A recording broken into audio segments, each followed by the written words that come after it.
But he was a super fun little guy, wasn't he? And so then playing sort of from school and then into university, probably before I'd even been to a cricket. I think my uncle took me to watch Surrey once when Wakar Yunus was bowling. It was a county game and there were about like 8 people there, and I couldn't see the ball because we were sitting right side on, and I was like, well, this isn't really that much fun. But then at university I started playing for the college team. The university team was a first class team. I wasn't going to get in that. I played one game for the second team. I was 12th man or something. Which university is this? So I went to Oxford. Right. Okay. So again, playing first class cricket, and they'd be playing against the county team. And I was nowhere near that. And occasionally, like one of the first team bowlers would come and play in a college game, and you'd be like, oh, I can't see that ball. But we had a great fun playing cricket, and I played like first team college cricket, which was decent, and second team, which was just like all the footballers, and we were just really annoying. Like second team university college cricket was hilarious because there were lots of people who were cricketers but not sports people. There are those people who are a cricketer but not a sportsman, and they would have all the kit but really weren't that great. And we had none of the kit, but we could all catch. We could throw and catch. And so we had loads of fun in that. And we used to do this thing, which when I look back now, I think, was I a complete twat? Or was this quite funny? At the time, Neighbours had a cricket storyline, okay? And so we all were the characters in the Neighbours cricket team, because all you did at university was watch Neighbours. And I was Joe Scully, and I had a fake beard on backwards as a mullet, and played in this, right? And we would, Dan, who sort of now runs like an app business or something, who knows, he was the only one who could bowl straight, like definitely bowl straight. So he would bowl the opening over, and the first ball, he would bowl an orange, okay? And it was all about bowling it straight, because then the opening batsman would play a forward defence of this orange, and the orange would just explode, right? And we would all fall about going, this is hilarious. And then we'd apologise, we'd wipe down the bat, and, the person would be looking at his bat, they even, you'd be a bit annoyed with us.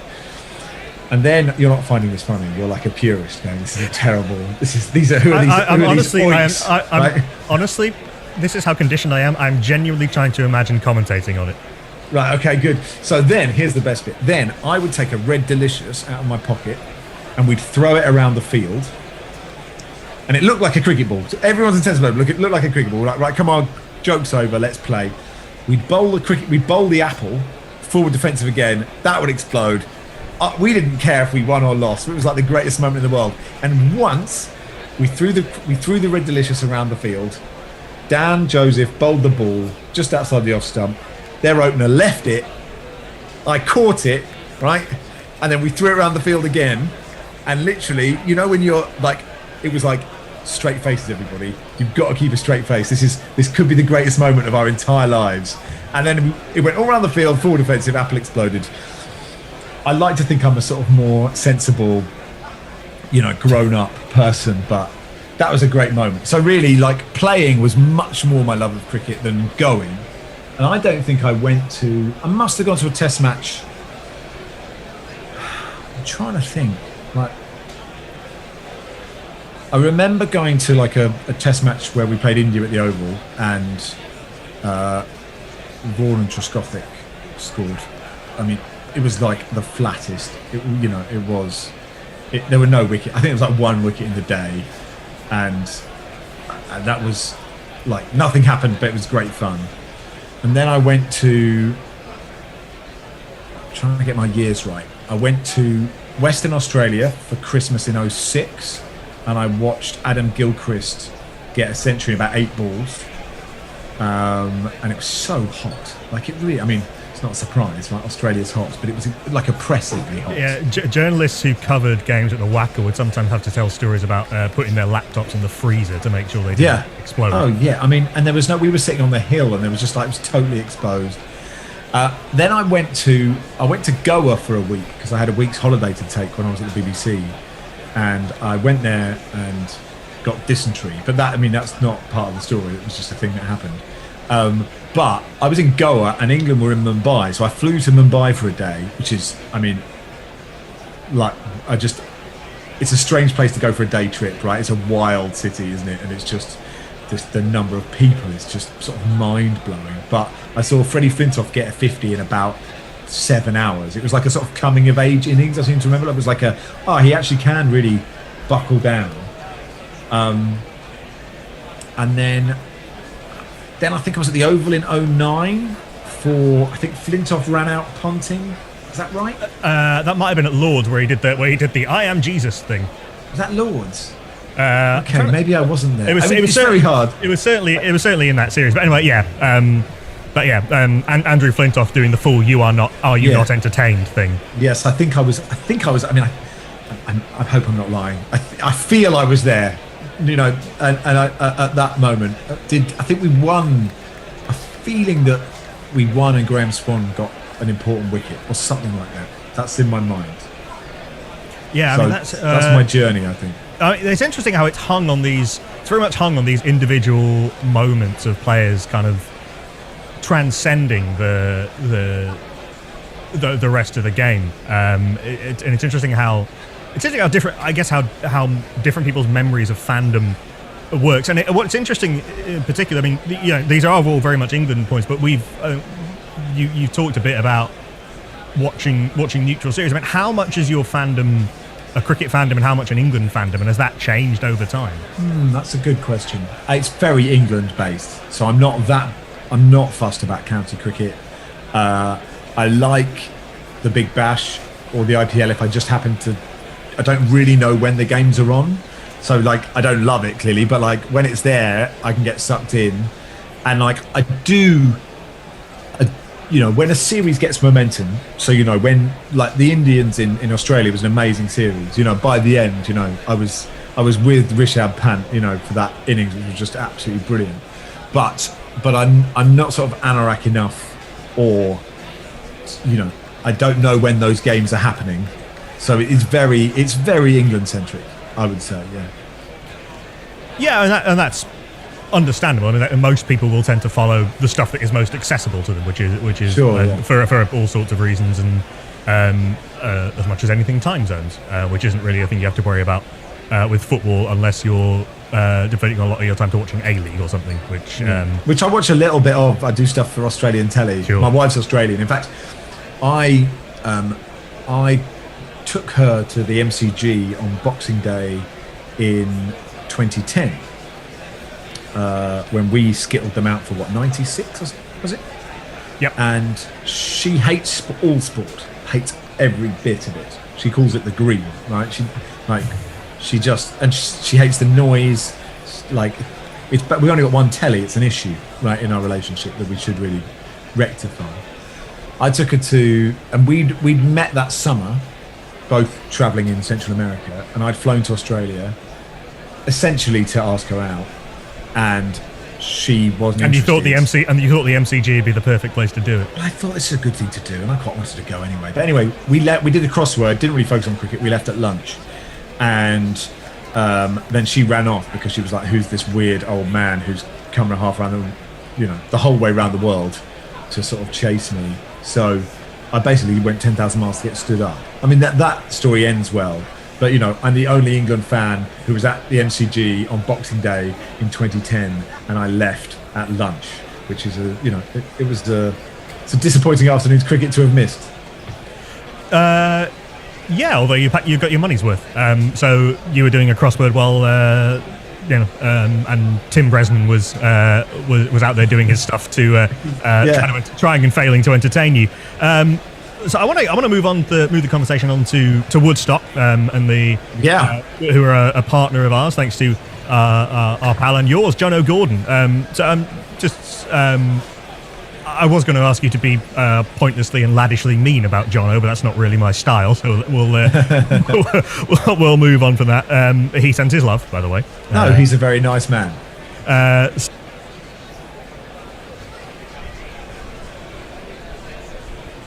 Are we back?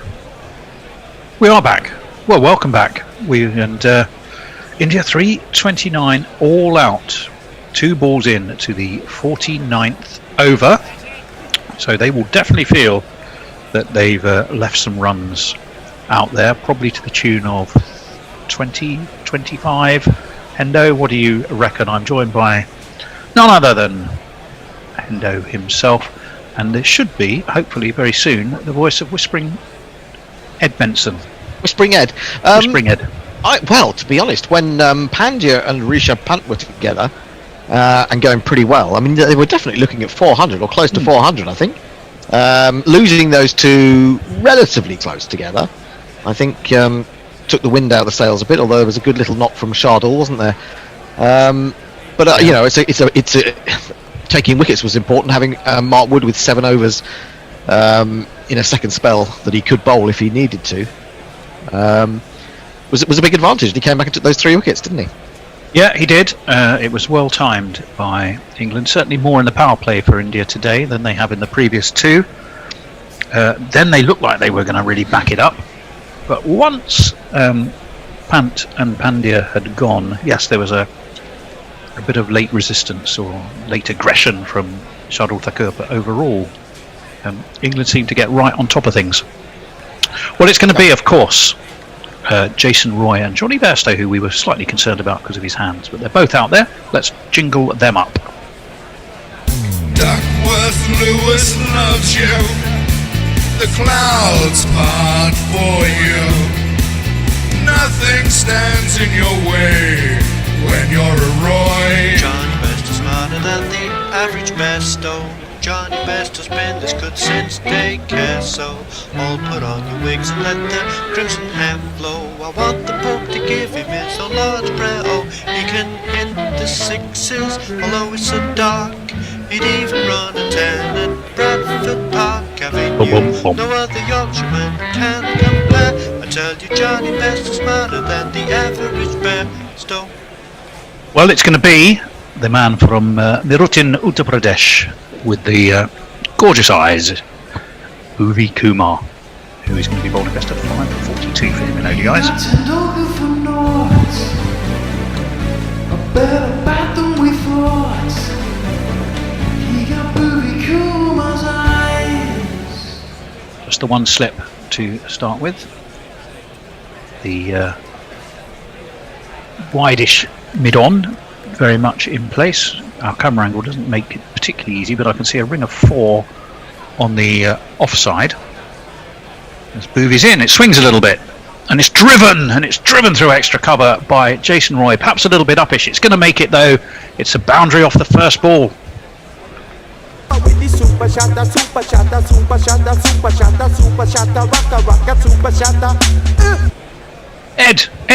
Ed, my super quiet friend, how did he a little bit uppish from Roy, or do you think he was on top of that?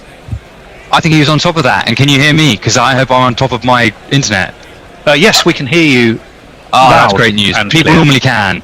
Yes, loud and clear. You're right. It wasn't. It was a better shot than I was giving it credit for. As Bhuvi's going to be in again from that hill end, full and a bit inside edgy, but it's back down the ground.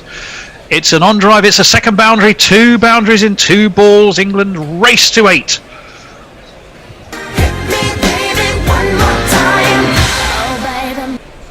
And the blue eyes of Bhuvi are getting a bit of a bashing from Jason Roy, first up. He's been a bit unlucky there, Bhuvi. I think those balls have just swung beautifully into the hitting zone on both occasions. The first one was an away swinger. That one, I think, was he was trying to get to come back into him, and it was just in the right slot for him. And you know, they've got the mid off a little bit wide. Once again, that's a better, fuller ball. Jason Roy was looking to wheedle it away round the corner, wasn't able to get anything on it. He'll probably be quite relaxed about that. 8 off the first 2, he's probably settled for a dot ball off the third and take a stock for a moment or two. England don't take stock for very long, really, though, do they, Ed, up top? No, and Jason Roy was looking in ominous form before he got absolutely banjacked by Johnny Bairstow in the last game. Well, he did. He most definitely did. In comes Bhuvi, that swings in, and that again is down the ground. It's not going to make it all the way. It's being chased by, I think that's Kurunal Pandya, who's gone galloping after it in his sun hat. He will haul it up. It wasn't really timed. It'll net 2 more.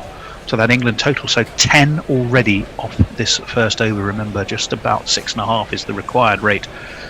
So as ever, England are not going to die wondering with this opening pair. They're straight up again, possibly going. I think Booby was well through with his follow through, and it would have been some catch if he'd have thrust out a hand to get that, but it probably was almost catchable height when it went past him. I think it was a little bit short of him. I think that was just the foreshortening of the lens. Actually, I think it was probably a little bit. It would have been a hell of a catch. You'd have had to dive a little bit forward as well, I think. Your photographic eye is probably correct there, Hendo. In comes Booby. That swings in again, and it's worked off his legs. It's past the square leg umpire. 4 more. They're going to be 4 more through square leg. What a start by Jason Roy. Goodness me. 1 2 ka 4 4 2 ka 1. My name is Lakhan. My name is Lakhan. 14 off so far off the first over. There's still a ball to come. Who knows? What I love about Tony, what I love about England is like they don't give a shit about the rate. The score doesn't matter. They just try and hit everything for 4. Basically, that's what they do, and they figure if you do that, they'll get whatever the target is.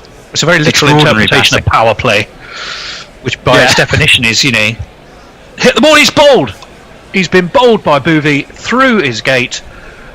Roy has been all action this over, most of it good until the last ball when his off stump's been pegged back. What a triumph for Booby.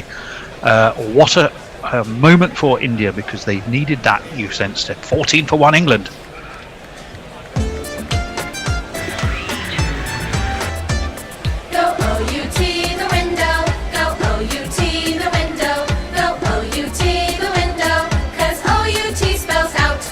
I think Bairstow from the other end will be looking at that going, hang on, that's my gate you've got there. It could be, yeah, he's nicked his gate. But what I was going to say is that those shots by Jason Roy, apart from the first one, which was a gorgeous extra cover drive, the other ones were just pushes, really, and they're just really well timed.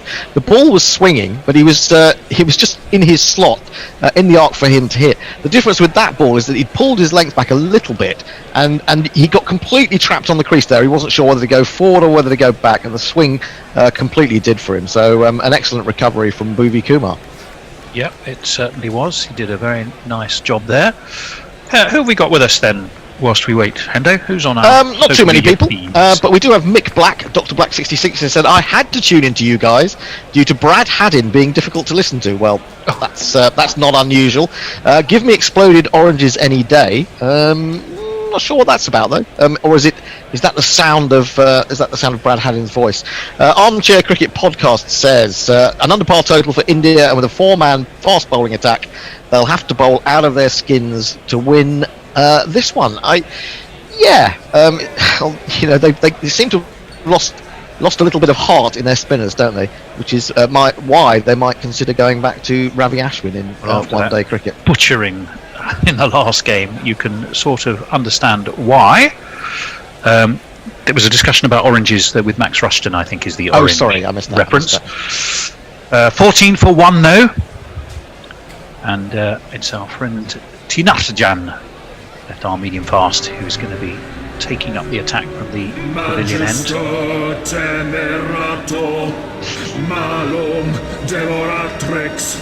And he comes, left arm to the right-handed Johnny Bairstow, who plays him very solidly and correctly back down the ground. And there's no run. One thing I'd add to Hendo's point about the Jason Roy drives and how they would just push it.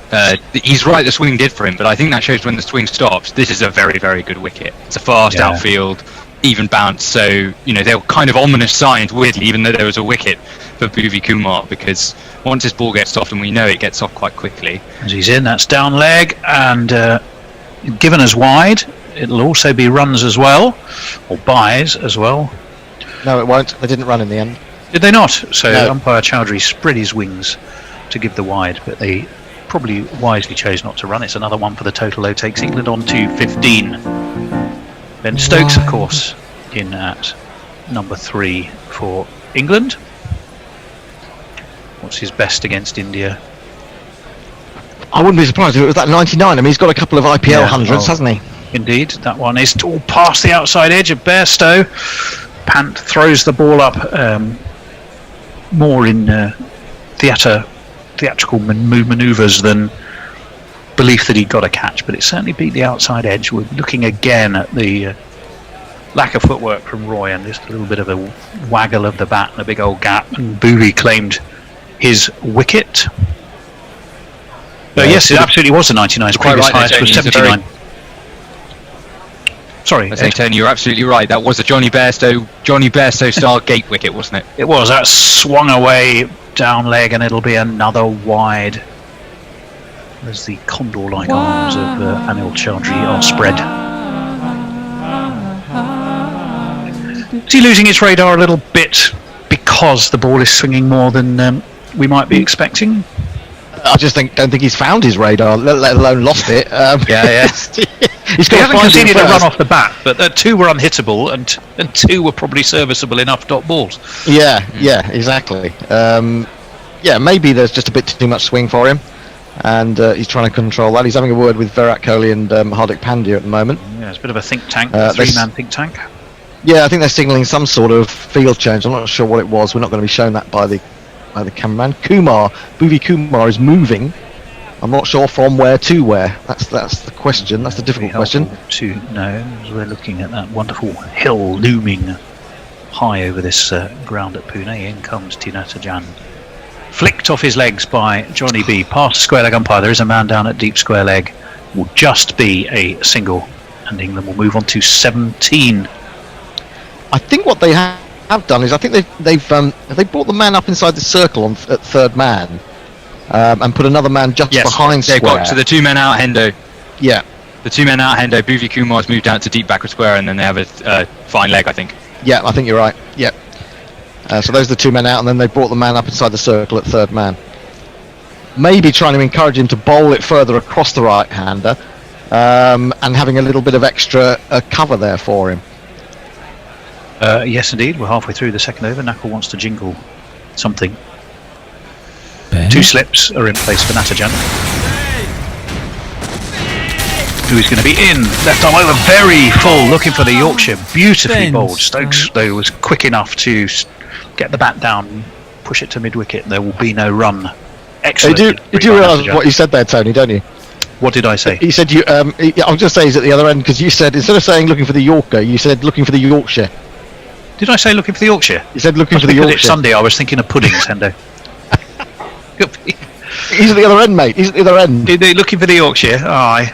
Our Johnny B. Isn't Yorker a contraction of Yorkshire? Isn't that one of the theories behind his name? In comes Natajan. Cut, because it sat up to be cut by Ben Stokes. That's going to make it all the way, I think, to the extra cover boundary. Yes, it is. It's 4 more. It's Nissan She. It's Nissan She. It's there, next to the carrots and peas, beside the roast beef. That's obviously where it is. Going to be furious.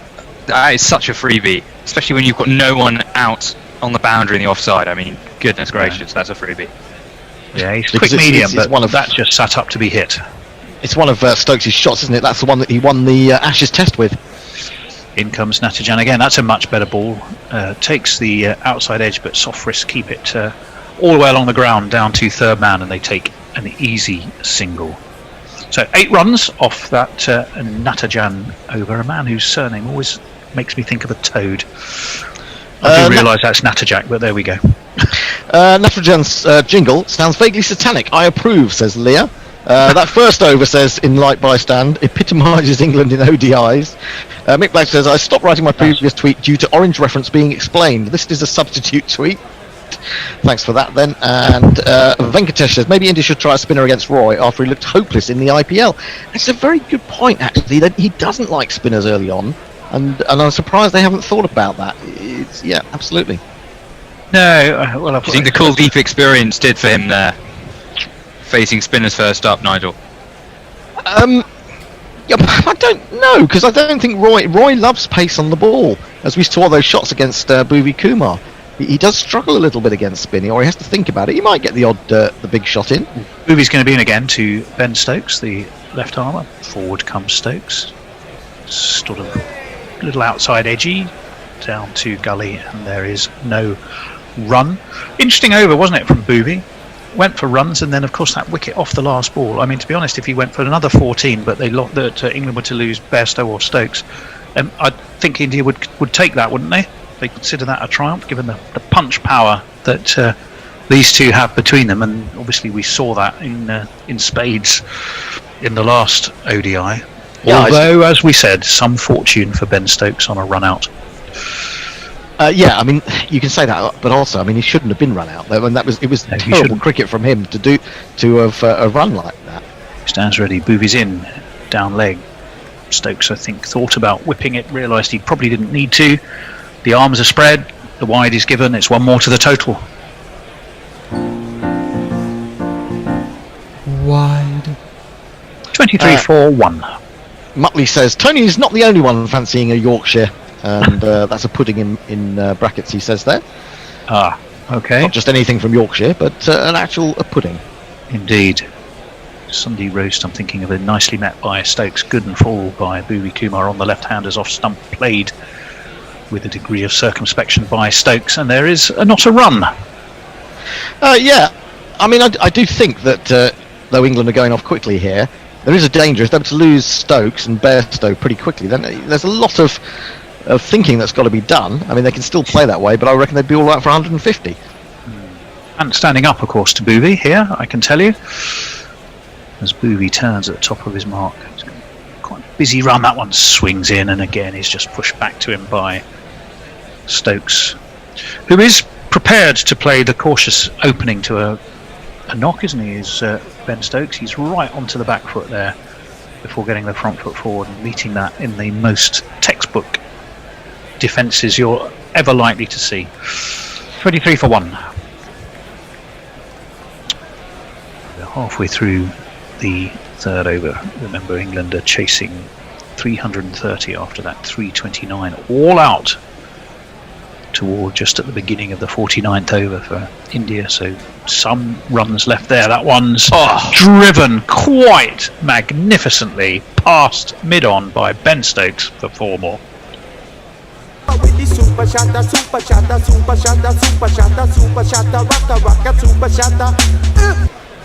don't know about you, Ed, but I thought initially that was a pretty good ball. It was right up in the block hole, and he's block holed it back for 4. Extraordinary shot over mid-on. Yeah, shots you can play when a bit like when they were bowling to Rishabh Pant. I think. Yeah, I think a bit like when you're bowling to Rishabh Pant when he's in form. He's in again. It's short and it's cut, but he doesn't really get hold of it in quite the same way, and it goes to point, and they will take another single. Bring Johnny B. On a good wicket, with a white ball, if someone's in form, I'm not sure some batsmen are stoppable. Genuinely, I mean, I don't know what they could have done to Ben Stokes last game. I'm not sure. I mean, he literally destroyed an attack, and I'm not sure they bowled even particularly badly. No, I think if a batsman's in that mood, it can just make your length and line go all over the shop because you're not sure what to bowl. Yeah. Very true indeed. So 1 ball left of this Bhuvi over, 1 for 20 for him. If he could get another wicket off the last ball of the over, he would consider that a job very well done. That does swing as a huge shout, and it's been given. Now, will that be reviewed? If that is extraordinary, a wicket off the last ball of his first 2 overs, even though they've gone for runs, India will be cock-a-hoop. I mean, Are they going to review? Yes, they have. I didn't even think that was close. I thought that was swinging down the leg side, no problem. I was amazed to see the big appeal. Everyone knows I'm a huge outer. I'm always one of usual bat, but even I thought that was not that close. I thought it was a brilliant delivery, but I thought it did too much. I thought it did much too much. Well, we're going to have another look. He's gone a long way across, hasn't he? That's the problem. Might be clipping. That might be a good decision. Maybe a little bit high. Maybe even high. Umpire's call. Yeah, but he has given it, hasn't he? So umpire's call it out. That's the Sharma. And I think England are in some bother here. There's definitely no hint of edge. Catches him above the knee roll on the front leg. Oh yeah, I think Johnny Bairstow looks pretty much in front of middle. It is going to be umpire's call, top of leg stump, Nitin Menon says, I got that right. Thank you very much. And Johnny B is on his way. And England have lost both their openers in the first 3 overs. And India will think that of a job very tidily done, even though it went for a few runs, Ed. Absolutely. Oh, No, Ed? I don't know what Knackle sort of his sign language means. No, he's either trying to take off, or he's wafting something from under his nose, or he wants you to do something. It could be any of those 3. But let's catch up on some tweets. Absolutely.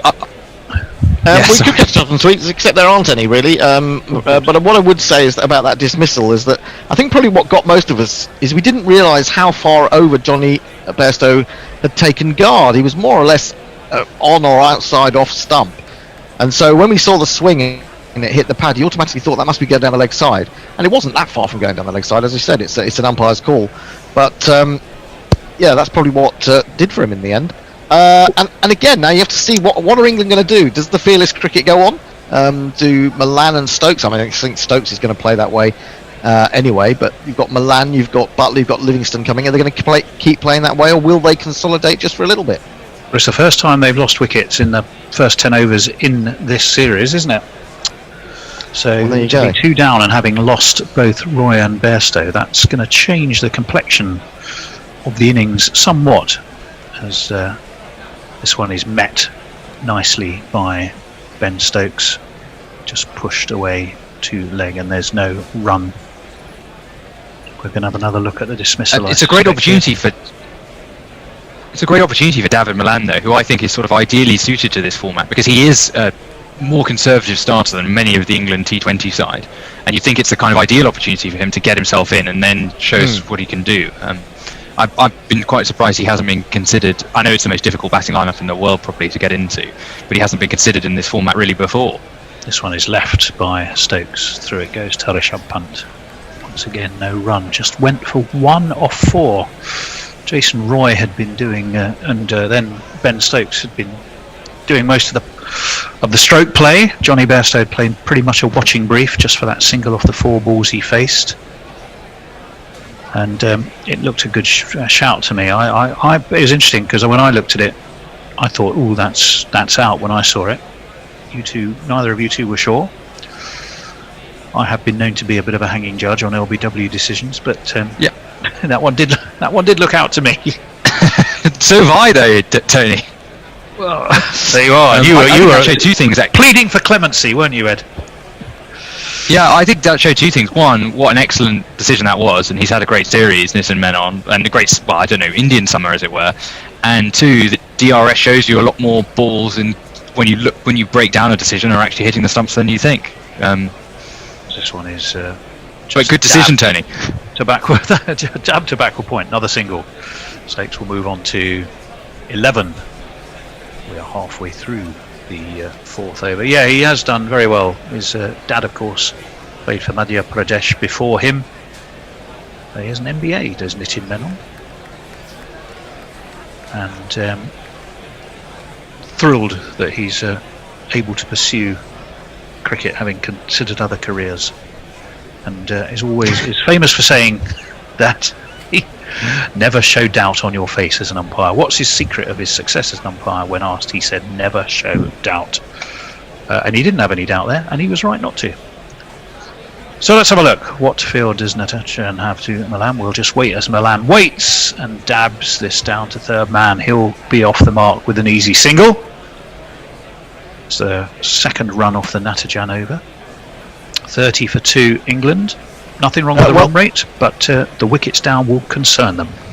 Yes, indeed. We've had a couple of tweets from Muttley and Josie Oak who say... You don't say doomed, do they? Doomed! We're doomed! Mr. Mannering, we're doomed. And Imagine says, both teams missing regular ODI players, bowlers especially, Jofra, Jasprit, Ravindra. Has either team been more impacted? Well, I don't know that. England, maybe? Oh, and that's... Well, given as a wide, I thought there was a brilliant take in that case by Rishabh Pant, who flung himself away to his right to take that low down. I did wonder initially if there'd a hint of bat on that, but there wasn't. But he took it quite magnificently, did Rishabh Pant, and he gets a round of applause from the bowler, and so he should. He's being whacked on the buttock by one of his teammates several times for that take alone. Goodness knows what happens if he takes a catch. What will happen if he takes a catch? Well, highly appropriate for a man called Pant, I would have thought. Being Sticking her whacked there. upon the buttock in as a congratulatory gesture. 31 for 2. Stokes on 11 from 11, so he's going to run a ball. Malan 1 from 1, he's going to run a ball. Not the quickest of starters, now Malan. Probably doesn't need to be if England are sensible. This one is past Stokes' outside edge. Pant doesn't take that cleanly this time. Probably either his left, right, or both buttocks still stinging from the whacking that he was getting from his teammates from that excellent piece of fielding.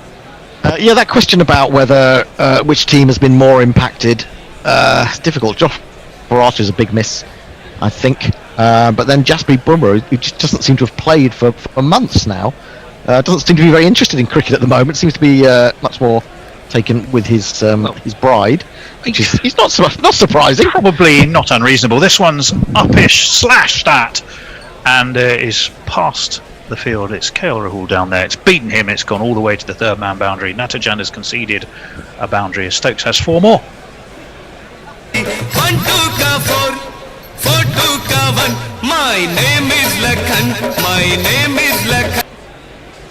Going to flash hard. It was uppish. KL Rahul was sort of interested, but I don't think he ever really looked like he was going to get there. Yeah, I don't think Stokes was in control of that shot completely, though.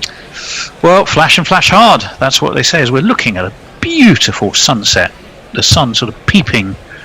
If you can imagine the floodlights having a sort of a triangular tubular structure that holds the bulbs in place, it's sort of peeping between the bits of tubing and looking quite splendid. As the Pune sun starts to sink, England will hope the sun is not sinking on their attempt to win this series. Both the openers have fallen. First time in the power play that has happened, and Josh Buttler is barely stay awake, which is interesting. It's tension. They say you yawn when you're tense. So. It could be. Knuckles got his arm in the air. He's either drying those armpits again or wants to do something, as this one is flicked nicely away to leg by Malan. They take a quick, hasty single, and it's probably going to jingle the next generation, this man. David. That's not my name. That's not my name. That's not my name. That's not my name. David Malan, congratulations. It is the next generation, David. We're looking at that shot again. It was, yeah. I wonder if he'd have really flung himself if he was in the game there. I think, It was enough to keep you interested as a backward point. A goalkeeper, I think, would have probably given at least that a go, even if it was for the cameras. Forward nicely comes Stokes, and there is no run. 36 for 2. Target Warren says 330. In closing one gate, young Johnny Bairstow has opened another. That may be a sort of comment on how far across he's gone on his stumps, and therefore has made the LBW to that one swinging into leg stump a little bit more likely. Venkatesh says, for all the third umpire shenanigans, the on-field umpiring has been excellent throughout the tour. Yeah, I agree, actually, by and large. I agree with both those statements, as this one is met with a good high elbow away into that ring of fielders in the offside by Ben Stokes. There is no run. And talking of umpires, we did a story a while ago about Nitin Menon, and he was standing up for the umpire's call element of the LBW decision. He was. And we've seen now that the ICC have or reminded to reject the calls for it to be just out or not out. And we got a little interview with Wayne Knights, who's elite panel umpire from New Zealand. As this one is high back over the bowler's head, but it's been the most appalling fumble of a drop. Oh my goodness me. That looked out all the way. It looked as straightforward as you could expect, and it has just gone straight through. Rohit, is Rohit captaining out there? No, it's not Rohit. It's No, it wasn't it's Rohit who dropped it. Pandya. It was indeed Hardik Pandya, but it was Rohit who we keep every time there's something of note. It's Rohit who the camera goes to, which makes me think maybe Virat Kohli's not out there. Stokes must have thought that had his name on it. It dropped out the sky. Pandya watched it all the way, and it was missed, and that one's past the outside edge and through to the keeper. So he was dropped on 15, and it was an absolute horror drop. He just Be gutted in a club game, Tony, if someone dropped that. Well, you would. I mean, that's what you expect out the 65-year-old bloke who's playing, been called up because several other people couldn't play. Not a fielder. Let's see what we got this time. Worked off the leg, straight to mid-wicket. No run. 2 for 22 for Bhuvi. He should be 3, and he'll be thinking that.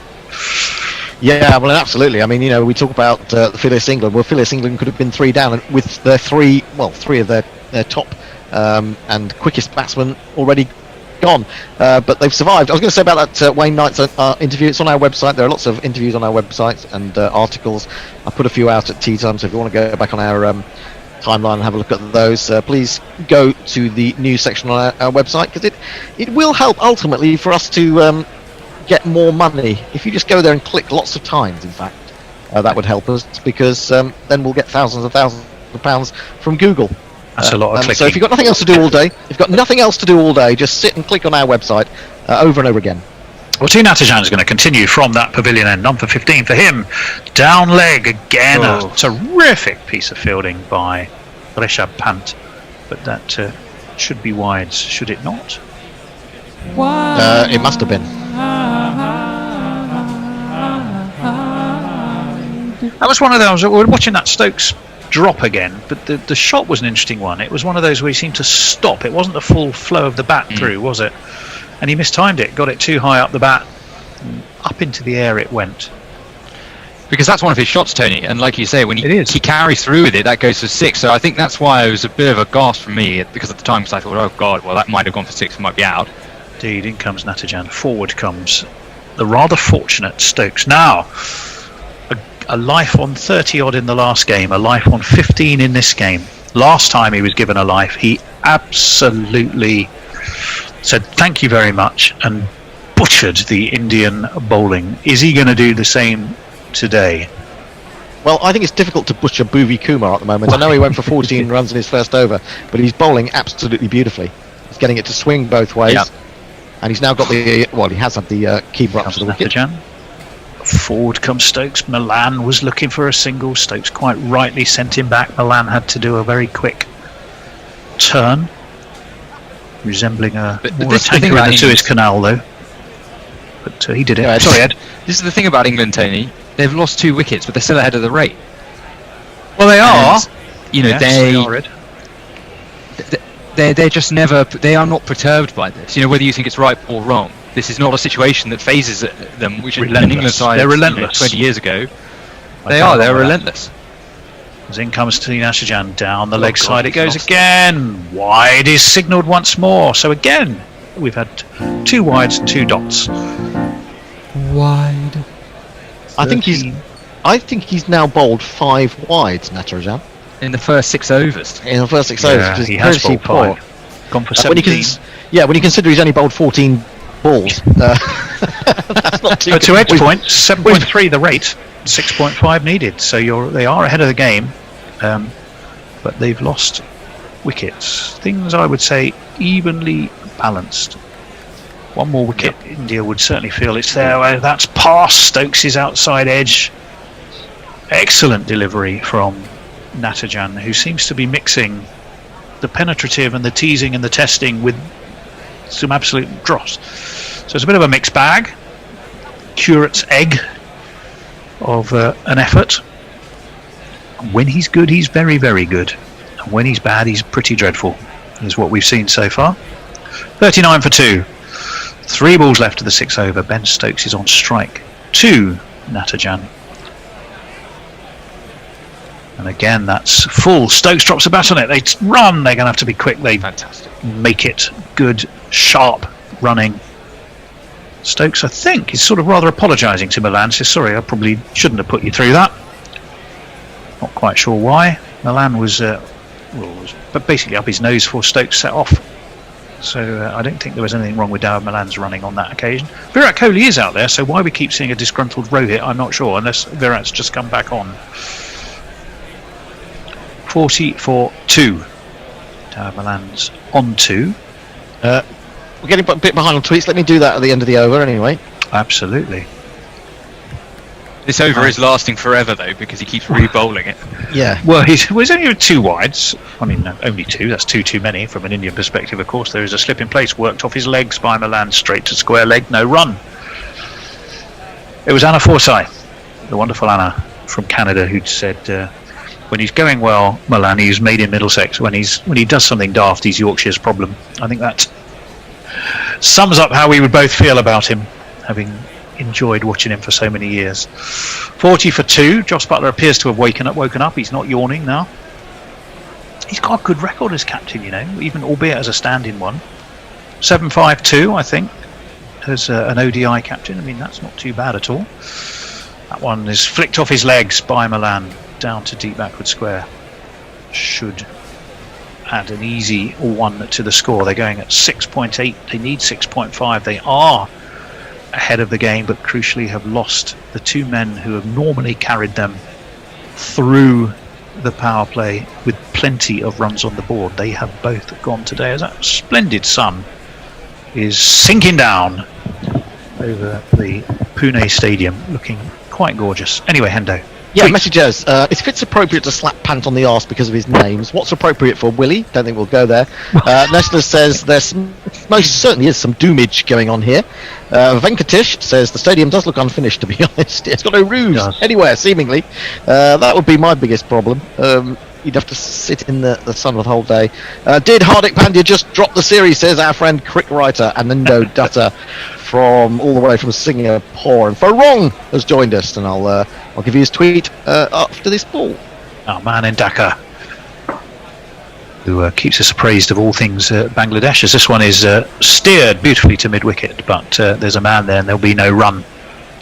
Farong says, evening all, well, you learn something new every day. Wearing an Aussie soccer shirt listening in. Man says, baggy green Australia, very beautiful. I replied, how about emerald green? He replies, baggy is more beautiful colour. So baggy equals adjective describing colour.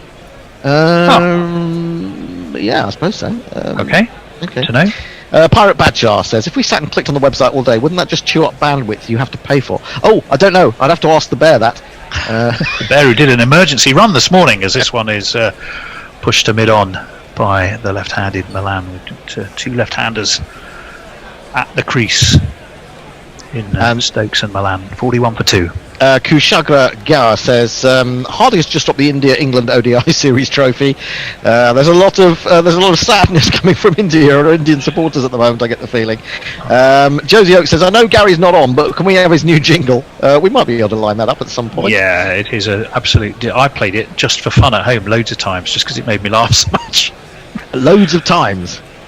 That's quite sad, isn't it? Yeah. Well, I won't say loads. Loads being 3. More than 2, less than 4, as this one is guided to short third man. They take another single. 42 for 2. The Cricketing Life believes that he probably did drop the one-day international series trophy, as does Armchair Cricket Podcast. He also posits that question. Message says, I think we should save Gary's new jingle for when he has done something to earn it. Very good point, actually. And that brings us up to date. Fantastic. How are we doing? Are we all right on YouTube and the like? I don't know, because I don't do YouTube. I haven't got too many things up on my screen to be able to do those, so someone else will have to do that. Or we'll have, whoever's on next. If you've got more than one screen, you can probably do it. It's very difficult for me. Yeah, maybe Knuckle can jump in and let us know on YouTube, as this one is nicely met, pushed to mid-on. No run though. Excellent over from Boovy. 3 dot balls and just a single, so he will be happy. 2 wickets to his name. Seems to have got on top of the run scoring. And Virat Kohli is most definitely on the field, because he is prowling like a caged lion. Like a caged Kohli. Like a caged Kohli. 42-4-2. Ben Stokes, bat aloft, drops the bat on it, pushed away. Lockie the Six, Diana Caddock and Jeff Thomas are saying variations of doom on YouTube. That was pushed, by the way, to the onside with no run scored. Yeah, I think if I pull up YouTube, you're going to get sound of commentary behind commentary, aren't you? Unless I can turn it right down. You just click on the little speaker thing, which there it is, which mutes it. There it is. Yeah, got it. Done it. 42 for 2. England. Jeff Thomas says England could be in a little bit of bother here. Things you don't want to hear on Guerrilla Cricket in the second over. Well, no, it's just because we've been so spoilt, I suppose, by how excellent Roy and Bairstow have been at the top. As this one's met by Stokes again. It's a very quick single. But they're running well, these two. Virat Kohli just throws his head back. Looks critically angry. I mean, it was a well-run single, but it was a single you'd expect them to run. I'm not entirely sure anyone did anything particularly wrong, and I think they're to be to that look of approbation of Kohli's a tad unfair, I would think. Ed, wouldn't you say? Quite what he was expecting somebody to do, I have no idea. Well, if he should be angry, it's at his own field placing and not making the man stand a bit closer, because from that distance, obviously the run is on. Stokes is a master at sort of waiting this shot so that you get an opportunity to run the first or the second, and we see him do it with Johnny Bairstow and Joss Butler in particular. They run teams ragged. Well, I think he might have been brought to the boil by the drop catch, and he hasn't sort of gone back down to simmer yet. Yeah. So I suspect there could be a little bit of that from our friend Virat. Hendo, you've got a period of consolidation. Isn't this fun? This is the excitement that you say we've been missing out on for this England team. I do love a bit of consolidation, absolutely. Although that said, I mean, had Stokes gone with that catch, which he should have done, you wonder what the approach would have been. I mean, Joss Butler coming in next, Liam Livingston. As you say, Malan plays a little bit in more orthodox style. We have a change of bowling, folks, from his proceed. Oh! Goodness, he drops that one short. Stokes rocks back, and I think he wore that. Where did he wear that? No, I think he got a bat on that in the end. Did he? I think he just pulled out. Hendo. I think he pulled out of the pull shots, and it's actually gone off the. Yes, it has gone off the bat. Very top of the bat. Might possibly even a hint of glove. Let's have a look for you. Yeah, a bit of bat. No, it's off the at sticker. The top of the glove, and it rocked him backwards. Good, aggressive start by the man from Bangalore. This one, though, is shorter and slapped away through mid-off by Stokes for one of these. It's Nissan She. It's Nissan She. When he was just a kid, Bangladeshi put on the skid. KKR put in a bid. Everybody wants a bit of proceed. I do like that's one of Perko's finest pieces. I think that's because it suits my musical style, I suppose. A little bit of a shuffle going there. I was very much enjoying it. 47 for 2. 22 for Ben Stokes off 25. Malan 4 off 9. So again, it's been a cautious, careful start from him. But then if you come in with 2 down, and the 2 are those 2 that have set you off to lightning starts previously, then, as Hendo's been saying, consolidation might be the watchword. Certainly the run rate shouldn't over-challenge this lineup, but only if they keep wickets in hand. I think this is crucial in all these games, isn't it? It's the middle overs where you've got to keep the wickets in hand. If you keep sort of losing wickets at short intervals, it just stops the flow. It does. 47 for 2. We're 2 balls in to the 8th over, and Anil Chowdhury is clearly getting some message. I wonder if that is. He seemed to be holding his hand to his ear like a security guard who's getting something through on his earpiece. But we're going to continue. In comes Proceed, and that's through cover. Probably shouldn't have been. So they will take 3. 2, I think. 2. Did they take 2? Yes, they did. Yeah. 2. 49 for 2. let's see what happened there. It was up-ish. Oh, and he got up onto his toes, and I thought it got down pretty well. It was Shikada one should have done a little bit better, perhaps. He did. It kind of burst through his fingers, but he did reasonably well to get down to it, to be fair. Not been a brilliant start in the field, though, has it? No, not if you take the catch into account as well. Absolutely. Well, you know, I mean, we've been saying just how beautiful that setting sun looks. I mean, I wonder if the light just at this particular moment, even with the lights, is making life a little bit challenging for the fielding side. This one's pushed to maybe you're right. on by Ben Stokes. I mean, every time you see that gorgeous orange ball, which is beautiful for us to look at, and you think, you know, that light with some flood lighting that's not really kicked in yet, that's a tricky time to be fielding, and particularly with a white ball, I suspect. And we've seen this outfield be a tad bumpy here or there on more than once. There's a few things against the fielding side, I think, particularly this time of day. This one is smashed by Ben Stokes, but straight to extra cover, half stopped by Boovy. We're going to watch that drop again, and I suspect we're going to see it loads of times through this innings. If Stokes gets past 50, we're going to see it more times still, I reckon. Stokes says that if Stokes is there at the end, then Hardik Pandya's probably got to go into hiding for several days, I would think. Well, he's seeing the funny side. He's probably realising it's just not my day today. I've dropped one, and then he's misfielded that. Boovy's looking on. Who knows? I mean, India will want to win this. They won't want to lose 3 consecutive series. Admittedly, 2 were away from home, and New Zealand is notoriously hard to win anything in, as that one is Fuller and slapped by Stokes. Are going to have to run quickly. They do. The throw came in. Stokes put in the dive. Hands are on heads. England have survived. They've got the 50 up, but for the loss of 2. Who have we got, Hendo? We got Venkatesh saying Pandya robbing the opportunity for England to be 30 odd for 3 for the last time on this tour. Yeah, we do like the England 30 for 3 score. Mick Black says shirt. What is shirt? Wow. What's the score in the Australia-New Zealand ladies? I think Australia won. I think I saw that earlier. Mark Zippers joined us, said morning all, up early and with you on the road to Albany for my second jab. Come on England, let's make this a positive day all round. And Indo says, I don't honestly think anyone other than me in school or college cricket could have dropped that one. Oh yes they could. Oh yes. Oh yeah. What about Joe Denley in New Zealand last year? Yeah. That was extraordinary. I mean, he was shortish extra cover, wasn't he, that one? I should tell you, by the way, just very quickly, that run from Ben Stokes, he would have been gone. Oh, he would have been. Absolutely. He would have been gone by quite a bit. So he's riding his luck.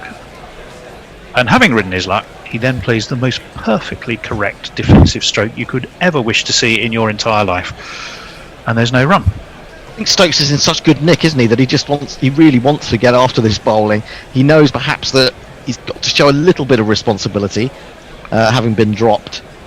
But he would have been gone by a long way. Even putting the dive in, he's going to be, more or less a yard short, really. It's frustration all round for India, fortune for England. 2 lives, you could argue, for Ben Stokes. Will he capitalise this one again? He's forward defensively. India quick about their work. Man comes flying in from cover, and there is no run. Message Ed says we've all dropped that one and then worked on forgetting it. This one is... no, this is... we're watching a replay, thank goodness for that. I realised that halfway through what I was saying, just stopped in time. If you hadn't have said anything, I might have got away with it by mumbling something that made it sound like I meant to say it all along. Yep, fair point. But I'm not going to let you get away with things like that. No, indeed not. This one slapped, but again slapped to mid-off by Ben Stokes, showing just a hint of frustration, I think. Well, I don't know if it was frustration. I just think he's in that mood. He just wants to hit everything. And in fact, he's actually, at the moment, he's hitting the ball too hard. There was an easy single there if he just knocked it to the deepest set mid-off. But he's trying to hit everything so hard, as well as with good timing, that he's actually not going to allow himself the single. Indeed. 54-2. It's a bit like the last game. Yeah. Sorry, Tony, it's a bit like the last game. Yep, this one's just worked to mid-wicket. Off the bowling of Boovy, no run. 4 dot balls for Boovy here, bowling tidily. He played sort of standardly up to about 30-40 balls and then went absolutely berserk because I think he thinks he's in and he's in great nick. Now, you might question whether charging Bhuvi Kumar is the right thing to do, given that he's probably going to come off at the end of this over. Yeah, I mean, creeping up to 7, but that's hardly time to press the alarm bells when you know you've got the ability to accelerate like these two do have. 50 for 2. Hendo, you were about to say something. Yes, Dinesh Karthik was predicting a score of 375. Other commentators said just above a par score. Is it that easy to chase? Well, it's never easy to chase, I don't think. That's on YouTube. The fact that there was an over and 4 balls unused, as this one is just dropped into the offside by Stokes. Easy single. That was from Azim Siddiqui on YouTube, so thanks you to all of those of you who are joining us on that particular platform. And we will have a look at Chris Tracker at some point, maybe when we're into the next 10, to see if we're still getting love notes. We're getting love notes, are we? Oh, we're getting some hearts going, how people are enjoying us, which is beautiful to see. We are, Hendo. Are you not? I'm probably not. I wouldn't have thought so now. Not at my advanced age. Well, they're not specific. They're not named. So it doesn't go, here is a love note for Ed, but not for Hendo. I mean, they're just love notes, just little symbols of affection and appreciation. That would be doubly cruel, Tony, if it was his for one for X, but not for Y. That's true, as this one is dabbed to point by Dawid Malan. 10 balls he's faced, he's only scored 4. But don't judge him. Don't judge him. I don't think so. I mean, we know that batsmen can, take a little bit of time to get in, especially in an ODI. We've seen it with Rahul in the second ODI. He was, going at probably 50 runs, 100 balls in his first 30 or so balls, something like that. Ends up getting 100. I don't think, and someone like Malan, he's got such a sort of range of shots that he can, he can just get into that groove, can't he? I mean, he's got the most glorious cover drive, has Dawid Malan. He does. Likes to play the ball two late. of the best one-day players in the world, Kohli and Rohit, they are frequently behind the rate, not going at a run of ball when they hit 50, and then we all know what damage they can do. Yeah. We talked about how Kohli can accelerate in T20 especially. So this one's uppish from Stokes. He's going to get away with that. He's going to get 6 as he looked to haul it away, I think, to square leg. Top edged it. Rishabh Pant just nods in his direction. I don't know what Indian for you jammy bugger is, but I suspect that it was something along those lines, but in an entirely appreciative way. He really looked to swing that. Top edged it. Could have gone anywhere. It netted 6 for England. Yeah, it's extraordinary.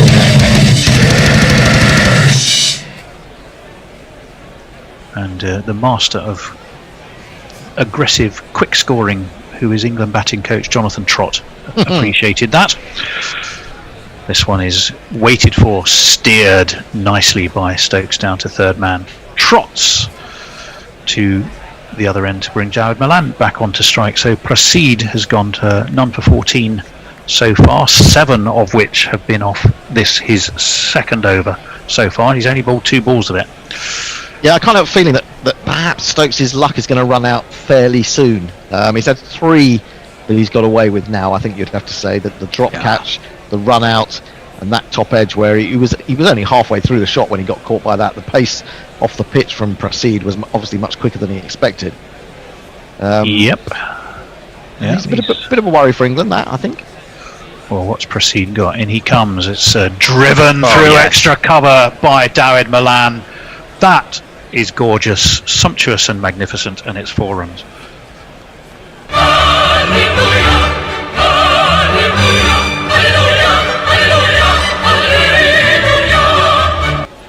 Yeah, how about you, Hendo? I could watch that shot all day. Well, absolutely, because it's on the up as well. It's not a half volley, and that's just beautifully played. I think that's the shot of the innings so far. Yeah, we go along with that. Better than the 6 that Ben Stokes just hit. The one he didn't know much about. Yeah. To be fair, I think he might have been thinking 6 or 4, but not where the ball went. No. Let's see. He's got a ring of 5 or 6 fielders on that offside and picked one of them out on the bounce. The man at Gully, and there is no run on this occasion for Malan. 8 off 12 for him now. India, after 9.4 overs, were 64. England are 62, but India crucially hadn't lost any wickets. So we are seeing a bit of a reverse of the way the previous games have gone, but I suppose if England didn't lose any wickets in the power play in the first two and they've now lost two, that will change things quite dramatically. Jonathan Trott apparently is there because Marcus Trescothick, who was meant to be taking over as batting coach, has he headed for home? I can't read the rest of that note, Knuckle, without distracting myself from the screen I'm watching. You might have to write to me in two parts. Oh, that causes Malan to step back and play not the prettiest shots for him. He's normally quite an elegant player, but that was a bit of an ugly defensive shot away into the offside. 62 for 2, England. Tony, we're being told he stayed in England, Marcus Trescothick, due to a bereavement. So thank you. Oh dear. Well, that's why Jonathan Trott, Slayer. He's not exact match, is he? We were talking about this the other scoring day. Slayer of bowling. Jonathan Trott is the man in charge. Well, he was the great consolidator, wasn't he? He was the man who really only ever sped up towards the end of his innings. So he'd bat sort of 90 balls for 50, and then he'd maybe just accelerate a little bit towards the end of his innings. Coaches the team on how to dig a pit in front of the stumps.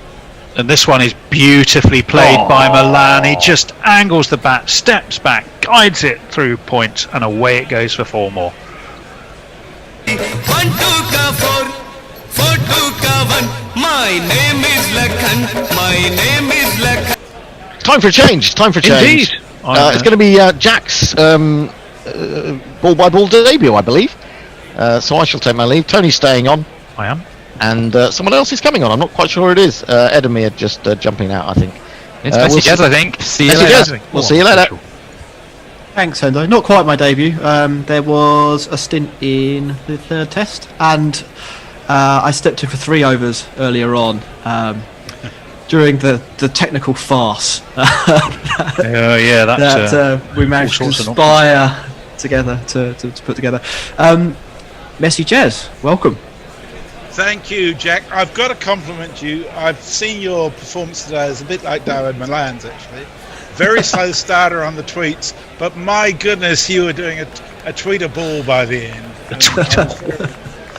A tweetable 50. Excellent effort. An incredible strike rate on the tweets. England 66 for 2 after 10 overs, chasing 330 into power play 2, the slightly less powerful power play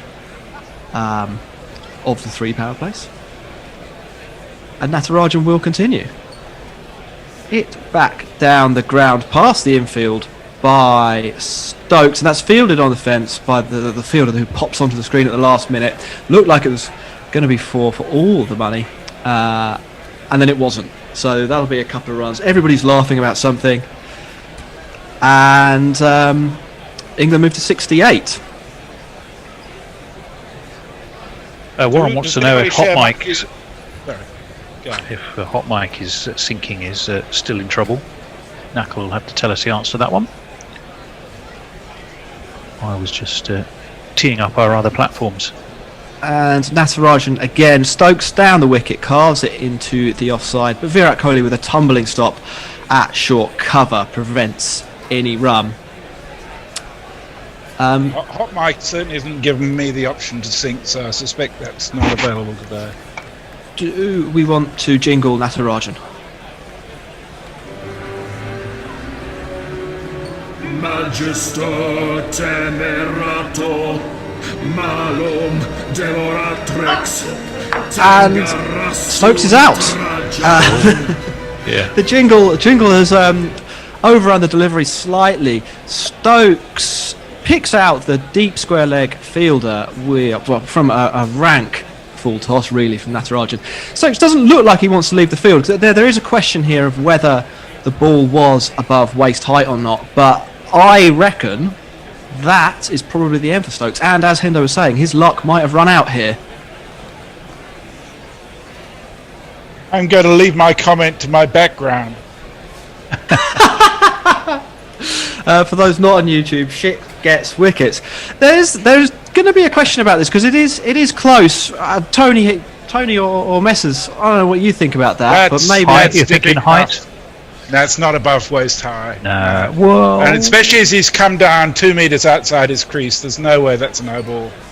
I think that would be his saving grace. I think it is waist height, but I think you're right. He's come quite a long way down the track, so he sort of rather turned it into more of a full bunger than it would have been. It was still a full bunger. It is out. It's just been confirmed. So England are now 3 down for 68. Not looking good. Well, indeed. I was just about to ask the question was whether anybody else felt that England for victory would depend very much on Ben Stokes. And my sense is that this game is now India's to lose. Yeah, I think that wicket has tipped it their way. Run, they were trading 10 overs. They were pretty much run for run, 66 and 65. I think I can't remember exactly which was which, but definitely the wickets column is now looking very much in India's favour. And Hendo, I can see, is basically saying "I told you so," without reading it word for word. Well, I think the words "bar humbug" bear repeating. Yeah, possibly, indeed. Yeah, I mean England. Tweet. Sorry, jingle. Yes, let's. Pryor ain't no loss, 'cause we found someone Sutler. Okay, he can't spell Joss, but he also can't spell Butler. Joss Butler. Just because he is Joss Butler. 1 S and 2 T's. Joss Butler. Yes, it is Joss Butler coming to the crease. Probably England's premier one-day player at the moment. Although he's having a quiet series so far, isn't he, Tony? Comparatively, yeah, had a bit of a horror story really in the last game, didn't he? Didn't make any runs, dropped a catch, got away with that possibly, having dropped Kohli. Kohli didn't last too much longer. But yeah, he's not. But he's had been a winning captain. Now, first ball, Natarajan from over the wicket on a length, and Butler plays it sensibly to mid on. You're the other way round, aren't you? Messages, you're normally Mr. Tweets, but today summarising for the next 10 overs? That's correct, yes. I'm the tweet man. And I can tell you Dutchbird Kate's with us. This is the first time I've actually had time to tweet during this series, says Dutchbird. I've been listening on and off, but always on a bike. Natarajan again, then on a length, wide of off stump. Butler looks to steer it down to third man, but doesn't really get much of it. Drops it to point, and there is no run. Greetings, she says, from beautiful Amsterdam. Don't go cycling into a canal, Dutchbird Kate, but it's lovely to have you with us. I have to say that dismissal of Stokes was sort of the reverse, well, very similar, in fact, to Livingston's dismissal of Rahul in the first innings. As Natarajan comes in again, Butler blocks it into the pitch, and there is no run. On our own website, there seems to be a bit of a Welsh thing going on. Gregory Beasley's going afternoon from Porthcawl, and Mutley is replying Cardiff here. Anyone else from Wales want to say hello? If so, jump onto our YouTube channel, because there seems to be a Welsh convention going on, a Welsh love-in. So feel free to go and take part. Anyway, 68 for 3 is the score, if you're tuning in for some reason at the end of the 11th over. Bhuvneshwar Kumar started off really well for India, picking up the 2 openers, Roy and Bairstow, for not very many runs. Stokes played a bit of skittish innings for his 35. We've just seen him fall caught in the deep by Darwan off Natarajan. Someone will be very happy about that is Hardik Pandya. We actually saw him kneeling and bowing to Shikhar Dhawan in thanks after Pandya's earlier horrific drop, and that isn't hyperbole. It really was a shocker. Let's see now then. It is Prasith to continue to Malan from round the wicket. Malan wafting at one wide of off stump, misses, so it'll go through to Pant. There will be no addition to the score, which remains on 68. That will be one of those dropped catches that will be entirely forgotten if India win, and which will haunt him for years if India lose. Well, it was 3 lives he had. He had the drop, he had the run out. And probably that's where Hendo was thinking, after the run out that wasn't given in the last game, his luck was due to run out, and indeed it did. So Prasith again, that's really wide of off stump, and Malan has dispatched it. It got what it deserved. It's 4 runs just behind point. Slightly aerial, but I don't think there's any real risk there. A nice shot from Malan. Maybe we'll start to see him move up the gears a little bit as he settles down now. The number of the day. Who could ask for more? The number of the day is 4. That wasn't that far away from being caught, was it? You can tell spring's here. There's a couple of pigeons in my garden. They're enjoying one another's company. It distracted me for a moment. As Prasith comes in again, another short one wide of off stump. Malan carves this away, but a little bit finer this time, and it allows third man to swoop in, pick the ball up and return it. So that'll only be a single. England move on to 73, and Butler will take strike. Grand Theft Auto says, do you think we'll see Malan liberated by T20 and ODI performances in the England Test team again? He was a bit harshly treated initially, I think. Yeah, I think I would go along with that, Grand Theft Auto. I'd agree with you. He averages 40 in Australia, doesn't he, as well, looking ahead to the end of this year? Yeah, he does. He does. And he plays pace well. He plays pace well, and he'll get a fair smattering of that in Australia. So I would not discount him, and I hope the England selectors don't either. Here comes Prasith anyway, and Bairstow tucks that into the leg side. It's going out to the deep mid-wicket boundary. They're going to look for 2 and make it easily as Butler gets off the mark. Messers, it sounded like you wanted to make a comment. Yeah, I'm not entirely sure that I'd agree with Malan was harshly treated in the Test arena. He's only got a Test batting average of 27, and he had a few chances, but I've been surprised at how few. This is only his second or third ODI. I do think that this is a format that suits him. Prasith again on a length. Butler drops it into the offside, and they sneak through for a quick single. It looked like Virat didn't quite pick that up, otherwise there might have been a chance for a shot at the stumps, but it was easy as he didn't, and England moved to 76. Warren says maybe the first occasion when having the trot on the bench in India doesn't mean a quick run to the medicine cabinet. Oh, very good. Nice. Very good, Warren. Those are the tweets we like to hear. There's a certain standard of humour that we like to reduce ourselves to. Toilet. So, 1 ball left in this 12th over from Prasith. It looks like India are moving some fielders around. The slip has come out and is now at a kind of short point or wide gully, depending on how you'd like to describe it. In comes Prasith. It is wide off stump, and that short point or wide gully picks the ball up. There is no run. That brings the over to a close. 76 for 3. Were there any more tweets, Tony? Oh, there are. I'm going to say hello to some of our friends on Crick Tracker India. Arnob Singha, Abhijit Leri, Sajid KKS, Bapondas, Lata Valuri, Zulfikar Ali, Mansoor Akhtar, Asad Rahman, Pagla Ramji, Nazir Ahmadad, Bakiash Das, and Sayan Bawarmik are just a few. And I've probably got about 30% of that. Well, yeah, but you can't see what I'm reading. I suspect if you're listening, you would not know I was talking about you if you were any of those people, but I did my best. I gave effort, yeah. It sounded pretty good from here.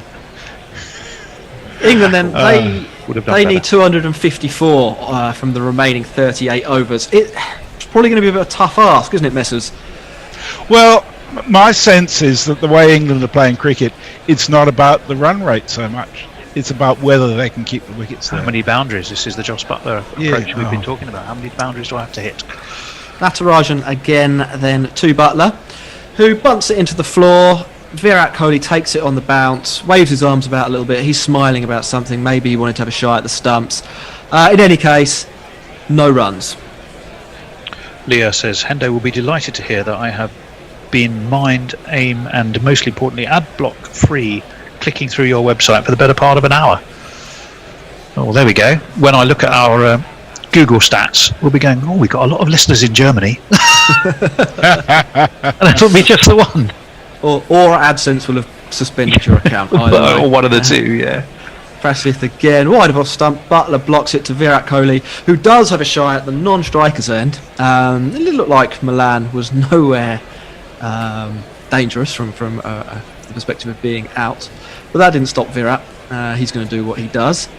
No run is the upshot of all of that action.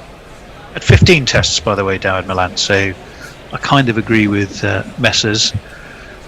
He was on the cusp of about the right time to be dropped if he wasn't scoring. He does have that average of 27, but he does play pace well. So Natarajan from round the wicket once more, a little bit wider this time. Butler shows some intent, but cuts it straight to point. So there will be no addition to the score. So I had to miss some of the first innings. Did Butler drop any catches today? No, he took a very good one, actually, off Rishabh Pant. I can't remember any drops. That's a good sign. Yeah, he had a bad day. I mean, everyone can have a bad day, and we all know he's not probably the top level of wicket keeper, but his batting makes up for it. Unfortunately, it didn't in the last game. Here's Natarajan again from sort of behind the umpire. That one's wide of off stump. It looked like it was a full toss. Butler doesn't cash in. Grimaces a little bit. Probably a scoring opportunity there that he missed out on. Don't you think, Messers? I do, but I do think Natarajan certainly improved his line since his first spell. He may have got his length a bit out of kilter, but it does seem that full tosses aren't necessarily a bad thing in this game. They seem to be quite an effective delivery. That wicket of Livingston's was a shocker. Here comes Natarajan out from behind the umpire. Butler knocks it back down the ground, past the infield to the long off fielder for a walked single, which is the first run off this over, taking England to 77. There's one ball to come. Yeah, I think he has improved in this mini spell. I think coming round the wicket to the right-handers maybe gives them a little bit of a weird angle as well, because he comes out from behind the umpire right at the last minute. My sense also was that he was quite intimidated by the opening pair and then Stokes, and so was trying so hard that the line disappeared quite quickly. Here he is, spears that one in. I think it was another low full toss on leg stump. Malan knocks it round the corner to fine leg for an easy one. And that wraps up the over. 78 for 3 England. Did we receive any more tweets, Tony? You've been very efficient. Of course we did. Neymar Butlins says, I have a theory that the priest was drunk when Dawid Malan was spelled Milan, not Milan, Dawid Milan in this case, but I think that's a typo, was christened, and his name really is David Miller. Very good. Farong says, Adil Rashid bowling this ODI series, 0 for 65, 1 for 66, 2 for 81, equals 3 for 212. May have bowled himself out of future contention. Your thoughts? No, because he is a wicket taker. He's a partnership breaker, but he has been a tad expensive. I certainly would go along with. Warren says, according to NF, the locals are more used to the sun. NF, who is NF in this case? I'm not sure. Does anyone here know an NF? Well, I do, but not what I'd like to be talking about on air. It looks like that Virat Kohli shuffled his pack a little bit, and we are going to see a little bit of Shardul Thakur. Just wait a second to confirm that, but it looks likely. He'll be bowling to Malan, and it is Shardul.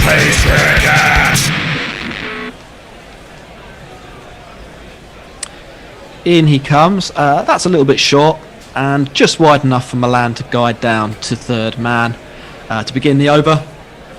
Malan starting to kind of tick along nicely, rotating the strike fairly well after, well, I wouldn't say a slow start in the context of an ODI, but it wasn't a shotter ball like Jason Roy or anything, was it, Messers? No, it certainly wasn't. I think at the moment certainly England has no choice but to kind of phrase consolidate, and to be honest, if they only make 20 runs in the next 7 overs, I don't think that's a problem. And that is full and slightly wide from Shardul Thakur. Butler cashes in with sort of a no footwork cover drive, and that will run away for 4 despite a long chase. Nice shot. There's not one boy for me, I must have 2 or 3, I need 4. He's quite good on the no footwork shots, actually, Josh. He is. Yeah, he didn't really move his feet at all, but you could see from the way he opened the face of the bat, he had an idea of where he wanted to hit that. It was quite good execution of something that you probably won't see in too many, not textbooks, whatever. Yeah, coaching manuals, there we are. Here comes Shardul Thakur again. A better length, test match length that time, and Buttler dabs it to Virat Kohli, who's up, looking to shy at the stumps straight away. But there's nothing doing this time, so he chucks it back to the bowler. No run. Test match length is a good description, Jack, actually, and it's not used often enough. Thank you for that, Ryan. Oh, I think most cricket watchers know what I mean. I think when I say that. Absolutely. Yeah. It's a good way of describing it. Nagging on fourth stump, just back of the length. Yes, I know exactly what you mean by that. Here is Shardul Thakur again, slightly shorter, and Buttler will carve that away to the deep point boundary. They thought about 2, wisely decided against it. We'll just turn the strike over to Malan. England move to 84. Shardul Thakur, he's been the difference in a few of these games, which I think will surprise a lot of people. Did all right with the bat too, didn't he? Today, 30 odd did he make? Am I right in saying 30 off 21? Like that, yeah. Did all right. Yeah. At one Although point, it must be said, the Indian tail was particularly vulnerable tonight, wasn't it? It didn't do that much. Here he is again, Shardul, and that one looks like it's hit Malan on the arse. It's dropped straight into the pitch, and they won't run. He doesn't look too upset, although a couple of the Indian fielders have gone to check that said arse is fine. There's a lot of arse work going on tonight. After Pant getting whacked repeatedly on the arse by his mates, and now it was almost as if Malan deliberately stuck his bum out to get hit by that one. Good lord. You are listening to cricket, by the way, if anyone's got any doubt at all. Malan on 19 of 21. Here comes Shardul Thakur again, just wide of off stump, and Malan will nudge that out to the deep cover boundary. They've come through for a well run 2. No serious risk of a wicket. But Virat Kohli, he's got something. So he's definitely got the show off run out in his mind today. He's had 5 or 6 shies of the stumps just in the spell I've been commentating on. That brings the over to an end in any case. Tony tweets. Very much so. Grand Theft Auto, our friend Grand Theft Auto, says, Wales loving, you say. Pembrokeshire here. Kumaruam Briath Bra. And I have no idea what that means. But Grand Theft Auto, the Welsh action, if you want it, is over on our YouTube channel. When I say action, I mean it's only 3 of you. You'd be the 3rd one. But nonetheless, that is where it's happening. Maybe 2's company. Maybe you don't want to step in. Maybe you do. Who knows? After some of the previous conversations. Venkatesh says, batsman advances down the wicket. Still getting checks for no ball. Poor umpiring. Stokes fails to make the most out of a lifeline this time. Yeah, we just felt Hendo's particularly was kind of feeling his luck. Had pushed his luck too far once too often, and so it proved. Neymar Butlin says, get Malan into the test team. His contract will be cheaper since the England selectors discounted it. Okay. Let me see. I think we might be getting close to up to date. Ravi Nair says he's a stand breaker. He's a wicket taker. Tony Bishop makes Rashid a pop song meme. He's a record breaker. I'll go into sort of Roy Castle mode. Where's my trumpet? Venkatesh says advancing down the track, but I'm not quite sure in apropos of what. You might have to give us some context there. Diana Craddock is with us saying, had a sinking feeling you're right, George McPherson, so it'd be good to tell you what George McPherson said. He said England need to smash some maximums. Roy needs dropping from the team. I think England will once again fall short. That's very, very harsh. Diana, in her turn, prior to that, as they're having their own... so you've got the Welsh conversation going on one of our Facebook channels over on YouTube. It's just a general chit-chat, really. But Diana said, come on, England, let's have a lot more 6s, please. And George seems to have gone into a bit of an anti-Jason Roy mode, which, I mean, everyone's entitled to a failure occasionally, so I think that's a tad harsh, George. Any more? I think we're almost there. goodness. Good Any more job. Welsh people Well piled done. in? No, they haven't. My sense is that some people are having difficulty adjusting from T20 to 50 overs. And T20 isn't about hitting it the whole time. It's not about the Andy Ward approach. It's about building an innings as well as hitting it. And there's room for stroke play and there's room for defence when it's necessary, because otherwise you end up with people hitting it hard and finding that 250 isn't enough, even if you made it in 25 overs. Well, that is true. I think that probably applies more to ODI cricket than T20 cricket, which I think is more of a pure efficiency game in terms of how many runs you can score off your 120 balls, with wickets being less important. But that I don't disagree isn't to with say- that at all. That was the point I was making. Okay. I think too many people are bringing a T20 mentality to their watching of a 50 I see. Yeah, possibly. There's been, I guess they were having a short drinks break or something there, because there was a little bit of a delay between overs, but we are back, and if I'm not mistaken, that's Hardik Pandya coming on for his first overs of the series.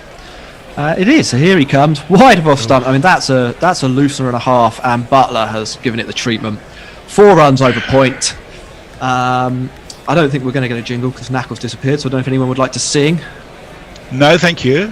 Ishni Sanchi. Will that do you? There you go. We can talk that one. Maybe a comment on that delivery and shot combination, because it was a good shot, terrible ball. Well, I mean, that's something that struck me through this series. There have been far too many poor, short, wide balls. I mean, there's been some fantastic batting as well, but I don't know, it just seems that a number of the bowlers have got rattled easily and think that bowling shorts is going to fix it, and it does exactly the opposite. Getting some Welsh trouble, by the way. Ball is back with Hardik, and in he comes again. That one into Butler's hip. It's turned around the corner. Or that might have come off Butler's arse, to be honest. It's 1 run either way. Let's see what the umpire has to say about it. We should obviously trying to stick with the arse theme that we've established for ourselves in the last 5 or 6 overalls. When And you why say not? we, Jack, Well, you're the arse theme creator in chief amongst the three of us. No, it was you, Tony, who commented about Pant getting appropriately smacked on the arse because of his name. Oh, all right. And it sort of grew from there. Well, Knackle is back, and we'll hear the Hardik Pandya jingle quickly.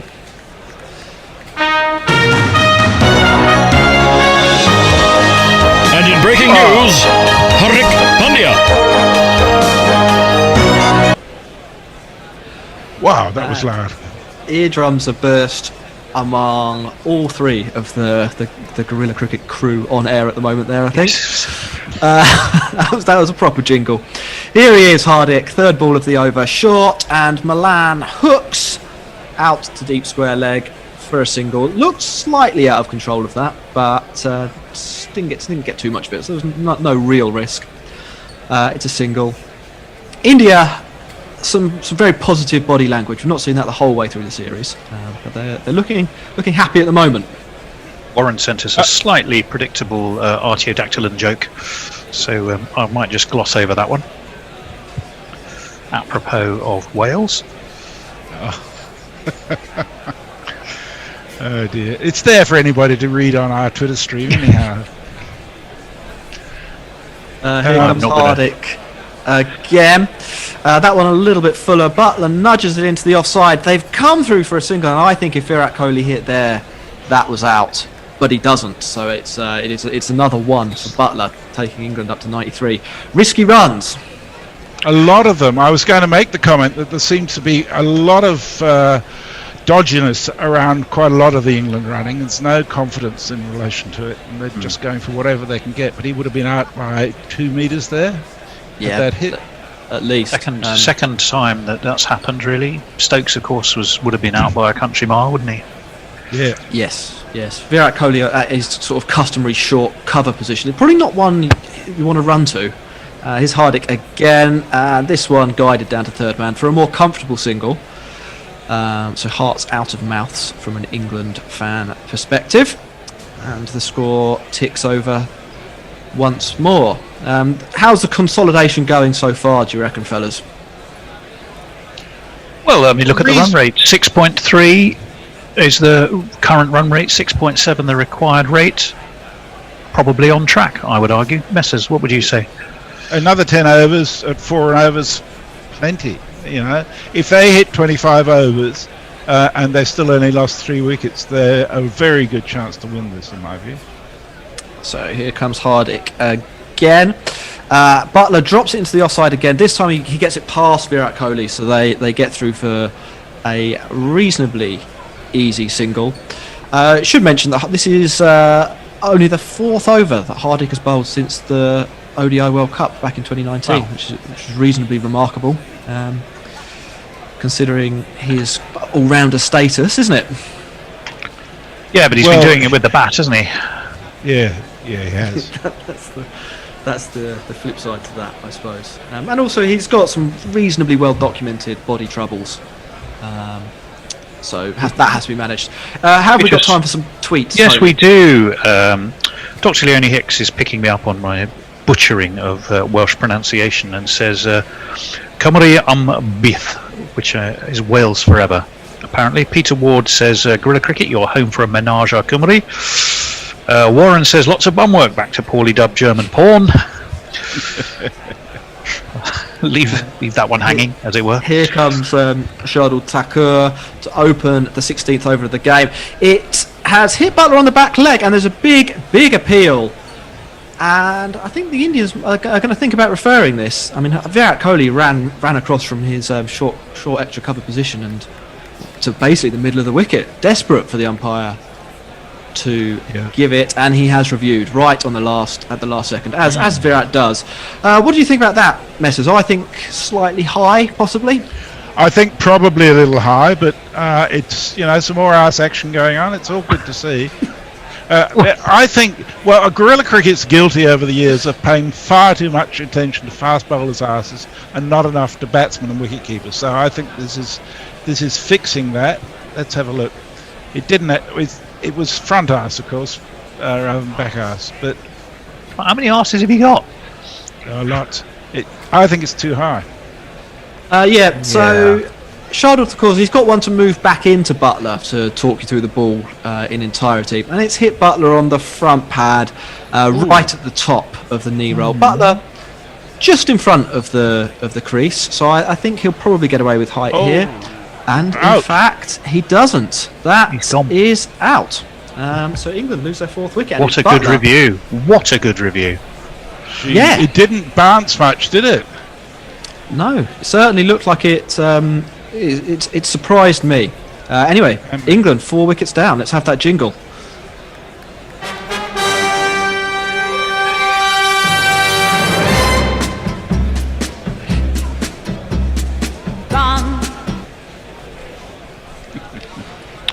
Well, I'd like to be looking at CricViz or WinViz at the moment. I suspect it's erring in India's direction. 14% chance of an England win, according to Google, which I think uses something similar. Butler, 15 off 18 deliveries. Brings to an end a reasonably poor one-day international series for him. Livingston... No. He won the toss 2 times in a row. I reckon he should get some credit. He's got designated a tosser. 87% in favour of India, 12% England, and 1% the tie is WinViz. So yeah, that's 1% the tie is a pretty big chunk, isn't it? Livingston 1% comes to the crease. Let's hear his jingle, then we'll talk about his stats. I am Livingston. I play for the Lightning. My one-day kit is blue, but for the tests it's white.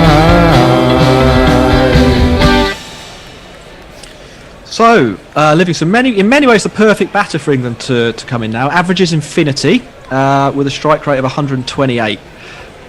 So India should be in for some punishment, I think, here as Shardul Thakur comes in to Livingston, and immediately he's down the wicket and off the mark with a clip through the leg side. They thought about 2, but decided against it. The downside to that stat is, of course, that Livingston has only played 1 game. But he looked good, I thought, earlier. He's going to get more action this time because he's got a bigger job to do than he had in the last game. So it'll be very interesting to see how he goes. That's the thing. He had quite a decent season with the Perth Scorchers, coming in the middle of the order, doing what you do in the T20 game. Whether he's got the endurance for this sort of task, I don't know. We were just watching Virat Kohli, by the way. Sorry to interrupt you there. He was bouncing up and down like a jack in the box after the Butler dismissal. Very happy. Shardul Thakur in. That's down the leg side, and it's been wided despite Shardul Thakur appealing. That was an appeal to try and save the wide, I think. Big time. Yeah, that looked. There was not even a hint of arse or bat on that delivery. I think we're going to have to let that go. But it was wide, yeah. Yeah, it's interesting that those appeals seem to be acceptable, whereas that Pollard dismissal a week or so ago, people were saying, "Oh, that's not fair to appeal for something like that." Shardul Thakur in, and a bouncer. Malan sways out the way of this. Look, maybe a touch high, but not wided. So that'll be a dot ball. England 97 for 4. The for 4, the important part of that score adventure at the moment. Absolutely. I mean, it was interesting because the Indian innings made it look like it was a relatively easy task for England. Right now, it's a huge hill. Thakur in again. This will be guided down to third man by Malan for a single. Exploiting that gap in the field pretty well, David Malan so far. I would agree with that. I mean, any score over 300 is going to be difficult because you need at least one or two pretty big partnerships. You probably need a century, and none of those things can be taken for granted. But it looked like the sort of pitch where those tasks were more than achievable for this England batting side. As Shardul Thakur comes in again to the new batter Livingston, dug in at his ribs and just turned into the leg side for no run. Rohit, the fielder. And England struggling, as we've been saying. Well, they're not struggling too badly on that run rate still. They're going at 6.1, the run rate's 6.7, so that differential is not overly concerning. The 4 wickets will certainly be concerning. I mean, the one consolation is the next man in at number 7 has 3 ODI centuries, so you know. Here comes Thakur to completely over another short one. Livingston sort of half ducks, half sways to get out the way of it. That brings it over to a close. England 98 for 4. Tweets, Tony. Yes, of course. Ravi Nair and indeed Messers seem to be in a conversation about the death of the ODI format. ODI is a betwixt format that needs to die. It's confusing for batters and bowlers, says Ravi, and Messi, you then go on to deny having ever actually said that. So I'll skip over that. Front arse, are we moving? Oh, okay, Warren, thanks again. Who's keeping me on my toes with what I can and can't read. But I am entertained, if a little cautious on what I actually share. Ravi Nair says, of course you didn't. This is back to you, Messers, so you already know this. Yeah. But if you want to structure an innings, you have tests. If you want it hitting, you have T20s. ODIs only make sense for women's cricket, which doesn't really have tests. Back to the cricket then. In comes Hardick, and that's full and slightly wide of off stump, driven through the covers for a single out to the sweeper. Malan on to 25, England on 99, one short of triple digits. Livingston back on to strike. Dr. Black 66 says, I'm New South Welsh, so I don't count. We kind of do. No, I get the point. Not directly in the Welsh club. Indirectly. Here comes Hardick then. That kind of nagging back of a length from him to Livingston. Livingston turns it into the leg side to the short mid-wicket fielder. Picks it up. There is no run. As we can see on the screen now, England are 16 runs behind where India were at this point, but for the loss of 3 more wickets. It's going to take a big partnership here. I mean, if Liam Livingston can pull this off, he certainly makes a statement as the next in line to an England batting place, I reckon. Well, I have a That's thought about Hardick. that after this ball. Hardick comes in again. That looked like it kept a little low, but Livingston jams his bat down on it, managed to squirt it out towards point. No chance for a run, but he gets away with one that had a couple of the Indian players a little bit excited. He had to come in the last game, didn't he? So where he got his runs quickly because he had a point to prove, but didn't have that many that he needed to make. Today he's got time to actually make his point, and he'll be very, very well aware of that.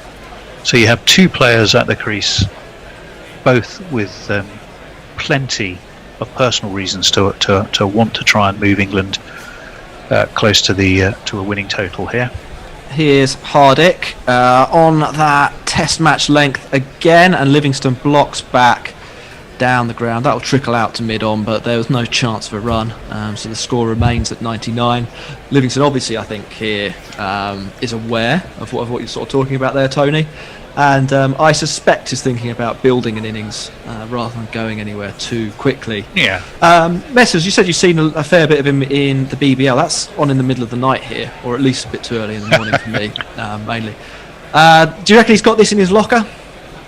Well, I mean, you certainly couldn't judge that from the BBL because sorry. Just to say, Hardick's in, and that's been turned out to deep square leg by Livingston for an easy single. I probably threw that over to you with too little time to say anything, so go again. So, I mean, he was consistent in terms of scoring decent double score figures right through the BBL. And as a Scorchers supporter, I found that very encouraging.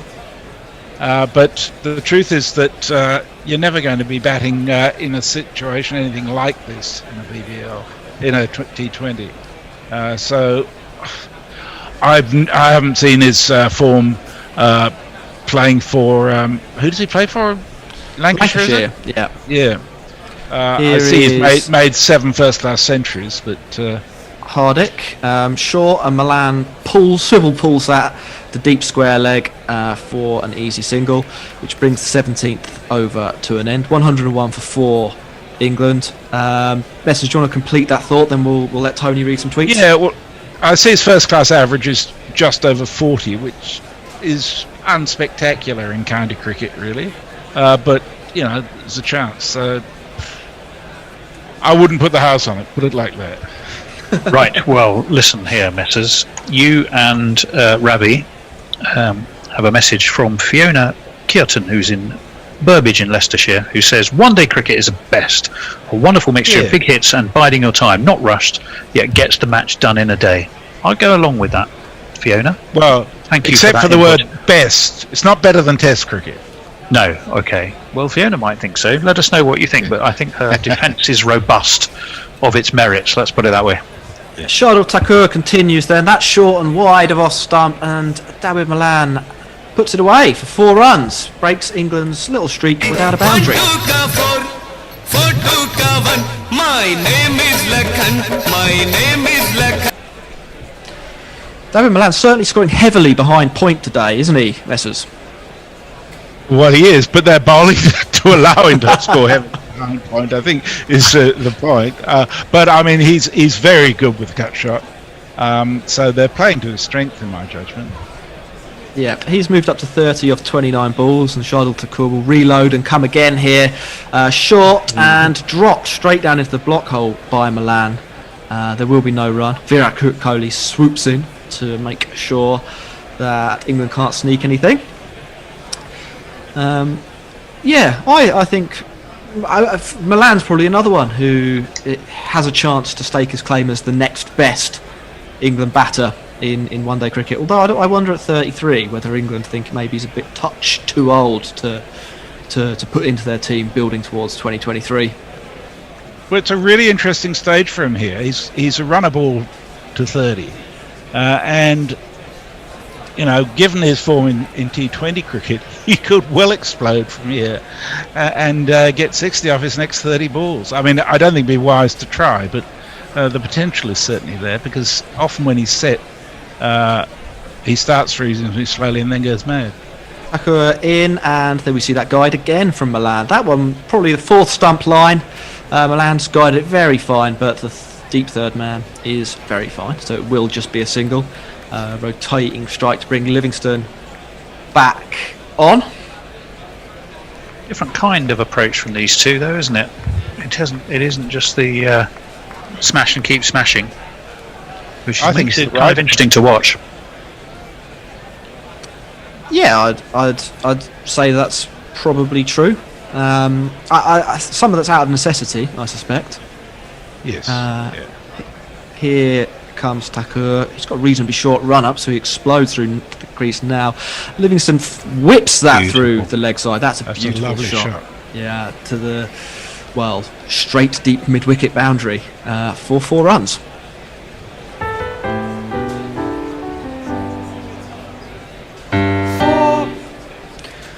Kind of KP-esque, the real whip of the bat to guide that through. Well, I mean, actually an area of the field with a couple of Indian fielders. Lovely shot. There was a touch of flamingo as well. Definitely. Here comes Thakur for the 5th ball of his over. Digs it in, and Livingston likes that. He's put it away for a sixer.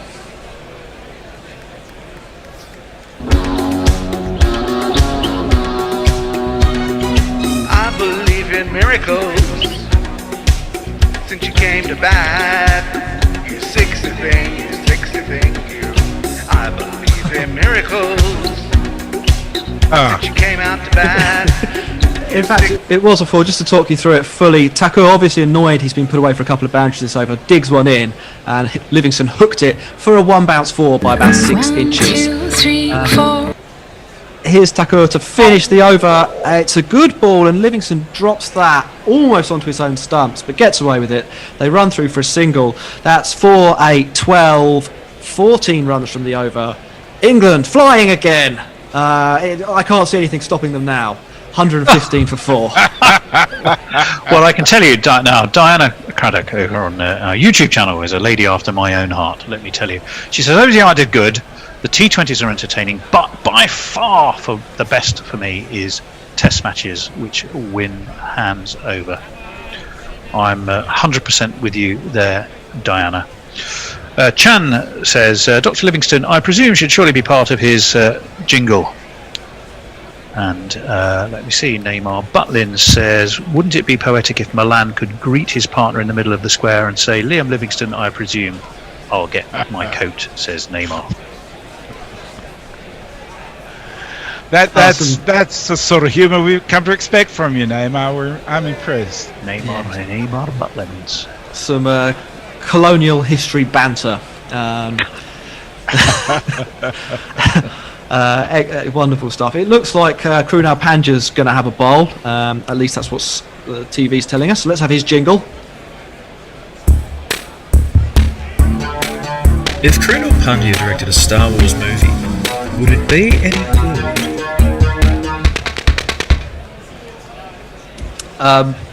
That jingle has really put me off my stride. A Star Wars movie was that? Yeah, I don't get it either.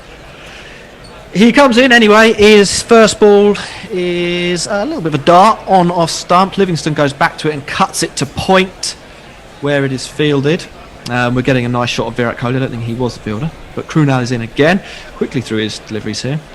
Livingston onto the back foot and knocks that down too long off for a single. Presumably from a cricketing perspective, he'd be obsessed with finding the source of Nathan Coulter Nile. Oh, goodness gracious. Boom, boom.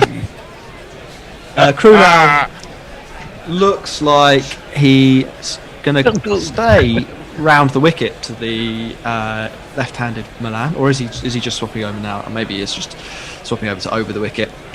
Krunal, obviously a left-arm spinner. Probably not the ideal matchup to bowl to Malan. Although Malan struggled with spin a little bit on this tour. He has a bit. Who hasn't, to a certain extent? Yeah.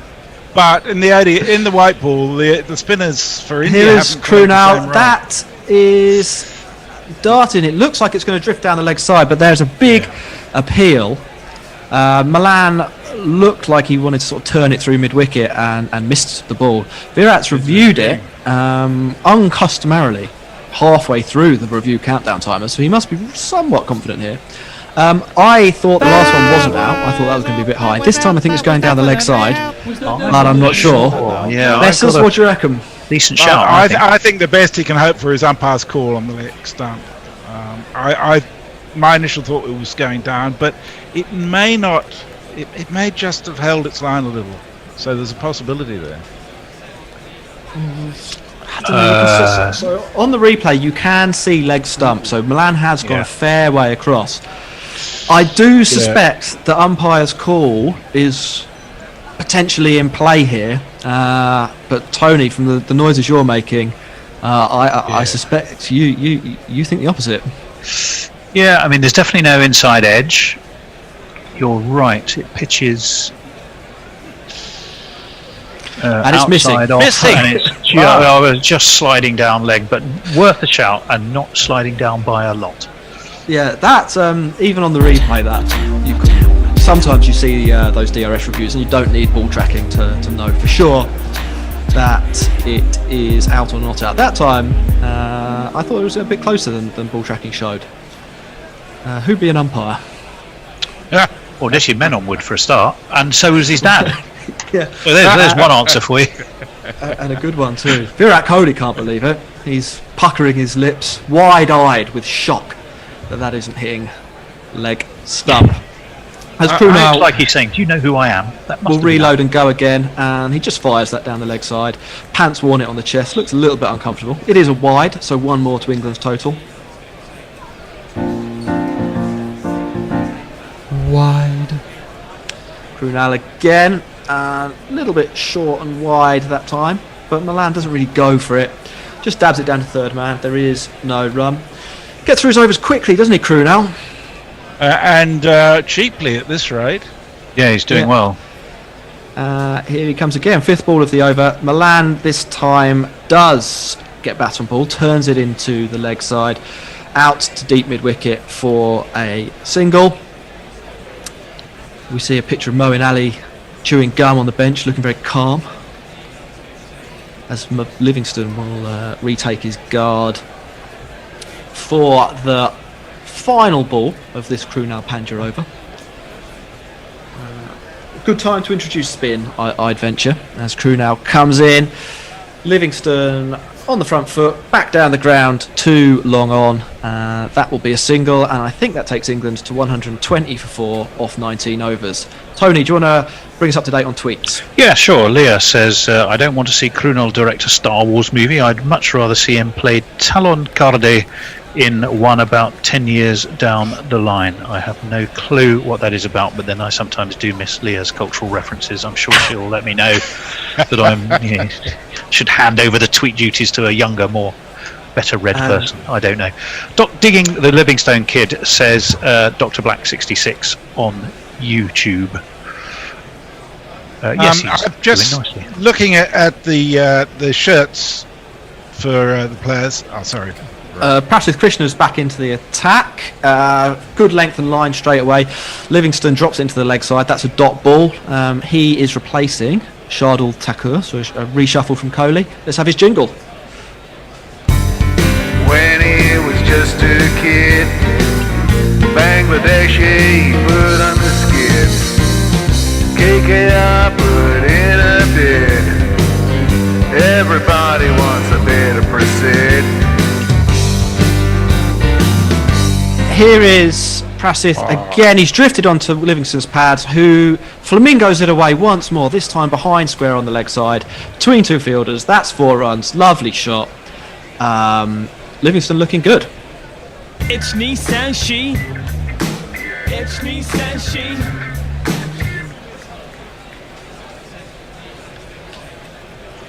He is looking good indeed. I was just about to mention that I could highly recommend an article on the Guerrilla Cricket website, a news article from a certain Tony Bishop, discussing some of the advertising on the shirts that has been seen. Prasith in again. That's a little bit full, a little bit straight, but Livingston, that's a sumptuous drive back down the ground, thuds into the boundary rope. My favourite shot in the game, the straight drive. Beautiful shot. Another 4 runs. With the super shatter, super shatter, super shatter, super shatter, super shatter, rocka, rocka, super shatter.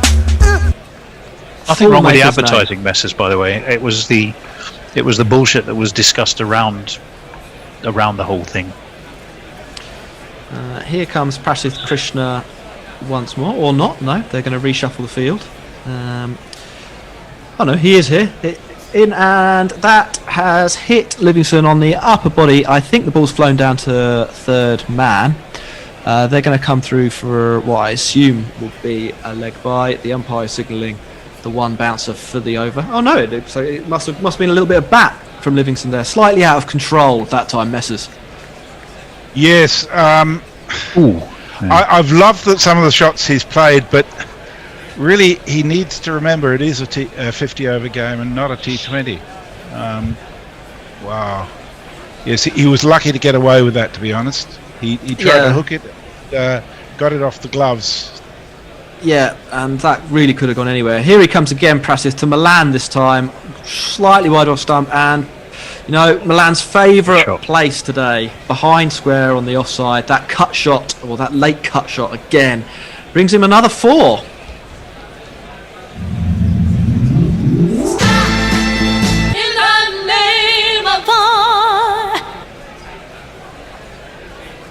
Yeah, I think Malan might have scored 80% of his runs there today, Tony. Yeah, it's always an area of strength for him. He likes to play the ball late, and that delicate cut down to sort of between gully and third man is right in his sweet spot to do that. And he does it beautifully. Always has, ever since I've been watching him. Last ball of our spell coming up then. England have brought the target, or they now need less than 200 to win. As Prasith comes in, it's short, it's angled, sort of away down the offside. Malan sways out the way, doesn't offer a shot, so there is no run. That completes the 20th over. England are 132 for 4. And it's time for me to hand over. I can't remember exactly who to. Alan's popped up. That will be to me. So Knuckle. That'll be to Knuckle, hopefully without an echo to accompany him this time. I'm going to cut and run for a wee while as well. Bear pressed the relevant button. Jack, we might need you back, just because I'm not sure that Ed's Wi-Fi is up to task. So we'll draw you back in. Yes, Ed moved in yesterday and his Wi-Fi has just cut out. 132 for 4 after 20 overs are England, as Krunal Pandya continues as is cut by Liam Livingston out to the deep point fielder. They come through for a single. Davin Malan, 23 of his 36 runs behind square on the offside. Stop bowling short across him. I think would be wise, as I'm joined by Jack Hope and Al Hotchkiss. Game evenly balanced. India ahead on points. Certainly on wickets taken. If you're England, you'd want one less down. Krunal is into Davin Malan. It's sort of an over spinner really rather than a side spinner. It comes on with the arm, and Malan stands tall and punches it to mid on. They come through for a single. I wonder if we'll see the Pandya brothers bowling together. I think India are well on top. Top of the maybe slightly more contrary view. Well, the required run rates are and current run rate are equal, but obviously with the top 4, the top 3 plus Joss Buttler out, I think you can make a good case for that. This is out on off stump, and Livingston punches to cover. There is no run. Krunal in again with his exaggeratedly straight approach to the crease. Livingston says long on. I don't care about no long on. Down the track and thumps it hard, rising over long on's head for a 6 that would have taken out any sight screen that had dared to get in the way. Oh, I say, chap, you're getting lit. A little bit of Rishabh Pant to that in terms of the timing of the swing. This one he doesn't time very well and squirts it past cover down to long off. Came down the track, waited, delayed the swing, and powered through it. I thought it went. It's not high on the bat, but it's not really out of the middle, and so I thought he was going to get caught. But just the power of the stroke, it didn't get too high. Certainly high enough that long on couldn't have done anything about it. But An indication of the power of the man. Yeah, power and timing, and bat swing, as it were, timing. This from Malan is pushed into the offside. KL Rahul tries to field the ball with his arse in the theme of the day by sitting on it, which is marginally effective. 10 runs off Cronal's second over with that 6 from Leon Livingston. After 21, England are 142 for 4, slightly ahead of the rate. Just bear with me, I'm bringing the tweets up. I'm assuming I'm on social, based on the... While you're doing that, I thought it was really interesting that England scored 66 for 2 in the power play, and then in overs 11 to 20, scored 66 for 2 again. Wow, that is fascinating. Ravi Nair says, these are the crucial, boring middle overs. That's been another theme of that. It might be the theme of every one-day international ever, the boring middle overs. Well, apart from today with India, because Hardik Pandya and Rishabh Pant decided they didn't want any boring middle overs. They weren't going to have any of that. Have a change of bowling. Prasidh Krishna out of the attack after being hit for 13, and he replaced Shardul Thakur, who got hit around for 14 in that over. So that third seamer, well, really all the seamers apart from Bhuvneshwar Kumar, really taking a little bit of a tap. So Shardul back into the attack.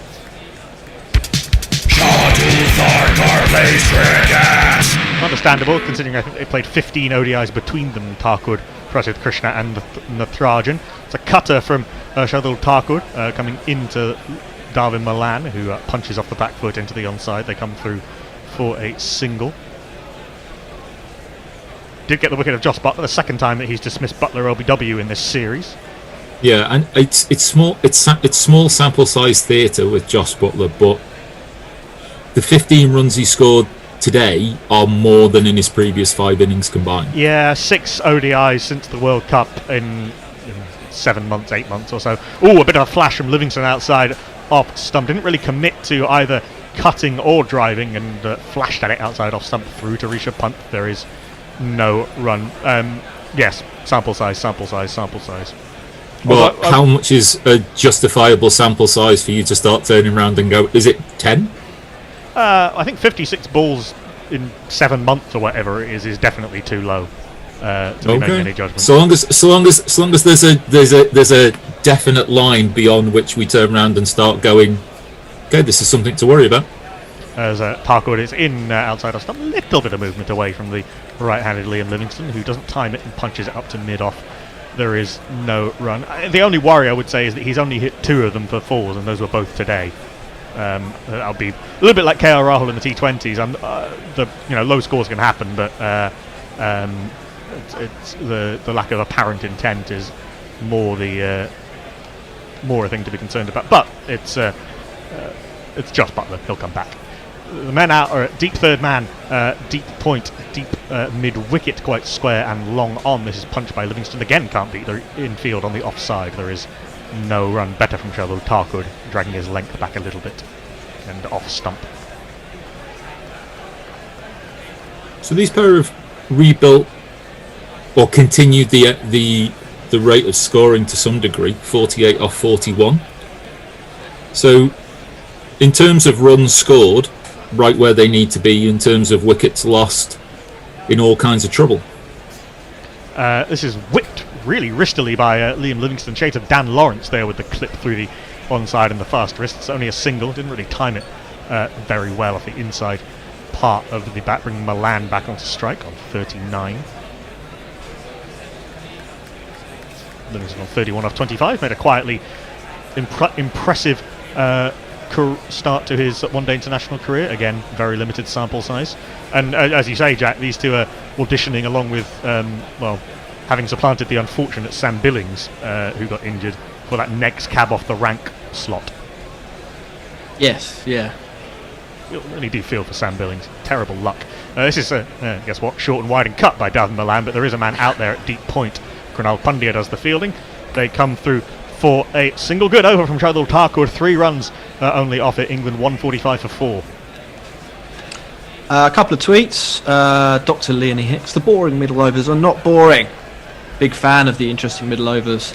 And Seagrave Saab on a similar note. I think the crucial point you missed in that last tweet was the crucial boring middle overs.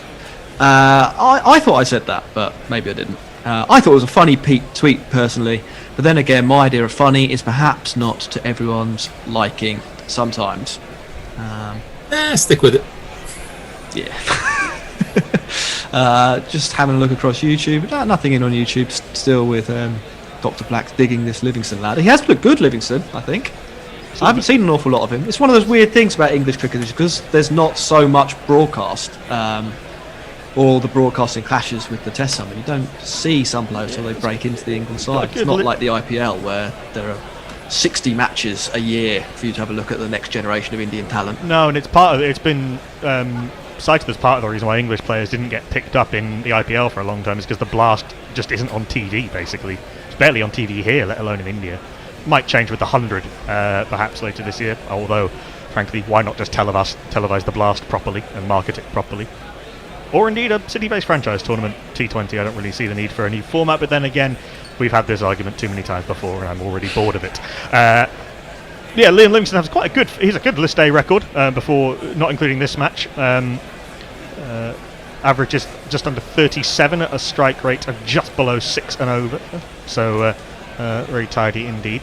Crunal is continuing, is sliding this down leg and is nudged by Malan out to Prasid Krishna at deep square leg, or sort of long leg really, and they come through for 1. 50 partnership up in just over a runner ball. Livingston the dominant partner of the two. His profile photo has done him no favours, as Crunal is in over the wicket and an edge from Liam Livingston, but a sort of controlled edge through the vacant slip. Rashid Krishna runs after it in gangly fashion, fields it in gangly fashion, and they come through for 2 runs. Baby Giraffe sprang to mind as he was running after that ball, of like he knew how to catch up to it but didn't really know what to do with it once he'd caught up with it. Got a good arm though, Prasid Krishna. Those long levers, pings the ball back in as Crunal is in. This is back of a length and punched by Livingston up to long off. Shubman Gill is on the field. I think Hardik Pandya has not been on the field for a little while after bowling those 2 overs, which is a bit of a worry. I think, the Hardik Pandya is not fully operational. Although, to be fair, I think there's there is an argument to say that if you're only getting Hardik Pandya as a batter, Jack, I think you'll take that. I think you definitely would in white ball cricket. Anyway, I heard some talk that he might be due a Test recall for England. This turns a little bit from Crunal Pandya, but on with the arm, really sort of in the arc, and this is punched by Malan down to Shubman Gill at long on, come through for 1. Yes, they're looking at him as the seam bowling all-rounder, which balances out the team nicely, I suppose, for India. Certainly, if you've got a 6, 7, 8 of Rishabh Pant, Hardik Pandya and Ravindra Jadeja in, that gives you a lot of options in a Test match. Does that mean by Ashwin? Does that mean by Patel? I don't think Akshar Patel's behind both Jadeja and Ashwin in the reckoning in Test cricket. This is back of a length and nicely worked by Livingston, using the bottom hand to make sure that he got it wider than on-striker for a single down to KL Rahul at long on. I mean, you could do, if you wanted to play 2 spinners, you could play Ashwin and Jadeja, and then play 2 fast bowlers and Hardik, and you've got a 5-man attack that can back down to 9. Yeah, I think that might be as stupid as England playing 3 seamers in that Ahmedabad Test though in England. I don't think it'll happen. I mean, now that Ashwin's rediscovered his batting form, of course, you've got the option of either of them. As Crunal is in back of the length and punched by Malan down to long off. Good defensive bowling from Crunal Pandya. 1, 2, 3, 4, 5, 7 runs off the over, and England 152 for 4. I think just the one tweet in from Anna Forsyth. Malan and calling for new gloves. Name me a more iconic duo. I'll wait. Nothing across on YouTube or Facebook either. So hope you've got a really good point to make, Al. It's interesting that they're saying that after 23 overs, India were 151 for 3 and England are 152 for 4. That may be what we might consider to. And I know that this is about the time that Pant and Pandya decided that they were going to go into overdrive for a good 11 overs. So it's not necessarily quite maybe the discrepancy that maybe we thought it was. No, it was we were all saying it was a slightly curious innings to read, that India first innings, as Thakur is continuing to Malan. Good tight lines coming into him a little bit fuller than Malan was expecting, and he doesn't time it at all off the inside part of the bat up to mid-off. They come through for a single. India seem to be quite happy with giving up these singles, as you tend to be at this stage of the innings. But they can't let this partnership grow too quickly. You've seen what damage can be done with teams with wickets in hand at the death. Still got Moeen Ali, still got Sam Curran to come. Both of them can hit a mean ball. There's 2 men back on the leg side at long leg and deep backwards, or deep square leg, just in front of square rather, as Parkwood is in rail time over the wicket to Liam Livingston. Good sort of test match length, as Jack was talking about, on off stump. A little bit of a cutter, and Livingston punches up to the again rather gangling Prasidh Krishna at mid on. Easy single. Seems where he wants to try and score, Livingston. He definitely wants to. His first instinct is to go down the ground. I'll be interested to see the split to where Malan's runs are coming from. How much is coming for him being able to play onto the onside? I think India might be quite comfortable packing the offside field, and if you're good enough to find the gap, you're good enough to find the gap. They bowled a little bit straighter at Darwin Malan. His 24 off his 44 runs have come backward a square, make that 25 of 45 as he runs this down to third man, down to Shubman Gill. His hair is looking very nice, very buffontish, lovely volume. But he has been slowed down a little bit by them bowling a little straighter at him. Livingston, yes, 20 of his 36 runs have come in the V, and another 10 actually through square leg, with a couple of good through that hook shot and pull shot, which he does play well. It's been a tidy little rebuilding effort at better than a run a ball, Jack. Yes, it's been good. I just checked the Google WinViz. England have basically doubled their chances of winning while these two have been at the crease, from about 15% to 30%. Makes sense. England exactly on the required run rate of 6.6 and over. Good cutter from Shardul Thakur, which Livingston plays about an hour early. Plays under it, and it loops through to Rishabh Pant, and who takes a good take diving forward. He bowls that off cutter well, doesn't he, Shardul Thakur? He's late on the shot, actually. He's tried to wait for it and to play a cut shot, but to play it up, and has ended up being too late on the shot. Yeah, sometimes your timing just goes completely on those. I think he started the swing and then was decelerating into the shot, which is never a good idea. Full toss, chunked straight back to Shardul Thakur. The third wicket falls today to a full toss. Liam Livingston got his first international wicket with a full toss. We saw Ben Stokes smash one straight down the throat of Shekhar Dhawan Natarajan, and now Liam Livingston has punched Shardul Thakur straight back to him. Good sharp reaction catch. That, I think, was the most forgivable of the three, as it were. It was a full toss that was hit straight back at the bowler on another day that would have just gone screaming past him for four, but he's hit it just off centre enough that Thakur was able to take a good catch. A second wicket for Shardul Thakur. Livingston goes for a dangerous looking 36 off 31. The partnership is broken. England 155 for 5. And I shall play the jingle to send the Cumbrian on his way. How's that? You messed about, I caught you out. How's that? Certainly done enough to see more of him over the summer. I think so. Certainly when players are likely to be in the test bubble. I think Morgan has said he doesn't expect to have the test players available to him. But Jack, another wicket, as it were, against the run of play. Yeah, a little bit. I mean, I guess that's why England were only 30% likely to win, though, because any wicket that did fall puts them back in the mire, and I think that's where they find themselves now. I think those two really did need to push on for another 10 overs or so to keep England in this, or to give England a really good chance of winning this. No issues. Unless we see some Mo heroics, which there's the Mo factor to consider. It's been a while, and it would be fun to see. I still remember that innings of the Blast quarter final in 2019. That stunning knock for Worcestershire. Moeen facing up to Shardul Thakur, and he runs it down to Natarajan at long leg. Thakur's had some success against the left-handers actually with that cutter. Moeen gets off the mark with a single. 156 for 5. England after 24 overs. No problem with the required run rate. They're almost up with it, but they need 175 more from 26 overs. I'll give Mo and Ali a jingle and then we'll read some tweets. Our beard shouldn't touch.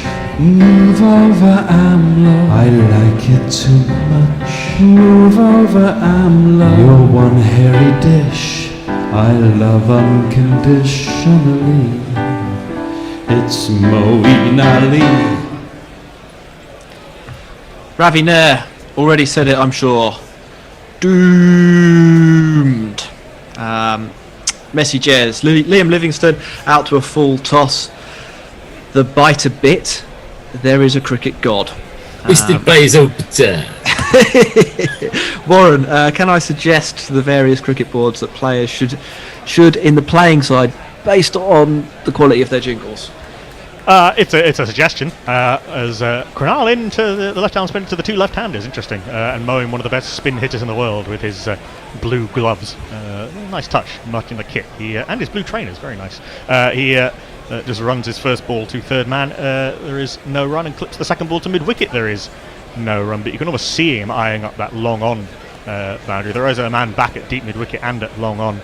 Also a long leg. This is a little bit flatter from Krunal Pandya, a little bit fuller as well, and Moeen just runs it down to long on for an easy single. And this delivery again from Shardul Thakur is a knuckleball, in fact. But it was a knuckleball full toss that didn't dip. That's the variation is of no consequence. Well, it was trying to be. But you know. As this from Krunal Pandya comes in with the arm, left arm, over the wicket to Stokes and Malan, who punches this down to long. And it's been a while since Malan scored a boundary. He's ticking it along at just over a runner ball. He was trying to bowl the sort of the knuckleball thing, ended up just sort of slipping out of his hand, and Livingston's eyes lit up, but he didn't time it well enough, and Thakur was able to take a decent catch. Didn't really attack it. Moeen bringing out the long handle. He does love hitting sixes off the spin. He didn't time that all that well. It didn't try and get to the pitch of the ball. Just went through with a sort of straight sweep on bended knee over long on. But such is Moeen's facility at hitting spinners, particularly when they're bowling into the arc, that it's gone for 6.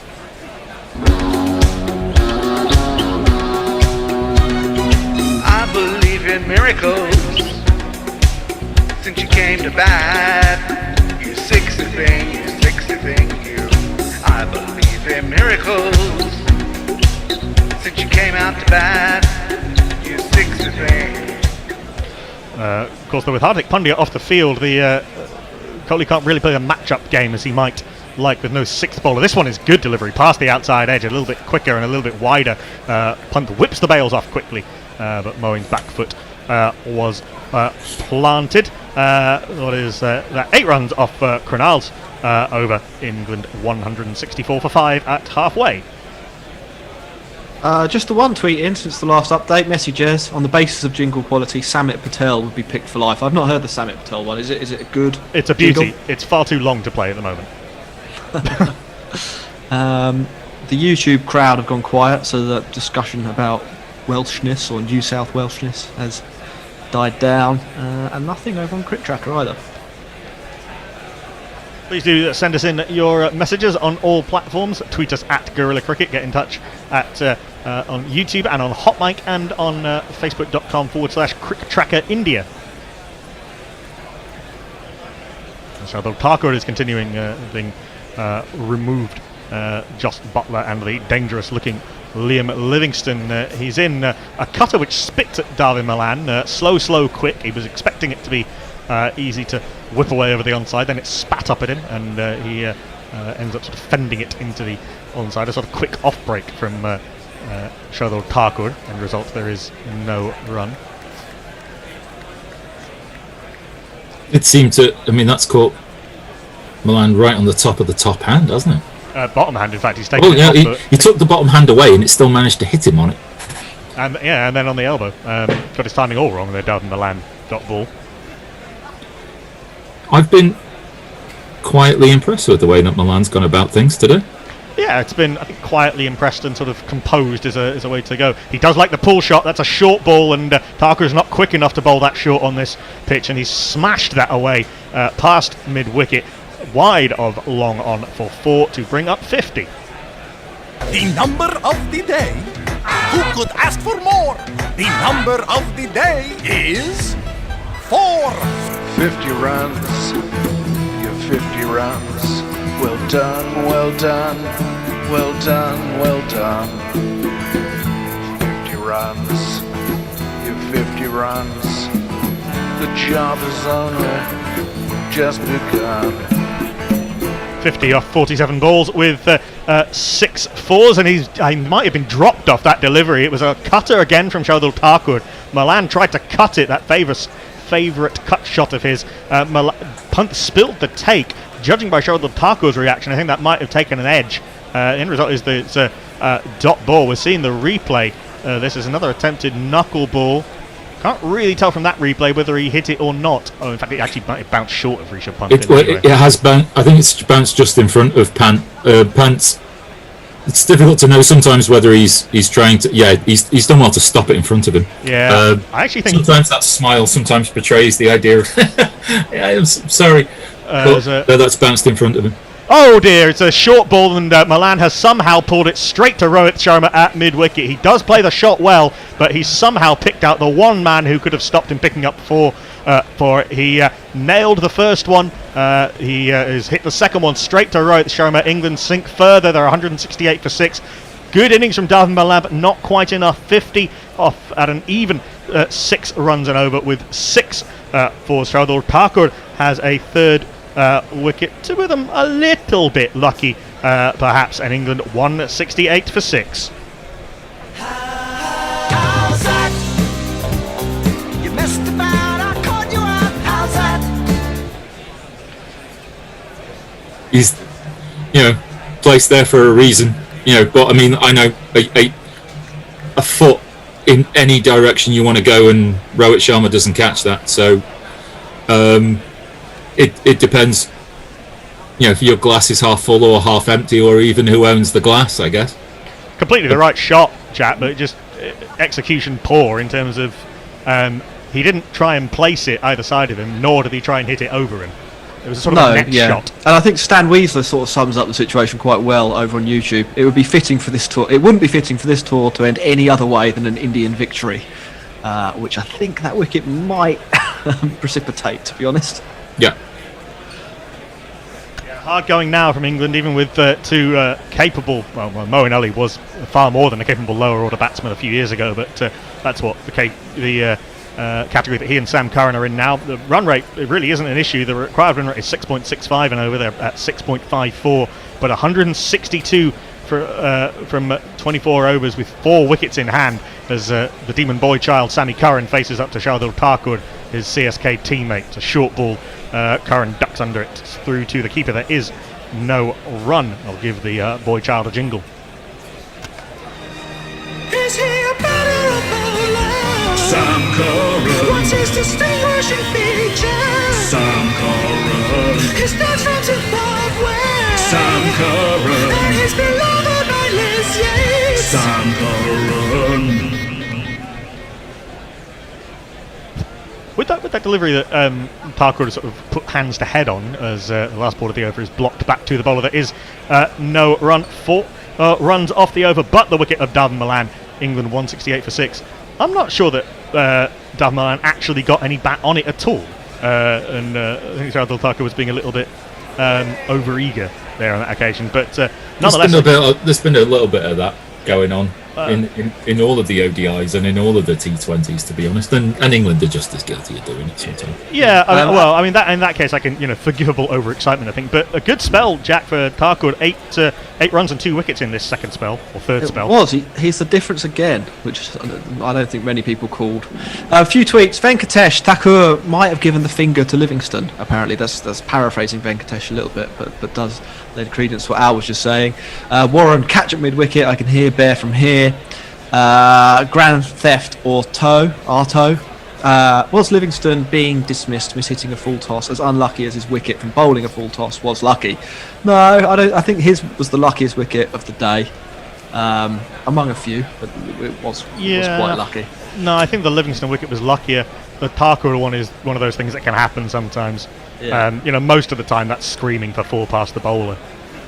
Diana's blaming this collapse on the bear who made a visit today. I guess that's all it takes.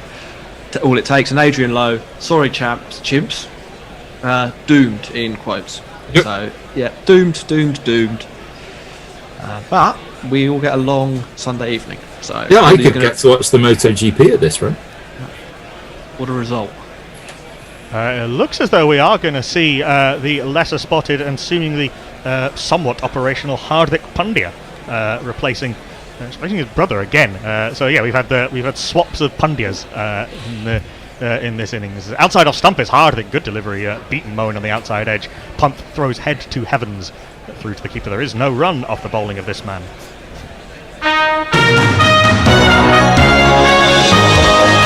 And in breaking news, Hardik Pandya. I mean, when he's been able to bowl, Jack, he's bowled quite tidily in this innings and bowled very well, I think, in the T20 series. Very economical. Yeah, I've been impressed with Hardik. It's been the best I've seen him bowl in the times I've seen him bowl. Yeah, indeed. He's bowling off a slightly shorter run, is Hardik Pandya. This is outside off stump. Moen has a flash at it, misses through to the keeper. It goes. There is no run. It does have a Test 5 for which he got in England. Trent Bridge, I think, that Test match England won on that tour, and but mostly has been a sort of economical but non-threatening sort of change bowler. But if he can bowl 6 or 7 overs plus regularly in a one-day international and 3 or 4 in a T20, it's just adding to his talents. Interesting to see how much Mumbai using with the ball in the IPL this year, as this is a full delivery from Hardik Pandya on off stump. It's blocked into the offside by Moen. There is no run. Leah, Jinx has worked. If any sports teams want to pay me to biggin up their opponents on Twitter, my DMs are open and rates are reasonable. So head over to Twitter if you want to jinx your opposition, I suppose. The smallest jinx can embiggen the smallest game. Moen Ali, 8. Embiggening. I embiggen. She embiggens. To be embiggened. As Hardik is in cuttery thing, and Moen Ali runs it to Gill at backward point. So Hardik's on, Gill is on. I'm not sure who's off, to be honest. Anyway, there is no run. No, there was just a bit more swing today, wasn't there, in the early overs? But yeah, a little bit more swing, a little bit off the pitch at times. It's been a good track still. Oh God, it's been a good track. Yeah, I mean you can't argue with it. It's just been an interesting slight reversal off the first 2 games. In comes Hardik to Moen, who punches this, gets bat on ball this time, slightly sort of high on the bat, and it's just a single out to Shikhar Dhawan at deep cover. Come through for that one very easily. Seeing the wickets that Shardul Thakur has picked up today, trapping Josh Buttler on the crease, and on review, India removing the England's wicketkeeper and standing captain. A full toss which Livingston hit straight back to Shardul Thakur, then a long hop which Malan slapped off a pull shot powerfully straight to Rohit Sharma at mid wicket. End result, Shardul Thakur is on 3 for 36 off 6 overs. Hardik Pandya in last ball of his 3rd over, the 27th of the innings. A short ball which Curran ducks under through to the keeper. There is no run. Good stuff from Hardik, just the 1 run off the over. England 169 for 6, required run rate closing on 7 and over. I'm just going to run through a quick few tweets, and I'm going to duck off early from my emergency stint and hand over to Messi Jez. Mark Zips just had his 2nd jab. Come on, England. Let's make this an even better day. I think the ship has sailed a little bit on that one, Mark, but you never know. Ravi Nair, he says, can we not have Nakul Pandey commenting on England's batting, please? I guess you're the jinx in this situation, Nakul. And Mick Black thinks Sam Curran needs a new jingle. So I am going to go get some water and hand over to Messi Jez. Jez! Hello, back again. You said that like How are you, Al? You said that like Norm walking to the bar and cheers. Jez, it's the first day of summer. Change of First bowling. day of summer, is it? Change of bowling after that successful spell of 2 for 8 in 2 overs, as left armer replaces from Sunrisers Hyderabad, replaces right arm from Chennai Super Kings. This is outside off stump, and driven by Moeen to mid-off the bowling of this left armour from Hyderabad.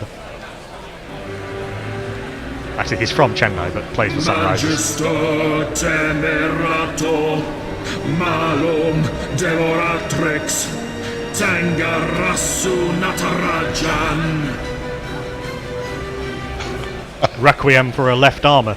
Moeen pulled out of He that. pulled out because his jingle wasn't finished, I know. Yes. Very polite of Moeen Ali, lovely man, to allow us to finish the Natarajan jingle. I do hope this just doesn't become us blocking to the point that it becomes impossible to win. You know, I mean, I can't see that happening somehow. Natarajan in, Moeen thinks about hooking it, which he does love to play, but it's sailing down leg, taken by punt on the skip. The umpire spreads the arms wide. I would not want to walk into that dressing room to face Owen Morgan if England pootle along and lose by 20, but aren't ever looking like getting close to the target. I think what Moeen Ali did there is part of the evolution that's got to come with one day in T20 cricket.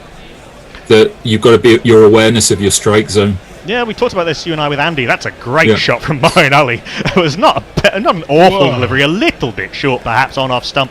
Moeen has timed the absolute ears off it, out in through a gap in the stands, into the medical van and out again for 6. What a shot from Moeen Ali. The underrated skill here is the skill of the cameraman who was able to follow it, because it went so fast off the bat. That was ridiculous. Wonderful shot and wonderful camera work to see it go into that gap in the stands over mid-wicket. Natarajan is also not quite quick enough to bowl short on this pitch. It wasn't even that short. Keep bowling Yorkers, mate. Come on. Yeah, we've not seen a Yorker yet from Natarajan. Men up are at backward point cover mid-wicket and backward square leg. Thank you, Natarajan, for pulling out of your delivery to allow me to finish the description of the field.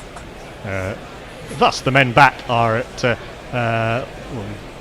backward point, deep square leg, mid-wicket, mid-on. That's a poor delivery from Natarajan. He did go for the Yorker, but he got it down leg side.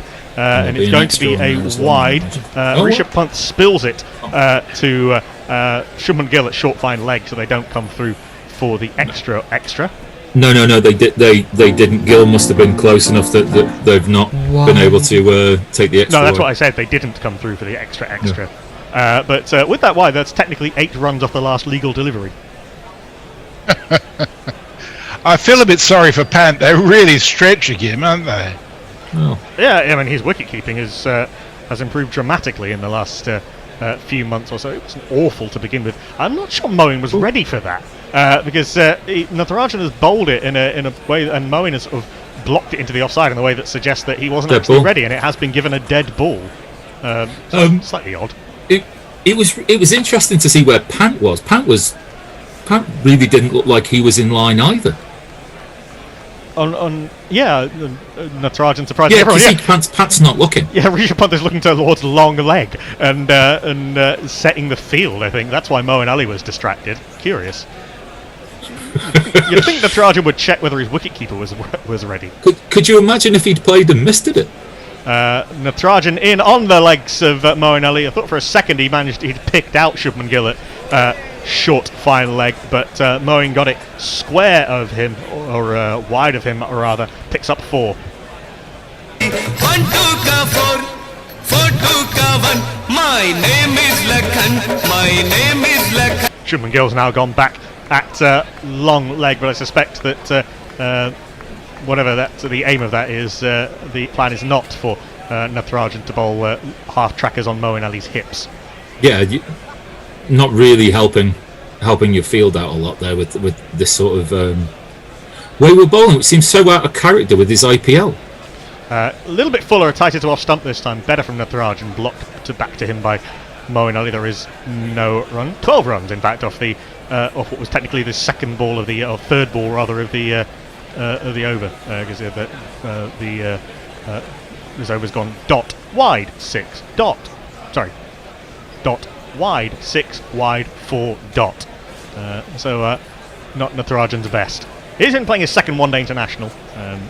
Natarajan. He's in. A bit of a smear from Moeen Ali. Was trying to go over long on, I think, or wide long on, but didn't really time it. Comes off the inside part of the bat down to Shikhar Dhawan at deep square leg. Come through for a single. Sam Curran will face up to the last ball. The last ball of the over. Natarajan hopes. Looks a completely different bowler. Looks a completely different bowler to what we saw in the IPL. Yeah, he did bowl more Yorkers than anyone else in that tournament.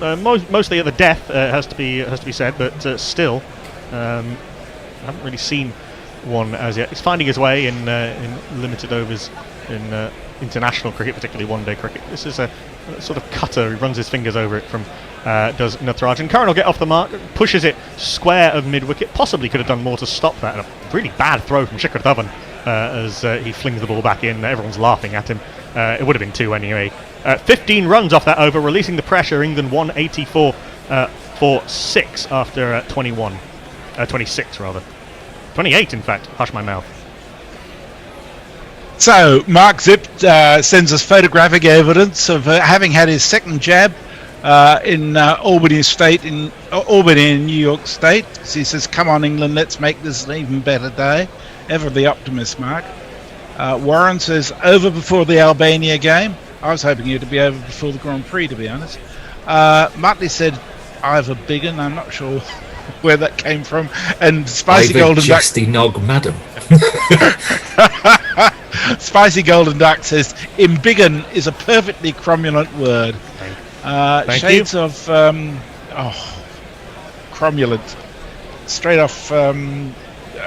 It's all Simpsons references. Go on. Mime it. Does Sam Curran have the finest eyebrows in international cricket? Says Mark Black. You might have the ones that are closest. You might have the ones that are closest together. There have been a few monobrows in international cricket over the years. Actually, Bhuvneshwar Kumar, to go with his eyes, has very nicely defined eyebrows, I will say that much. We're wibbling about facial features north of the nose because it's a drinks break. England 184 for 6 after 28. Which is good because we've still got quite a few tweets to go through. The Jersey Jingler, who supplies us with some wonderful jingles, says, "Why does Sam Curran need a new jingle?" There was some discussion about the relevance of his jingle. That hasn't been updated for a little while. I think it serves a purpose for sure. Pirate Badshower, hello in Dublin, says, "Does the net run rate matter for the ODI Super League? If it does, then there is an incentive to ease your way as close to the target as possible, rather than crash and burn, death or victory method." It does a bit to separate teams who are level on points, but England are going to qualify for the World Cup because the top 8 go through from the 13-team Super League. There is no realistic possibility of England not qualifying, so I don't think that it'll be. I think things like that would be furthest from their mind. It's only really towards the end of the tournament that stuff starts to become relevant. And India qualify anyway for the ODI Super for the World Cup as hosts. The penalties, other than monetary penalties for slow over rates? Yeah, you get dot points. That's why Sri Lanka after 3 games are on -2. Oh, that's pretty impressive. That's good going, isn't it? Yeah. Warren says, "What happens if the HIA doctor, the medical van, needs a HIA?" Sorry. Yeah, head injury assessment or brain injury, as I was told. I did a seminar this week as part of my course on how to report on concussions, and brain injury is the preferred terminology. Actually, because it turns out it's more effective at getting parents and coaches to pull affected players out of the game than concussion, and it's more specific than head injury. Yeah. What I also learned is that pretty much any on-field assessment is completely useless. Yep. Oh, terrific. You need sort of, 12 to 25 minutes to assess it properly. A little chip shot from Moeen over the top of the man jumping at Natarajan's out of the attack after that. Hardik is out of the attack after that one quite tight over. Prashid Krishna is back into the attack. Moeen will pick up 2 as he chips it over the head of the man at cover of the bowling of this man. When he was just a kid, Bangladeshi put on the skid, KKR put in a bid. said. Tighter line from Prasidh Krishna into the body of Moeen Ali, who drops it into the onside. Come through for a single. Tidy start from Moeen Ali, 23 off 18, including that couple of magnificent sixes. Yeah, there comes a point sometimes where you go, so there's certain types of sixes that you think might be worth more. Well, they used to do that in sort of exhibition cricket. I remember they played an exhibition game at the Millennium Stadium, and they closed the roof, and you got 12 for hitting the roof. Shahid Afridi, of course, did it, I think, second ball. Of course. As Prasidh Krishna is in a little bit outside off stump, and it's run by Sam Curran to Rohit Sharma, who throws the ball at Rishabh Pant for no obvious reason. They laugh at each other. There is no run. Jez, sort of physically, he's not as tall, but does Prasidh Krishna remind you a little bit of Billy Stanlake?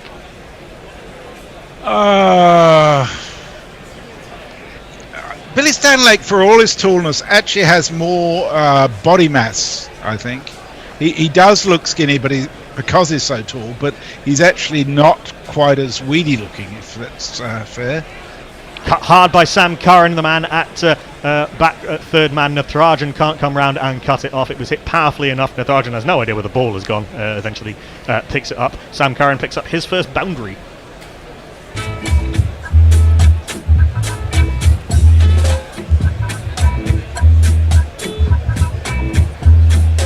Just a little bit too short and too wide from Prasidh Krishna, and Curran picked the gap very nicely with those wrists of his. I actually have a question for Al, who announced the first day of summer. I'm just wondering if the Wirral's declaring new seasons to cope for global warming. Al? This is outside off stump, and Curran runs it down through the vacant slip cordon down to Natarajan. They come through for a single. Well, it is the first day of British summertime today. I think technically it's the first day of spring today. Oh yeah. I mean, if you want to go by other measures, well, we've had the vernal equinox, so we're definitely into spring from that regard. It's just, I mean, we're just deciding in our house about whether the clocks going forward means you turn the central heating off. I would have thought that was a very poor measure. Last ball of the over from Prasidh Krishna. Moeen leaves it through to the keeper as it rises outside off stump. 8 runs off the over, 29 overs gone. England 192 for 6, and Moeen is rebuilding and keeping England going. Sam Curran is sort of there. So Mike Black, by the way, Al, I'd suggest looking at the thermometer rather than the clock for that question. Mike Black says, time the absolute ears off. It may be my new favourite saying.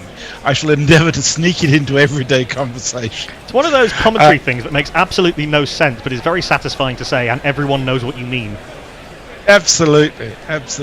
Neil Franklin says, guerrilla cricket, been and got my second jab, assume that England are losing to the Indian colonialist oppressor. Cricket is Neymar surely... Butland says, I knew a girl who had a cat called Jinx. It wasn't black, but could be a nice pet at GC Towers. He's still having a go at you. It would be a cricket reference. Ajinkya Rahane, of course, named Jinx. A swap of seamer at the other end as Natarajan is out of the attack. So in fact it was a change of ends for Hardik Pandya, who was first ball of his 4th over. The 30th of the innings is run by Sam Curran down to third man. They come through for a single off the bowling of this man.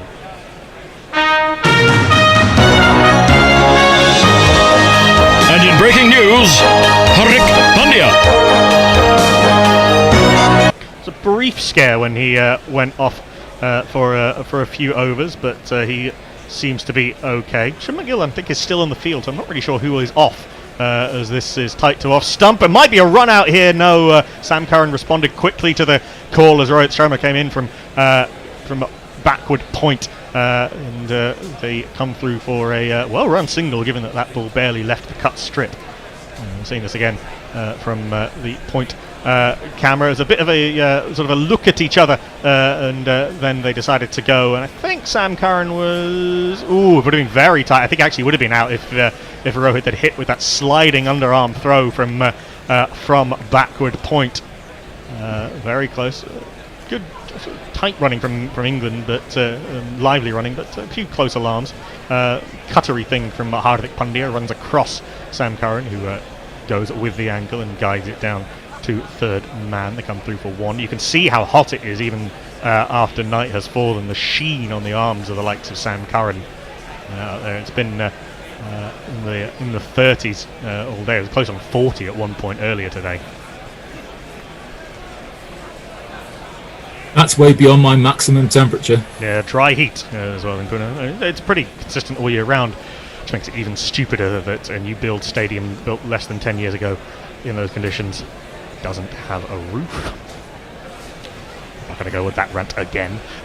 3 balls left of the over. Hardik in full delivery and driven by Moeen Ali. Doesn't really try and hit it particularly hard. Shardul Thakur comes round at mid-off. Come through. They don't come through for a single. There is no run. 195 for 6. England need another 135 off 20.3 overs. The game's not done yet for certain. England are slightly ahead of the required run rate in fact. These two can stay together for another 10 overs. Could make things quite interesting. We'll have Al taking you through the next 10 overs on ball by ball in the company of Messi Jez reading tweets and Tony Bishop doing his clerical stuff in a summarising capacity. Hardik is in again, working his way back to full bowling fitness. He's in right arm over the wicket, an off cutter running his fingers across the ball in a sort of off spinnery type manner. Moeen Ali running it off the just a little gentle flick into the onside. KL Rahul fields. They come through for a single. Mike Black is correcting my reading. He said that Sam Curran had the fiercest, not the finest eyebrows. He's disappointed with my education in reading. And it's all right. Me speak English good too. Me? To continue the Simpsons theme, me fail English, that's impossible. This is outside off stump. Sam Curran tries to run it for a single down to third man, gets it 2 square, can't beat Krunal Pandya, who for some reason decides to drop the ball as he tries to throw it to his captain. There is no run. 30 overs gone. England 196 for 6. Need 134 of the last 20 overs with 4 wickets in hand. Sam Curran is 9 not out of 10. Moeen Ali is looking good, 25 not out of 22. And I hand over to Messi Jez, to Tony Bishop, and to Al Hotchkiss. Thank you, Knuckle. Thanks, Knuckle. Slightly annoyed philosopher, that's a handler I like, says, what's the deal with Shradul Thakur? How can he be so effective? He doesn't really seem lethal in any way. Nah. Which is a fair point, I reckon. You see, the thing is, you'd be scared of someone that was lethal. As we've got a change in the bowling. I'll say hello to Tony in justice. Actually, he's just warming up, so... Afternoon, Tony. Hello. We've been I've been brought on to be clerical, apparently. Yeah. I'm not sure if that means I'm supposed to do some flying. I'm not sure what that means. I just thought you were going to do paperwork. Well, that's the way I would interpret it. So it's stationary, like England. We'll have a bit of a jingle, shall we, for our new bowler? Procedure is out of the attack with his thin arms. No, apparently I've talked over it, so there you go.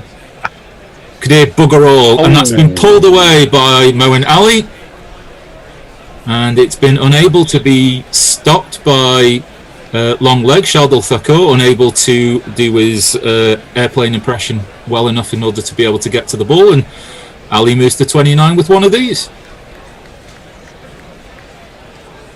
1, 2, 3, 4. Yeah, he wasn't really. It would have been some catch. He'd have had to have literally taken off pretty much to the day, even though he looks disappointed. The day he's had, I'm surprised that hasn't gone right down his throat, literally down his throat. And that's it's back of the length from Kumar, but just dabbed towards mid-wicket. Moeen has no run with that second ball. England 200 for 6. All about wickets here, isn't it? Because, I mean, the run rate is on the money. England are sort of pretty much run for run where they need to be. Absolutely. They carried on, they'd win on the last ball of the game, but we just need 14 lost the wickets. Can we start again? And that is driven airily and out. Hardik Pandya, take a bow. Well, what a comeback for him after that horror drop. Without any fear for human life, he has dived forward at mid-off, and a mistimed drive by Moeen, and he's picked it up just as a blade of grass was about to make contact. An absolutely stunning catch. Yeah. He obviously likes the difficult ones. Yeah. Puts down the simple ones and catches the worldies.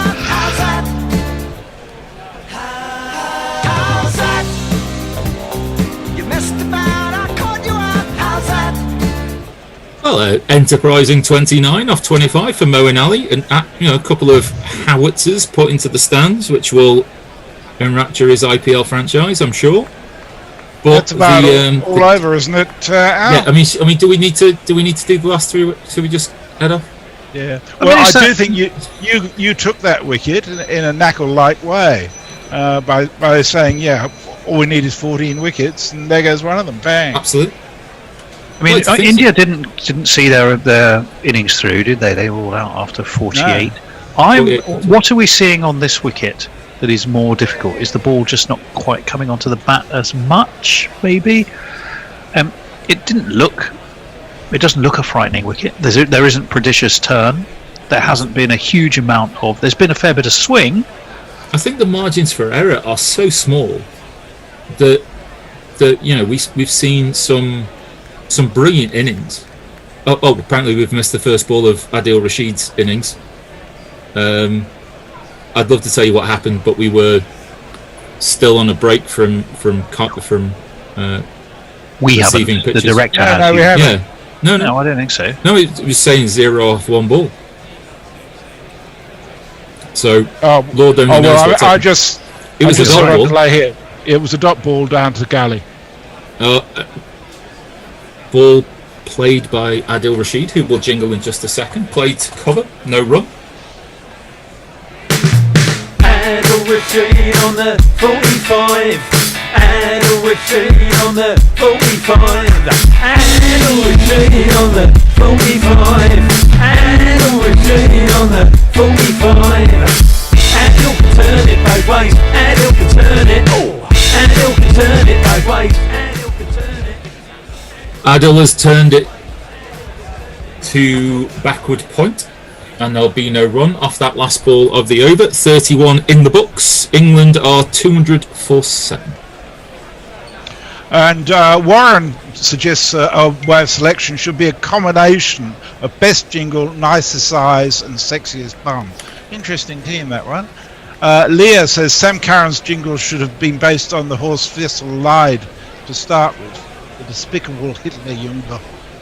Really doesn't like so much. Warren says saw something about having a saliva test for brain injury assessment. Would a snot rocket be acceptable? Oh, Warren.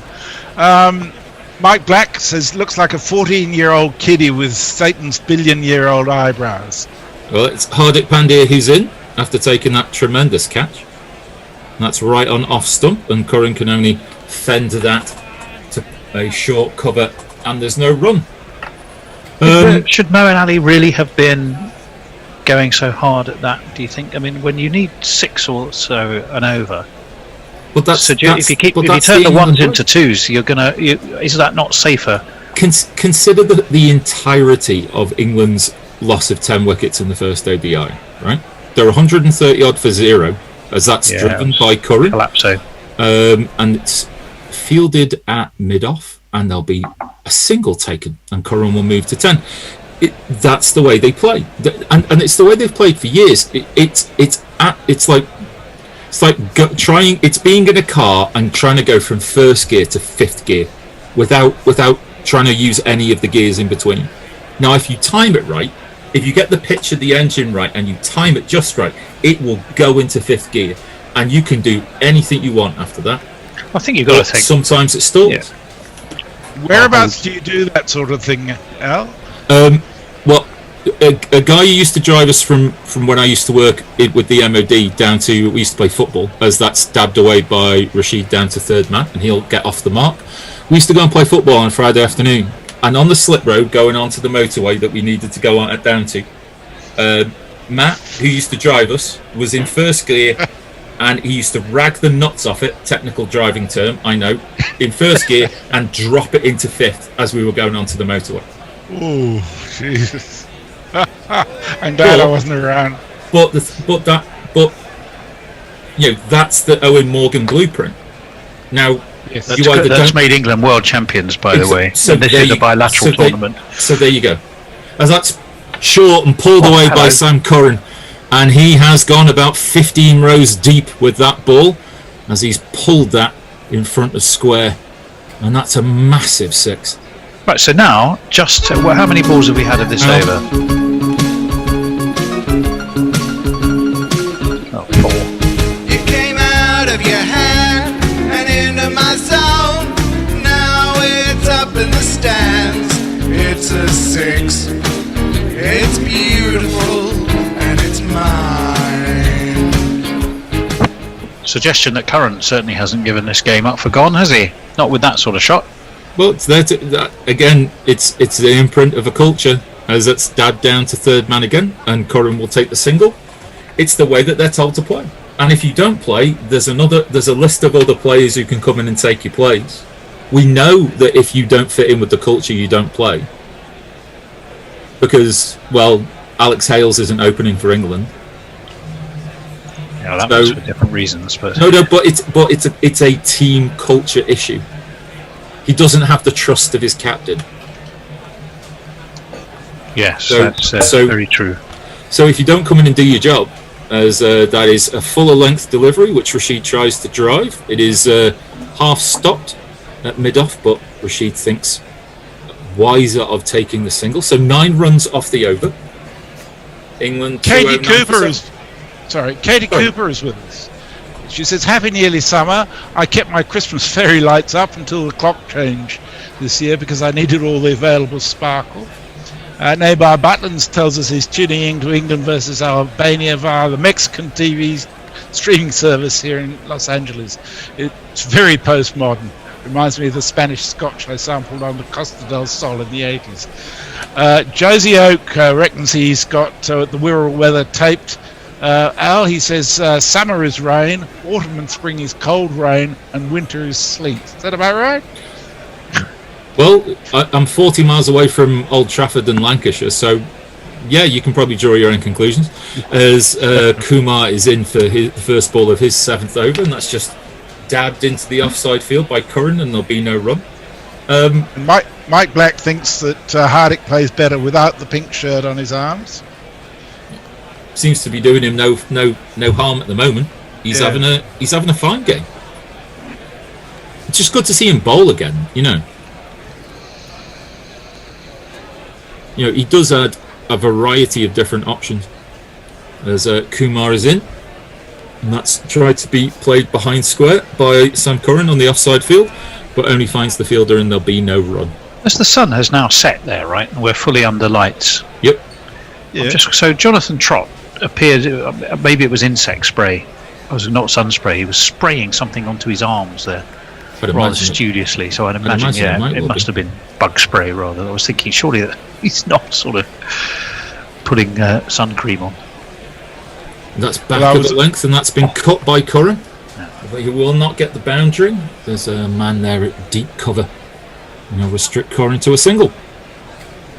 I was always intrigued when they started nighttime cricket at people putting that zinc cream on their noses and things to, I thought, get rid of the sun, but it was obviously to do with reflections and things. Almost like war paint. It's you see the American footballers with that sort of black paint underneath the eyes. As that's a full-length delivery, which Rashid drives and times absolutely beautifully. Mid-off had absolutely no chance, and that screamed to the boundary. That went like a tracer bullet. With Tony, an apparent minimum of effort as well.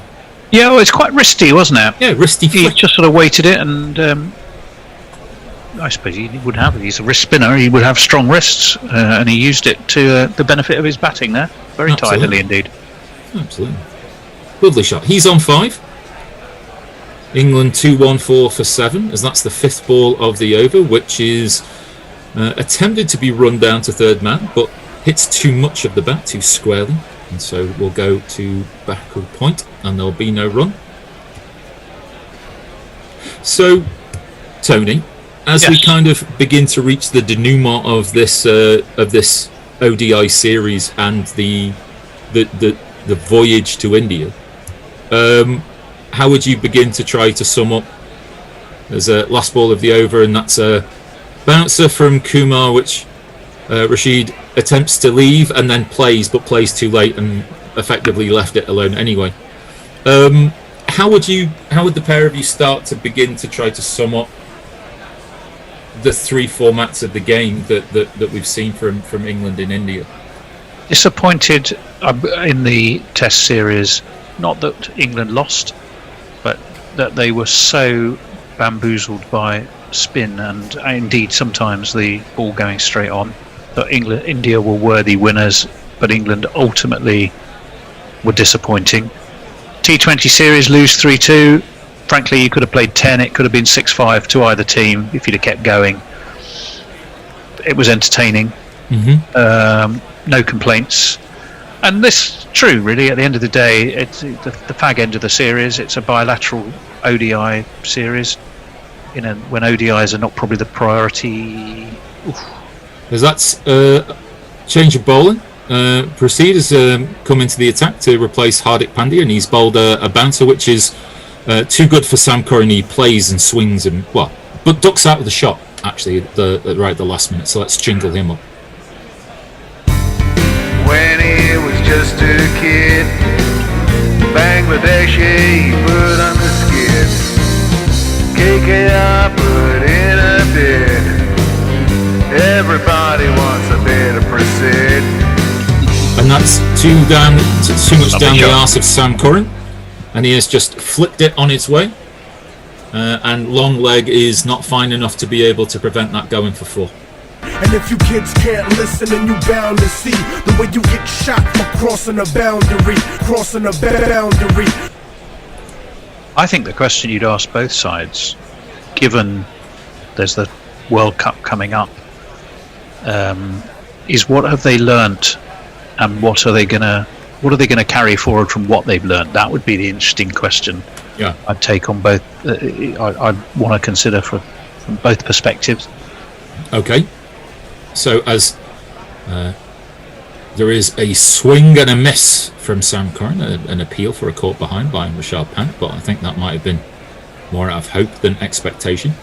I think England have learned that they need to absolutely try and cobble together 2 fast bowlers that can stay fit enough, because when they genuinely can deploy pace accurately early on, it is a winning formula, but they need to keep their bowlers fit enough.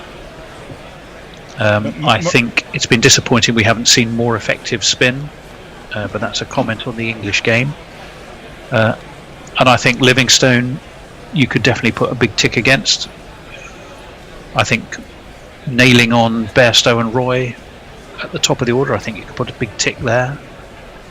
As that is a half volley length delivery right on middle and leg stump, which Curran can only find KL Rahul mid wicket, and there'll be no run. Jez, same question to you. Yeah, so a slightly different angle from my point of view. The sense I had was that there was very little expectation of England in the Test matches in India. Seemed to be very high expectation, either 4-0 or 3-1 loss. Slower ball, which Curran reaches for and plays high down the ground, and that has been spilled by Hardik Pandya. Jeez. Can only take them low down, you see. Anything that goes really high in the air, he seems to be losing. And he has spilled that and should be made to do laps of the car park. And I think that's spilt away for 4. No, he didn't actually throw it over the sponge for 6. No, he's just dropped it. He kind of ended up kicking it towards the boundary sponge. So that's 2 down and 1 taken from a Hardik perspective, isn't it? So I have a perfectly opposite tweet from Slightly Annoyed Philosopher, which says, simple textbook catch, Hardik Pandya. Nah, bruv, can't do it. Very hard diving forward catch, easy peasy, lemon squeezy. Absolutely. Yeah. Probably more concentration. He's made up an awful lot of ground to get to the point where he's dropped it, which I know is of no consequence. And he's a really good fielder as well. And that's on leg stump. And again, Curran can't... I was going to say Curran can't get it past mid-wicket. He's got it through mid-wicket because KR Rahul has decided to take his eye off the literal ball. So there's a single to end the over. England 2-2-3 for 7. So Neil Franklin, to whom I swear I have no allegiance whatsoever, says messages should be on tweets all the time. He's the only Brad person that understands them, and you should pay him. Go for it, I say. Should pay him? Hang on, no, we don't. Just can we Massive negotiate? departure from policy. Can we negotiate a percentage increase on your current wage? Yeah, I'll take 100%, mate. No worries. Yeah, no. Leah says, yeah, I've really hated Curran ever since he basically won England the series last time India toured, and that haircut is called the fash, as in fascist, for a reason. I'm sorry, I've got a few to catch up on. Okay. Robin Air says Al has surely forgotten his childhood. There were only 4 years when we went from one to top. 1960s child here. Trot is lubing up apparently, according to Warren. It's going to be Natarajan who's going to resume bowling. A ball that tucks Curran up for room. You can only play it back to the bowler and there'll be no run. Should we have a requiem for a left arm seamer? Magister temerato malum devoratrix Tangarasu Natarajan.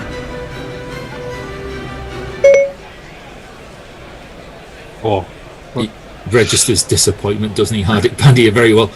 Now, it's slightly back of a length, but on Curran's leg stump, and he turns that ball through mid-wicket, and they're going to try and come back for 2 when they do.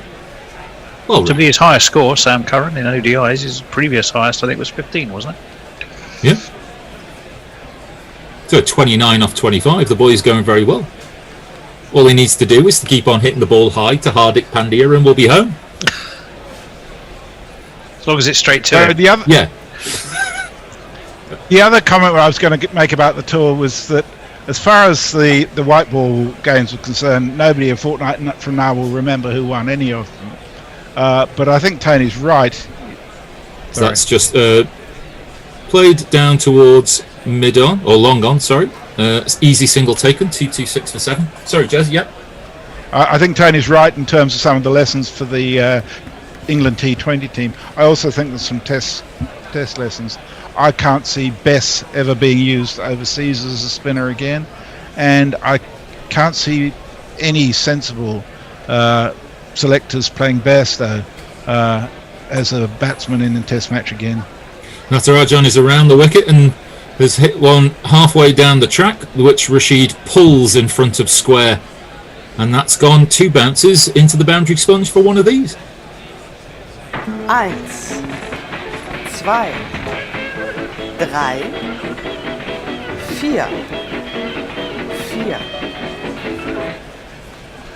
Got a high score of 65, as in 69. There's Adil Rashid. He got that at Edgbaston against New Zealand in 2015. Might need more than that, as it will continue around the wicket. Another short ball in, and he's been pulled away. And that ball has bounced in front of Proceed, and there'll just be a single taken, and England will be on 2-3-1 for 7. And they are now actually ahead of the rate, 6.6 versus 6.5. Yeah. So they've overtaken it for the 99 first time, I think. 99 off 91 balls. That in of itself, you look at and you go, game on. It's exactly, well, you would, because I mean, got away, we won. As they said, if you count the boundaries you need, it's 1 and over, and then the rest in 1s and 2s. And that's full length ball, an attempt at a Yorker maybe, but he's missed it, and Rashid has nearly blown Natarajan's head off with that drive. And that's another sweetly timed ball for the leg spinner. That went like a tracer bullet. That went like a tracer bullet. I should say so. Twice. Yeah. It went. Sorry, one last comment on the T20 side. For me, Mark Wood is absolutely indispensable for England if they're going to win the World Cup. Yep. I just see him. Then you have to find a way of keeping him fit, because he won't stay the pace. Unfortunately, he'll deliver the pace. He keeps falling over. Need a break. And Okay, that's Josie. a big problem for England. Yeah. Josie Oak says, my new Ford Mustang GT has a 10-speed auto box that will go between first and fifth automatically when just tootling along at 15 miles an hour. Mind you, you put your foot down, it'll kick down, and you're at 60 mph in about 3 seconds. We've got another change in the bowling. The man of 1,000 variations is going to come back. But that first ball is to Adil Rashid, and he flicks it behind square. I accidentally attributed that last 4 to him when it was, in fact, to Sam Curran. But that was Rashid again. He really uses those wrists, doesn't he? Certainly does. McAllister Riptide says the Currans are the ones who have knocked mulleted X-walks all around of Paul Smith off his most disliked. Oof.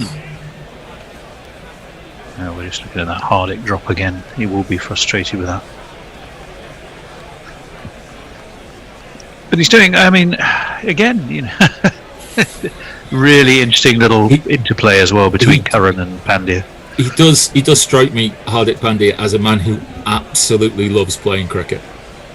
There is a certain joy that I think he gets from playing. That is on the hip of Curran, and he plays that to mid-wicket, and there'll be a comfortable single.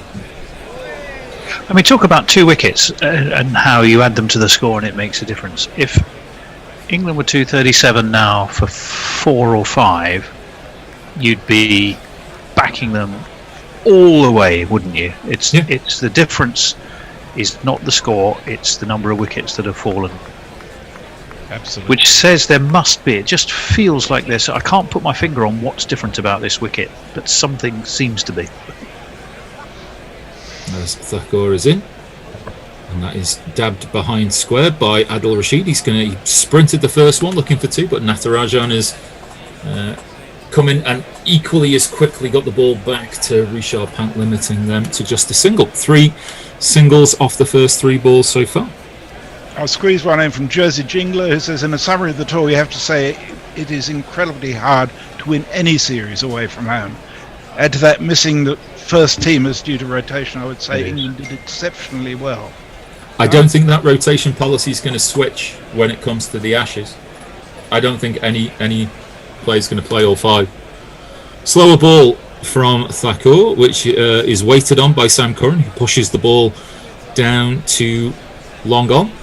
4 singles, but in a strange, weird, perverse kind of way, 4 singles is exactly what England need, requiring nothing more than 6 and over, which is strange when you're 7 wickets down with more than 10 overs left to go. Yeah. You say the rotation policy, you mean in relation to bowling? I think the rotation policy, I think there are going to be people who go home. As Thakur is in again, and that has been hit high and hard by Adil Rashid, and it has just managed to clear the fielder at mid-off.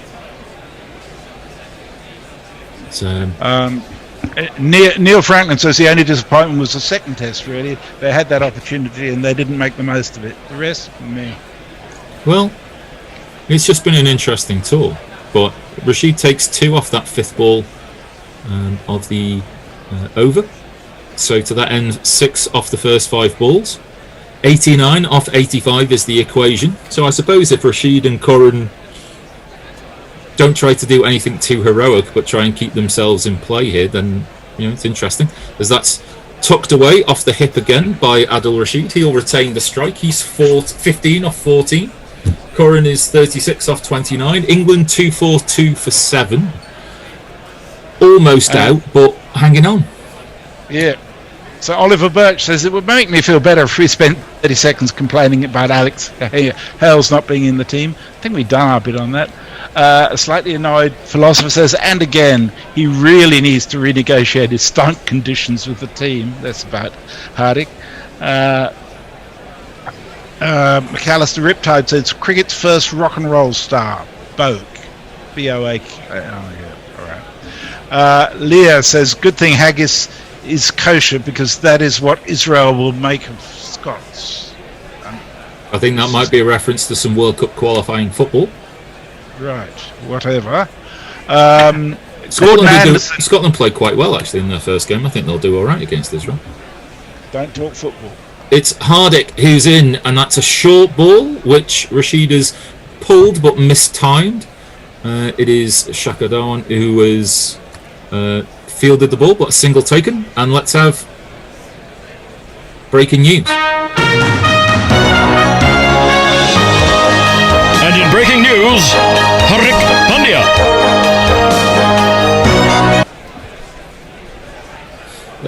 Extraordinary. So turns out not quite done and dusted, although when we said that last time there was a wicket. So an attempted Yorker by Hardik, which Curran just glides through mid-wicket, and there is another single. Gordon Anderson's got a prediction. He says Wood to win this game with a 6 and then Dry Rich on the wicket. Wow, that is quite the bold prediction. I mean, elements of it are bolder than others, I have to say, but still bold. And Ravi Nair's coming on my side too. Thank you, Ravi. Oh, we'll figure out which side that is in just a second, as that is dabbed away by Adil Rashid down towards third man. And there are plenty of scoring areas there. No histrionics, no heroics by Rashid and Curran at the moment. 85 off 81. Two reasonably experienced limited overs batsmen at the crease, although the amount of time they need to stay out there in the middle is more than they're used to. You're getting a bit of Facebook action on social media, by the way, Nestlers. Messers.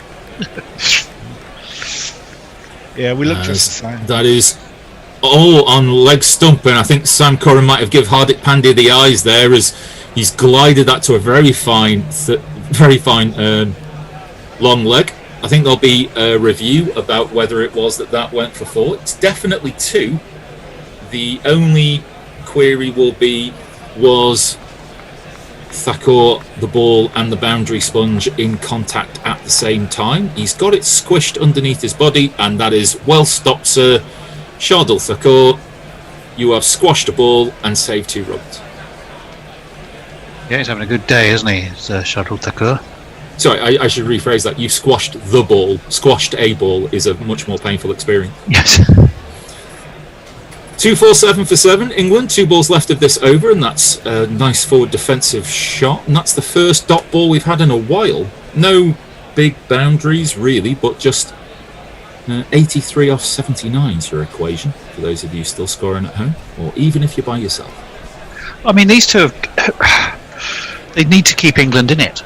Yeah, and they're doing that. And they're kind of doing that. 6.7 the run rate, 6.3 required. Yeah, they're keeping England in it. Yeah, 47 give your wicket away. Yeah, then you'll be 8 down, and I'm not sure about the batting to come. Yes, it's flaky. Wider of the crease and banged in, and that's been pulled behind square. Rohit Sharma, you have no chance. But it takes a man who plays a good pull shot to recognise one, and that was fantastic by Curran. And he's on to 43. England 250 up. 4. He swiveled and pulled that one pretty well. Not sure it was the ideal ball for the circumstance, but yes, he played it well. I have one question for the two of you. As long as it's not the one about where babies come from, but go on. What is it that kills? Hope. A lack of electrical impulses to the brain? It's the hope that kills every time. I don't. You know that. Look, you know, they don't. So Diana Craddock says the nails are all but driven into the England coffin, and then she comes back and says, "But can our tail enders pull it off?" You see, the problem with that analogy. The problem with that analogy, messages, is that if you look into that Indian sky, it's a full moon. And weird things happen on a full moon, as I think there's another change in the bowling, and Adil Rashid has played his favourite shot down to third man and takes a single. When he was just a kid, Bangladeshi put on the skid, KKR put in a bid, Everybody wants a bit of proceed. And it is Prasid who's bowling. So that first ball, guided down to third man, and that's just dabbed down by Curran to a good ball, just on off stump, but Rohit Sharma's on it, flash. So there's no run. Giving away an early boundary in the over is giving this England pair the chance to sort of kind of relax almost and just work those ones and twos. Yeah. So a bouncer first up doesn't make a lot of sense to me from a bowling perspective. Well, Prasid is in again, and that is on the hip of Curran, but he can only turn it to mid-wicket, and there's a fielder there for such a shot, and there'll be no run. Warren asked you, surely Root will play all 5 Ashes tests. I presumed you were talking about bowlers for rotation. Yeah, I mean, Root's the captain, so Root might play all 5, but, you know, I can't see a bowler playing all 5. As Prasid is in, and that's a slower ball and a Yorker, which Curran drives, mistimes it just enough to be able to give himself enough room to get a single. But that seems to be the theme of today's game. You don't want to hit the ball too well. You don't want to be too excellent, because excellence doesn't always get rewarded in the way you think it will, or to put it another way, shit takes wickets. It was a bit floaty, wasn't it? But it was a Yorker length. Yeah, but very wide of the stumps. Floaty Yorker. That's Floaty Yorker. Floaty Yorker. Now, Floaty Yorker sounds like someone who used to play football for Sheffield United in the 50s. And that is a swing and a miss by Adil Rashid. Imagine that. And on the left wing, Floaty Yorker. Mike Black says Virat always reminds me of Yul Brynner in the original Westworld movie. So theatrical, love it. Yeah, he hides his emotions really well, doesn't he? You can run the full gamut of emotions, Virat Kohli, from A to B.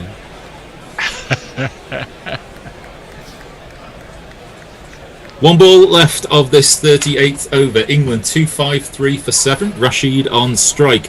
A full-length delivery, which he's tried to use his wristy flick down the ground, but he can only find mid-on, and there'll be no run. 2-5-3 the total after 38 overs. Still hope. There is hope. There is hope from an England perspective. Hope. They are managing they're managing the chase well, these two. As the person who's writing the match report for this, the fact that this hasn't been done and dusted already by now is a niggle, I'll say.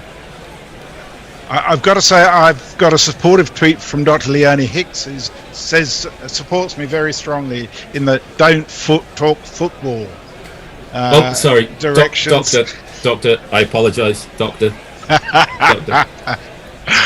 Adrian Lowe says the worst and best thing about the England tour of India, one, the worst, the ups and downs of being English. Two, the best, the chimps on the radio. That being us, I presume. Oh yeah, I jolly well hope so.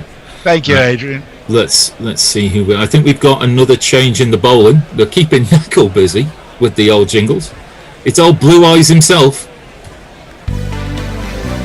Frank Sinatra. You got $10 for nought, a better bat than we thought.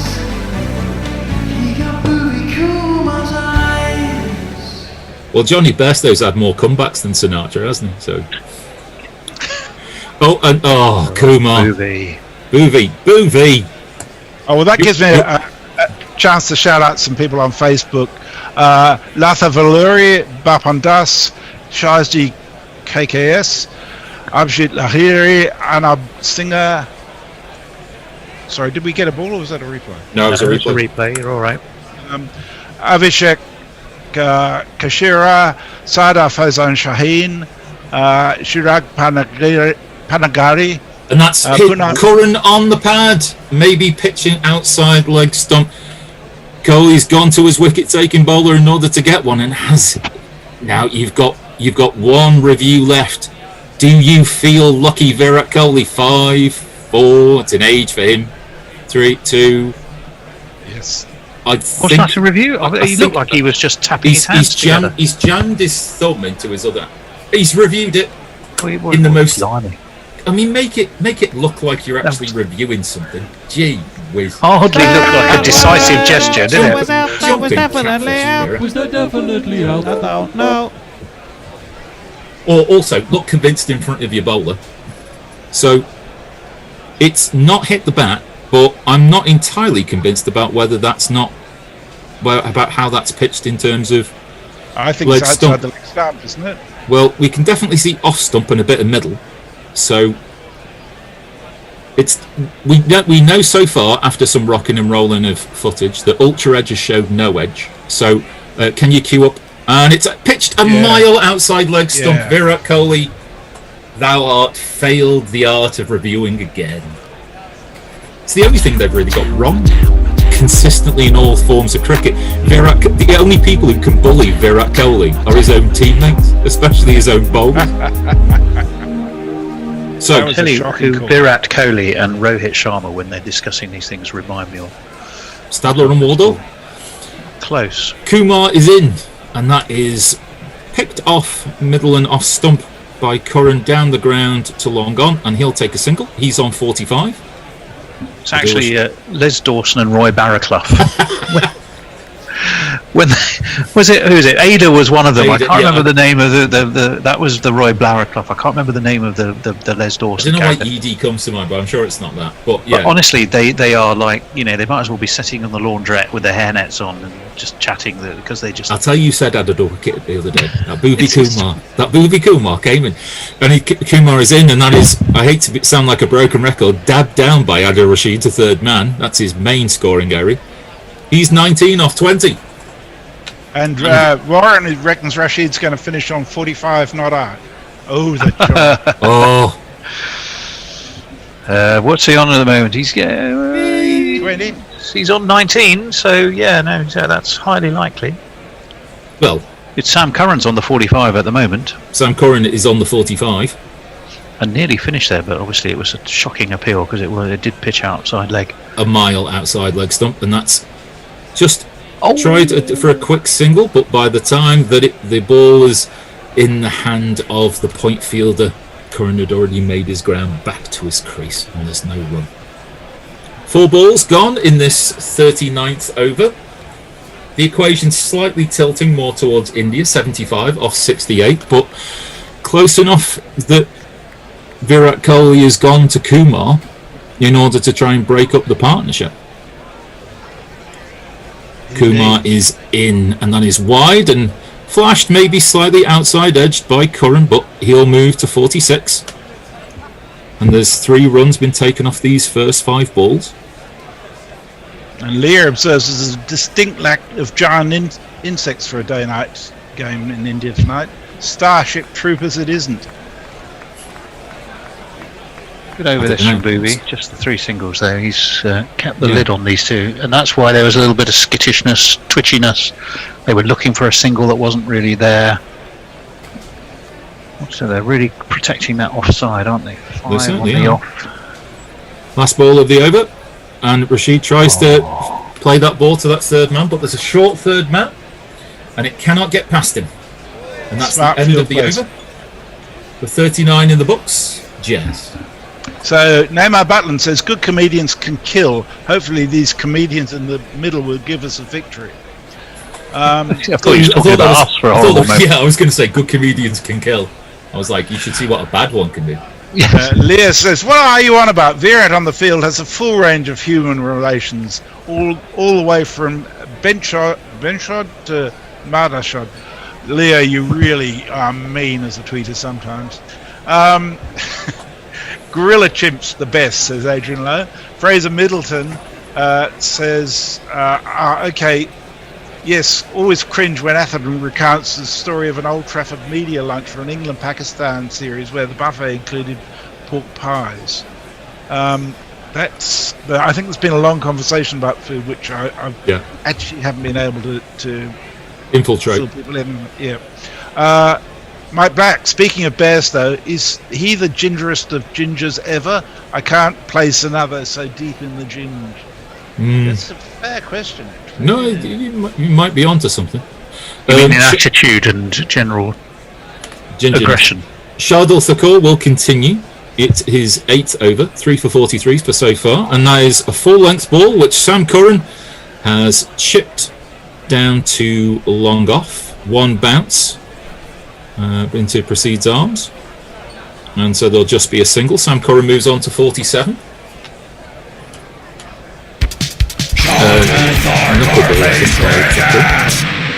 And Warren says the speed of Kohli's review is inversely proportionate to his mood changes. Bless him. Proportional. Either that or he's getting some backhanders from Psycho Pure Agabathis who are going ratchet up that suspense, Virat. Maybe he's got a life supply of incense. Or high sense. Or high sense, yes. Yeah, more high sense than incense. As that is pushed. And has that been taken by Virat Kohli? I think it has. I think Kohli's taken a worldie. Pushed out by Adil Rashid towards cover. Virat Kohli is in at short cover, and he's dived to his left, and he's taken an absolute brilliant catch. Wow. Adil Rashid, you did your bit, and now you got to go.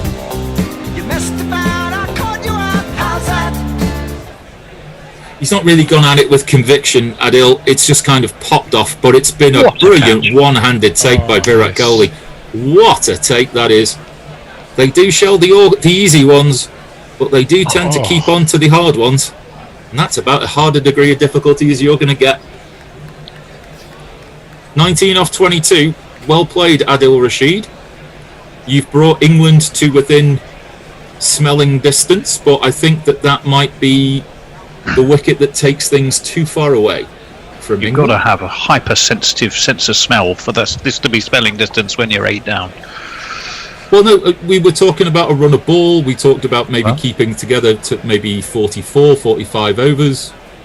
It's taken a great catch to England's second highest partnership of the game. See, the thing is, you now give Sam Curran just that extra bit of thinking that he now has to manage.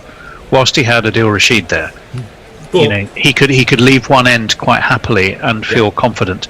Now he's got to think about managing strike as well as keeping runs going, and I think that possibly is asking too much. We'll jingle up the new batsman in just a moment. Shadil Thakur is going to bowl his first ball to him, and it's taken a lovely genuine edge down to third man for a single. And let's have the prancing horse himself.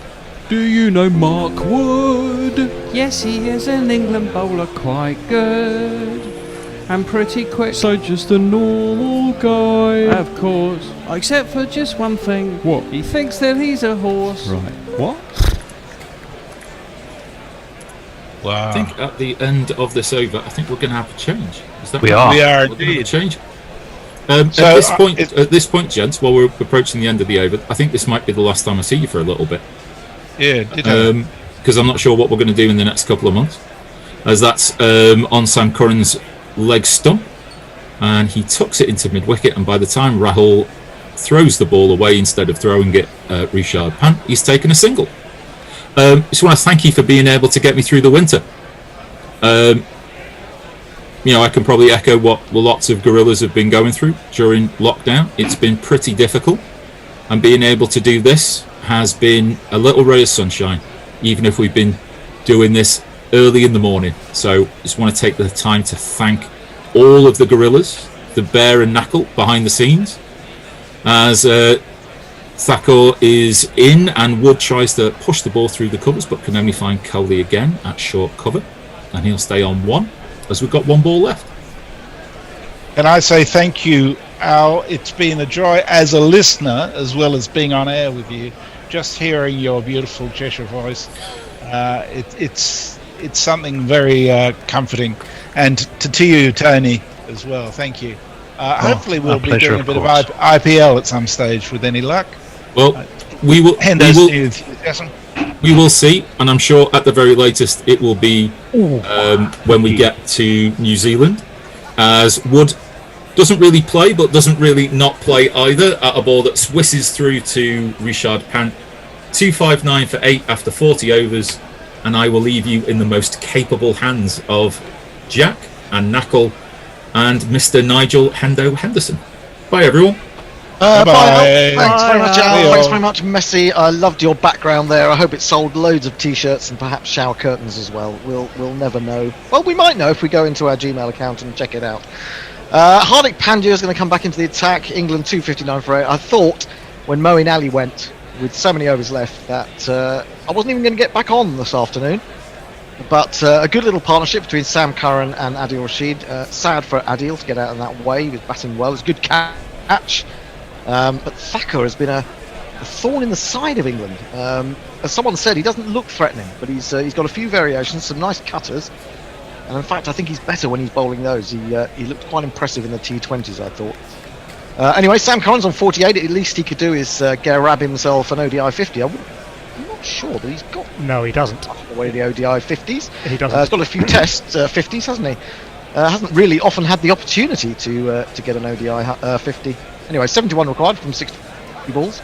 Joined by Jack and Knackle. Short and pulled. And it's going to be pulled into the hands of a man out in the deep. Well, no, not before it's hit the ground a couple of times.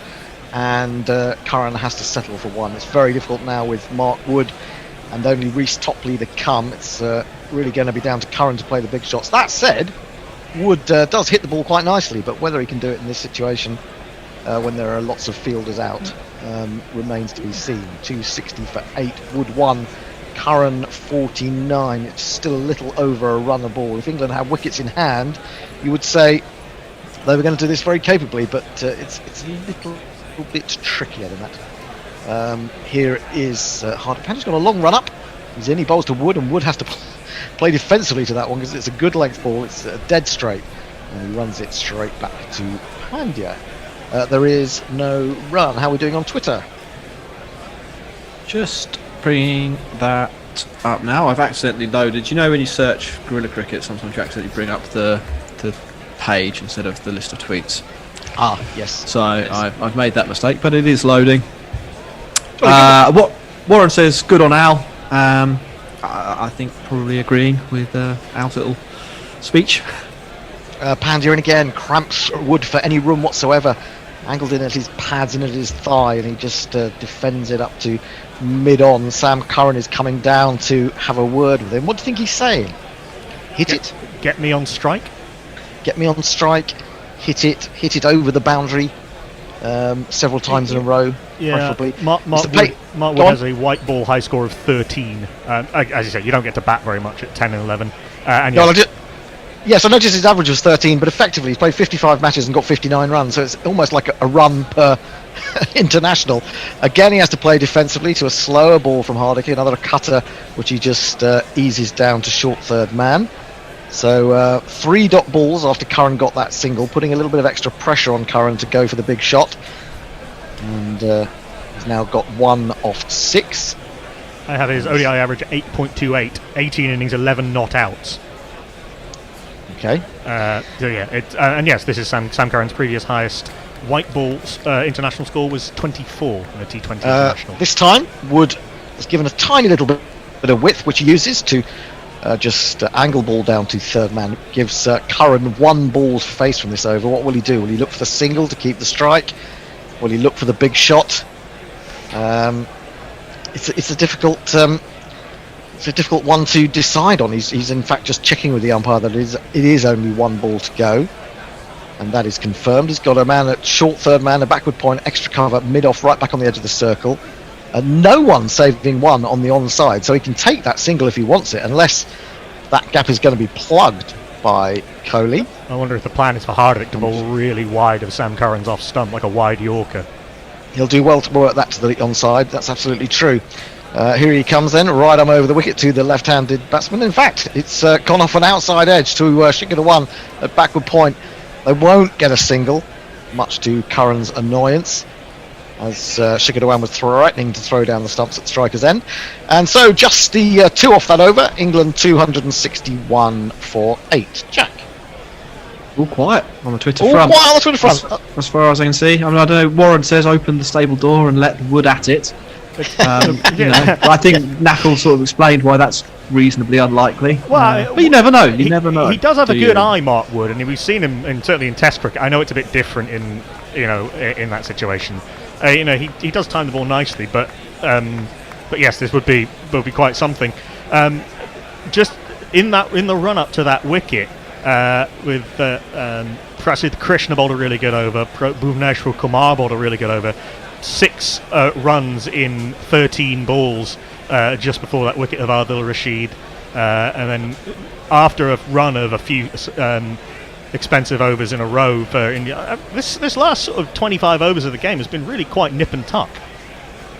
Yes, it has. Yes, it has. I think though when the 7th wicket went down, it was looking very tricky for England. That they rebuilt to a certain extent. There was consolidation. It wasn't fearless cricket. It was thinking cricket. Natarajan is back into the attack. Finds the eye-side edge of Wood's bat. He won't mind about that because it's flown down to third man where Prasidh Krishna fields, and they take a single, 262 for 8. Natarajan is into his 8th over, so he's got 3 that he can bowl. Yeah, let me give a jingle up for Natarajan. Magister temerato, malum devoratrix, Tangarasu Natarajan. Now he sent 3 men back on the onside to the boundary fence. I think he sent 2 out on the offside. There aren't that many gaps. If you hit it in the air, you could be in trouble because there are a lot of men out. He's going to stay over the wicket to the left-handed batsman, and he's in. Bowls a full toss, and he drives that up through mid-on. It only brings him a single, but it does bring him a first one-day international 50. He's shown what he can do when he's batted for CSK in the IPL. Finally got a chance to do it for England, if probably in a losing cause. Gets the congratulations of Mark Wood, who walks down and shakes his hand, and he is 50 not out from 45 balls. 50 runs, you're 50 runs. Well done, well done, well done, well done. 50 runs, you're 50 runs. The job is only just begun. Well, we talked about the way that Mark Wood can time the ball, and he's absolutely creamed that through the offside. Surely they've got back for 2 there, haven't they? They come round from... The fielder has had to come round from square cover to extra cover to field that. And if he's timing the ball like that, well, Curran can let him play. Doesn't need to protect him, doesn't need to keep him away from the strike as far as I'm concerned. Yeah, so I'm not 100% sure whether they did come back for a second there. They did. They did. Okay. Wood facing. Rajan bowls him a full toss, gets it low on the bat, drives it up to mid-off. He's now come in for Mark Wood, and so they won't get the single on this occasion. 265 for 8. Wood 5. Curran 50. 65 required for 50 balls. But the difficult thing for England is the wickets. They haven't got enough of them in hand. Looks like the Indians are going to take this series 2-1 like they took the T20s 3-2 and the Test Series 3-1. England will come home empty-handed. Nisrajan in again. It's a short ball. He gets the top edge as he hooks that. Has he got it fine enough? Yes, he has. That might have gone all the way as well. If it has, no, just dropping short. It's gone for 4, but still a very useful shot from Wood. Takes him to 9, and England to 269 for 8. It's Nissan Shi. It's Nissan Shi. It's the first boundary. The top edge hook. Yeah. I was going to say the top edge hook is a very, very handy shot in this form of the game, this and T20. Better than the middled full toss, according to this game. Yeah, that was the first boundary since the last ball of the 37th over. Okay, but as long as they keep pushing around about 6 and over, they can always play a couple of big shots later on. Shorter ball hits him on the pad, squeezes out onto the offside. Are they hurrying through for the single? No, because that was the final ball of the over. They're happy to keep Curran down the other end. Any tweets? It's all quiet. All quiet. What's gone wrong with you people? I think people have given up on this England team. Shame. Well, shame on them. The faint hearts that they have. Shocking. Absolutely shocking. While Sam Curran is there is still a vestige of hope, I would venture, but we shall see. What's been impressive about this comeback from England is that, actually, I mean, it's probably also true of the top order as well. They were able to score quickly without being frenetic at all. I mean, there wasn't actually very much in the sense of there wasn't the sort of carnage mode that we saw the other day, but almost everyone scored at a decent pace. It's been a curious game to read and a curious wicket, because we've seen a lot of batters look very fluent, and then wickets come seemingly out of nowhere. 269 for 8 then. Bhuvi Kumar is coming back into the attack. He's got 2 overs. He's already got handsome figures, 3 for 37. He got rid of England's 2 openers. They're danger men, really, early on. He's into Curran, and Curran leaves this ball close to off stump. Decides it wasn't quite there for the big hit. Maybe he's thinking to himself, I'm going to play the Jos Buttler way, which is how many boundaries do I need per over? I need 2. I need 2 boundaries and over. That one is not conducive to being hit for 1, so I'll leave it alone, and he'll wait for the next one. You're not sure you get 2 4 balls from a Bhuvi Kumar in an over too often. I wonder if it might be a case of playing out Bhuvi a little bit. Yes, he's onto the back foot. He aims a drive at that one. It drops short of Rishabh Pant as he dives forward. Don't think he got an edge on that. So a couple of dot balls for Bhuvi. Interesting to think what is going through Sam Curran's mind at the moment. I think, although an instinctive cricketer, also quite a thinking one, and that's why he's done so well in his short career so far. Let's see if he can really knuckle down here and get England at least close to the line. Bhuvi in again, bowls to him, and he's onto the front foot. Maybe he has decided to play him out. That is pushed to extra cover, and there is no run. What is it? CSK v the Sunrisers here at the moment. We might see a bit more of this in a month or so's time. And so, who is going to get the advantage over the other? Perhaps just a psychological advantage. We wait to see. Kumar in again. Bowls to Curran, who again defends what looked to me like a drivable ball all the way up to long off without even thinking about a single. And so there is definitely some plan that Sam Curran has in mind. I'm not quite sure what it is, but I think it is waiting for the bad ball. Let's play out Bhuvi and target the more inexperienced seamers, Thakur and Prasidh Krishna and Natarajan. It's putting all your eggs in one basket. Pulled away. No, not pulled, really heaved away. It's a low full toss, which he gets out to deep mid-wicket. And we get the first run of the over. Of course, the run rate is going up all the time. 43 balls now, 60 runs required. And England are 270 for 8. Wood has to see out this 1 ball, or if he's lucky, get a little edge, an inside edge that goes fine for 4. That would be very acceptable and would keep England close to the rate that they require. But, a couple of changes to be made. Wood not quite ready. We've got the square leg umpire standing at cover. In comes Bhuvi, bowls to Wood, and Wood is sensibly forward, defending square on the offside, giving support to Sam Curran. Just the 1 run from the over. England 270 for 8. They need another 61, or 60 to win rather.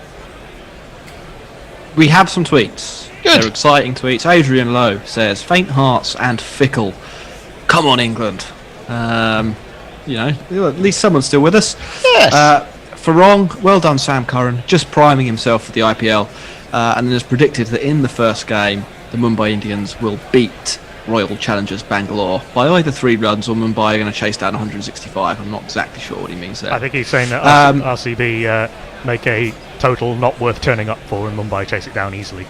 Yeah, I suspect it's that way round. But if it's a 3-run win for the Mumbai Indians, that would be fun. Ravi Nair Hendo has got an issue with your pronunciation, Natarajan. Yeah, it's very strange that he should do that when Tony was calling him Natajan for the whole afternoon. Why not pick on me, Ravi? Go for it. Natajan bowls, and it's lumped for 6. That's way out of the ground by Sam Curran. That is a great riposte to Ravi's nonsense, and England move on to 276 for 8. I've seen more subtle ways of playing off a bowler and targeting the rest, but hey, it worked. It was slot. Well, it has. It was in the slot, or it was quite up there, wasn't he? Maybe went back into the crease a little bit, and then cleared that front leg. He does. You just don't think that he's got the weight to be able to hit the ball quite as far as he does, Sam Curran. But that was a fantastic shot, and it's a good start to the over. The 6th 6 of the innings, and Natarajan is about to bowl again to Sam Curran. Here he comes. Left arm over the wicket. Bowls, it's right up again. He doesn't go for the big shot this time. He digs it out. It was a little bit fuller. Digs it out into the covers, and there is no run. Now, I love to see this from Sam Curran, because we talk about the fearless cricket, but this is nerveless cricket. He's thinking very hard. He's working out a plan. He's not just trying to hit every ball, which is seemingly what fearless cricket involves, as far as I can work out. So I think he's doing a fantastic job here for England. 57 not out from 52 deliveries, and he settles down to face the unpronounceable left arm over the wicket bowler. It's right up in the block hole again. He tries to drive, gets it very low down on the bat. I wonder whether he might have thought about taking the single with that delivery. It's gone all the way up to long off, but no. So he's determined to try and do it in boundaries and selecting those balls which he can hit for boundaries. It's a fascinating tactic, and it will be utterly brilliant if he could pull it off. Curran waits again, and the bowler is in. It's right up there again. He is going to take a single this time as he chops it out to a wide mid-off. Mark Wood scampers through to the striker's end. 277 for 8. Natarajan's gone full IPL death mode here. Every ball has been an attempted Yorker. I think you're right. The ball that Curran hit for 6 was an attempted Yorker. He got his length wrong. We saw he bowled more Yorkers than anyone else in the last edition of the IPL. It is his stock in trade. He's clearly sort of lacking some other strings to his bow. It is only his second one-day international. He's still, he's down the pecking order and he's learning. Yeah, he struggled, didn't he? He struggled with his line early on. Wood smashes it back past the ball out to long on, and Thacker is there. They'll take just the single, which means that Curran will want another single off this ball, or a big shot. 278 for 8. 37 balls remain. 52 runs are required. 2 wickets is all that England have to play with. They have Reece Topley, a big man, but not any sort of batsman, coming in at number 11. The genuine number 11. Natarajan is in. It's not the right pronunciation, but it is the right shot from Sam Curran. Up to Thacker again at long off, and he will keep the strike. 279 for 8. Any more? Let's head over to Twitter, because we've got a flood of tweets. Good. Chop on us. Good evenings, folks. Good to listen to Hendo the Great and Knuckles. Sorry you don't know the other tweet reader's name. That's me. I'm Jack. I think Knuckles did reply to that one as well. Diane Patterson, I am here, but hiding behind the sofa. And please note, I am not Diane Craddock. So sorry about that, Diana Patterson. Armchair Cricket Podcast, well played. Sam Curran to get a maiden 50. He's keeping England fighting and threatens to take this game into the last 5% of the overs. He'll need stout support from Wood and Topley though to do that. Leah has recommended a beer to me. I think Jiva. So I don't know if that's supposed to be something nice. I quite like really bog standard lager as long as it's ice cold. I don't really want taste when I'm drinking. No, I mean lager doesn't really taste of anything anyway, does it? Well, I think that's probably no. If lager tastes of something, it's too warm, which is actually why I don't tend to drink lager unless it's ice cold on a really warm day. Lager that isn't cold is a terrible concoction. Is god awful. Yes. Possibly the worst drink of all. Yes. Venkatesh actually won last week. And this is a big compliment to Sam Curran. Shades of MSD there. Oh, well, that's interesting, isn't it? Because he, of course, plays for MSD's franchise in the IPL. So maybe he's picked this up from him, or he's picked his brains about it, found himself in a position where it might work, and is trying to follow through. That is a fascinating observation, actually. I wonder whether anyone will bring that up at the end of the day. The one where he went deep in the crease, and it wasn't quite the full helicopter with the wrists breaking. And he's going to be bowled at by a CSK teammate. Now, they were going to go to Hardik Pandya, but they've changed their mind. Okay, well, it's going to be Shardul Thakur. I think he's got a couple of overs left. should they be required. He's coming in to Curran, right arm over the wicket. Curran flaps at this one. It was a slower cutter halfway down the pitch. Curran starts to run. He's got to send Wood back. He could be in trouble here. Wood finally scampers back. They were having a discussion in the middle of the pitch as Curran decided whether he wanted to take a run off the first ball or not. Ultimately, he decided not to, but probably a better place to do that is from your crease. Not from the middle of the wicket. They'd almost crossed. Wood was 2/3 down, and then had to really scamper back as he saw the throw coming in. That would have been a comedy run out to rival many that we've seen before. That ended in disaster, but fortunately not for England. 279 for 8, 51 required from 35 balls. So that's what's that? 8 sixes. 8 sixes and a 4. So how many balls left? Into the pads. Oh, Curran this time does want to run. Bizarrely, for a ball that just dropped out a yard or two on the onside, then realises that Shardul Thakur is following through to try and underarm at the stumps, and he has to hurry back. So it's all happening out there at the moment. 279 for 8, a couple of dot balls, right into the pads. Difficult to get anything on that when you're already moving outside leg stump. It's very good from Shardul Thakur. He bowled the leg cutter to the right-hander, to the left-hander rather, then the off-cutter to the left-hander. He used to be really just a sort of pitch-it-up outswing bowler a couple of years ago, but he's really come on. I think you're right. I remember that. Yes, I remember when he got into the sort of Indian team and saw him more regularly appearing on, in test teams in effect in Australia, and thinking, well, I don't remember him being anything particularly outstanding, but he's obviously worked on his game.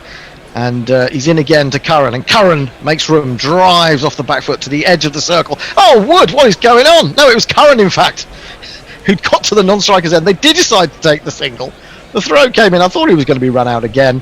It was backed up, and then it was thrown to the other end. So it really is all happening. And this is going to end in disaster, I can tell. I can tell in my water that this is going to end in disaster. There is going to be a comedy run out. That is how England are going to lose this game. We play comedy run out bingo. I'm going for they run into each other in mid-pitch. Well, that would be moderately entertaining. Curran was kind of doing what Ben Stokes did the other night, which was not really making sure of his ground when he had plenty of time to do so. Maybe he was hoping that they would shy at the stumps and it would go flying off for overthrows, but that's a little bit ambitious, I think. Shardul Thakur then continues. 33 balls, 50 runs, and it's Wood to face.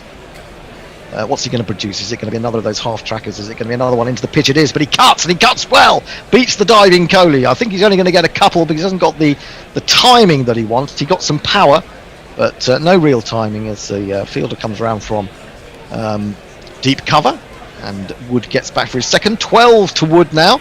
60 to Curran. England 282 for 8. They're probably not going to do this, but it's keeping Kohli interested. He wasn't far away from snatching that out of the air like he did with Adil Rashid. It was a powerful shot, but Kohli's just brilliant in there. Incredibly athletic and put in the dive and wasn't far away. I much prefer him at short cover or short mid-wicket. I don't think he's actually a very good slip fielder. Does he field that much in the slips these days? In Test cricket, yeah. Test cricket, yeah. Thakur in again, wide of the off stump. It's a wily ball, an annoying ball, because you think that's a terrible piece of cricket, but actually it's just inside the line, and Wood couldn't really lay much of a bat on it and dragged it into the onside and didn't pick up the run. Wood has now taken off his helmet. He's sweating quite profusely. There was a point when he was bowling where he looked like he wouldn't be able to get through the next delivery, and then got a wicket and was magically restored. Well, let's face it, he's played, 3 one-day international. Did he play in the last ODI? I don't think he did. No, he didn't. He was left out of the last one, wasn't he? He's played 2 ODIs at least in this series, which is asking a lot of Wood. Thakur in again, right up there, driven. Curran says, no, I'm not going to have a single. You should have done that last ball. Goes up to Rahul at long on, and there is no run. 282 for 8, 45 overs bowled. The target is 330. 48 more runs required from 5 overs. Few tweets. Richard Millgate's got everything cross, can't even go for a squeeze. Some more pronunciation advice for you, Hendo, which I'm sure you can read at your leisure, although Ravi does point out that Natarajan stands for King of Dance, ergo the Lord Shiva, so that is interesting. Dave Wood, Oh great, thanks to Hendo I have images of Curran trying to follow through. Back on the arse theme. Renee, strong lager has a lovely bouquet of watered down turpentine. Sure. Muttley, in New Zealand where I grew up, all they have to drink is shitty lager. And it only comes in Coke can size as well, and is weak as fuck. When I moved to the UK, I discovered real ale, pun intended. It was like discovering Xanadu. Maybe I need to go to New Zealand. There's some really shitty lagers the way forward. It's not. The lager's not great. There's some really good craft beer stuff in New Zealand now as well. Everywhere's kind of cottoned on to the idea that you can actually make beer taste nice. Just the man who says unpronounceable name, try and make an effort, his brother might be a doctor. Well, I was trying, but I was just trying to wind up Ravi, because Ravi likes to wind me up as well. So we have Hardik Pandya coming back into the attack, and England need 48 runs to win from 30 deliveries. In terms of sort of learnings, getting Hardik Pandya back to full bowling fitness is a massive plus for India. Is he back to full bowling fitness? This is the question. Well, he's certainly a hell of a lot closer. You know, I saw something about Kohli talking about, we're trying to save him from the summer when India come to England to a certain extent. Yeah, that is true. He's someone asked Hardik at the innings break today whether he would bowl, and he said yes. He's bowled 7 overs and bowled them well, actually. He's been very, very tidy, very economical. Well, he's going to be bowling to Sam Curran. There is a man at a very fine 45, so it's more like a 60-degree angle. It's like a very deep slip on the edge of the circle. In comes Pandya, bowls it right up in the slot. It's not in the slot, it's in the block hole, and it's driven to wide, long on.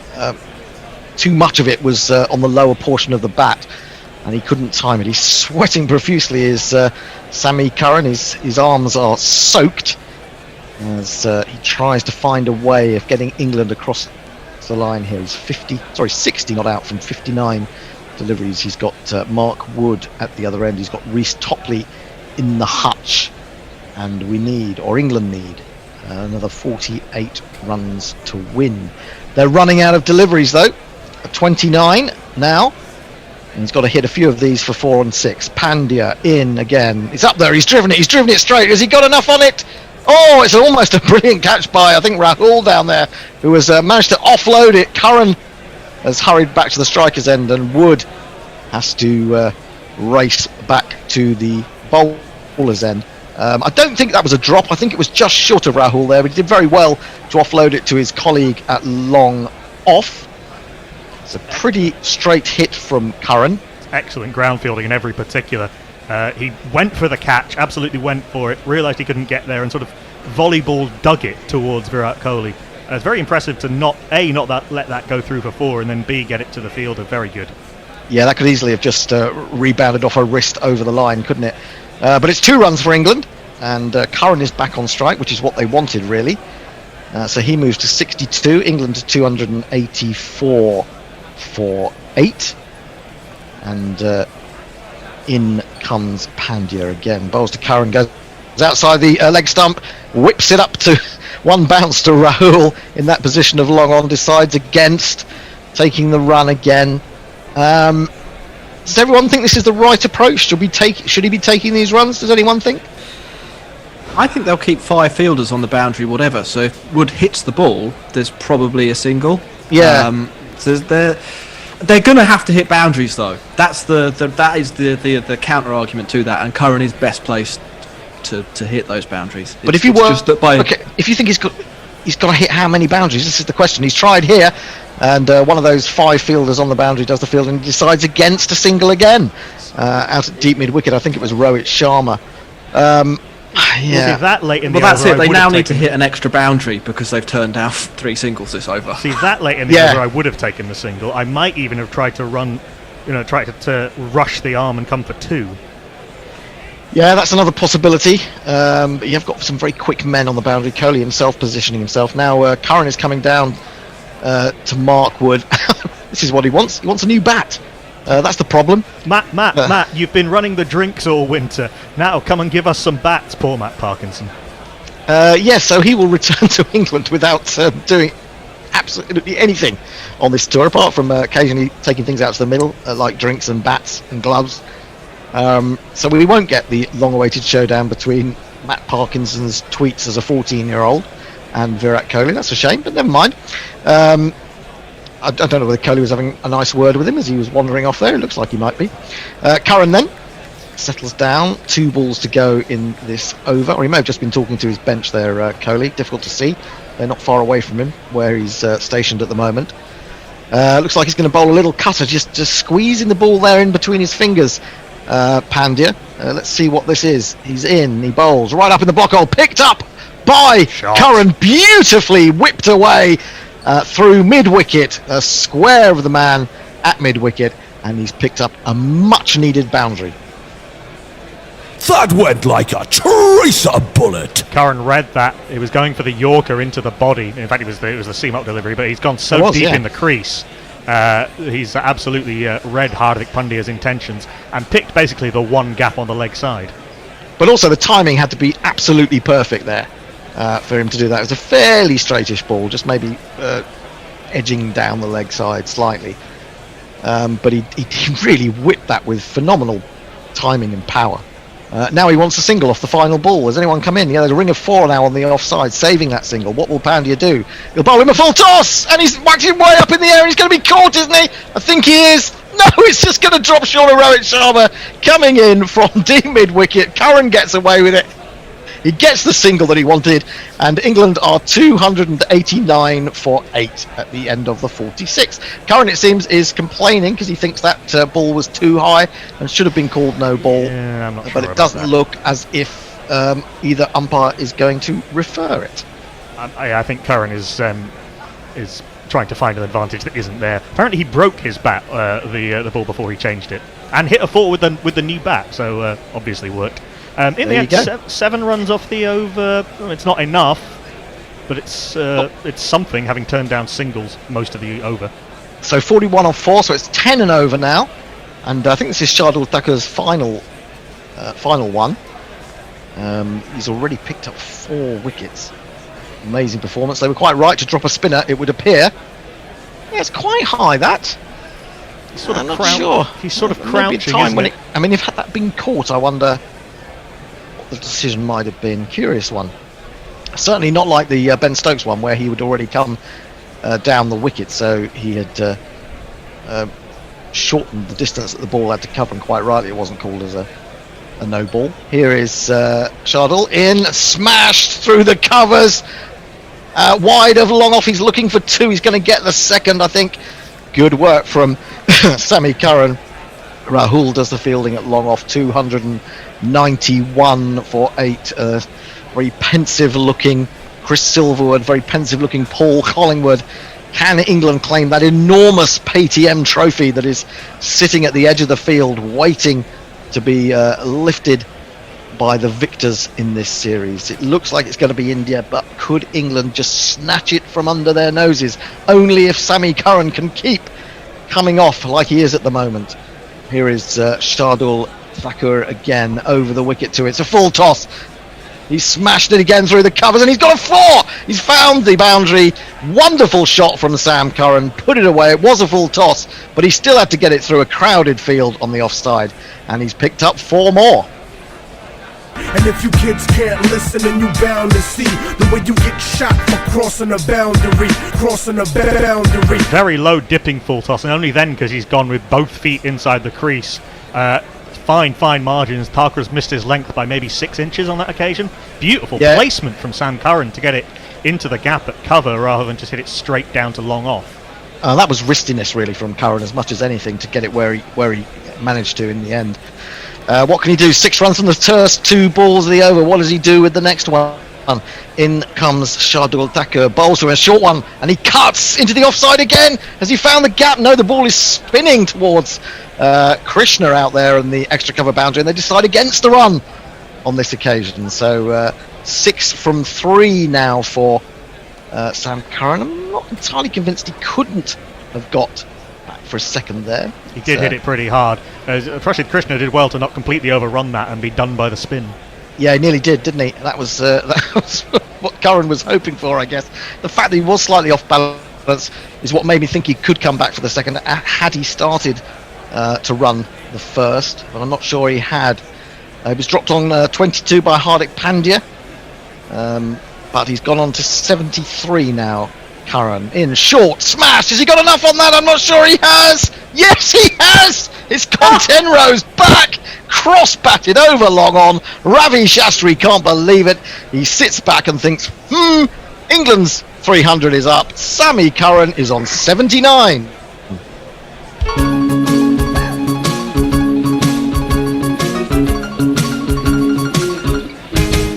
You came out of your hand and into my zone.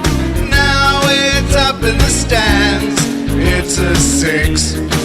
It's beautiful and it's mine. Slap bang into one of the empty seats. Sam Curran is now the highest scorer in the match. 86. 86 metres that went, and he's now picked up 12 runs from this over, which is just about right now. He's got 2 balls to go. Does he look for a single? Does he expose Mark Wood? Is he just picking up these variations of Shardul a little bit better because he's been out there for a while now? He's in, he bowls, he cuts powerfully. That might go for another 4. Krishna is round, picks it up beautifully. Wood is having to run home, and I think putting in the dive, he's just about got there. Astonishing cricket. It's almost reminiscent of the World Cup final in some ways. 303 for 8. Curran into the 80s. It was a brilliant piece of fielding by Krishna, who was going at pace round the boundary perimeter. Somehow managed to pick up and throw in pretty much one movement, and Wood was really straining to get back to the non-striker's end. We are seeing some fabulous cricket. That was Shikhar Dhawan actually, I think, not Krishna, and throwing in with his right hand. Is he naturally right-handed, Shikhar Dhawan? I think so. Yeah, So they'd switch Shikhar Dhawan into that position, which slightly implies that was a plan to try and get Curran to hit to the cover sweeper rather than Prasidh Krishna. Well, it's breathless stuff at the moment. It's really fantastic to watch. It's gripping, and well, if Curran can keep this going for another over, it's really going to get tight. Shardul in again. Is he looking for the single? No, he's throwing that up in the air. He's going to be in trouble here. He's giving it away, has he? No, he's found the gap. Would you believe it? Between extra cover and long off. I thought that was going to be out all the way. I thought it was going to drop into the hands of deep extra cover, but somehow Curran has hit another 4. 23 runs required off 3 overs. England 307 for 8. We're still quite light on tweets, but Warren is watching. Wood by a nose, referring to Wood by a nose. Ravi Nair says, "Oh, Gorilla Hendo, bless you. You have the mic. You can wind me up any time." Anna Forsyth saying, "Did I hear Croft here? Vancouver, surely the king in this arena."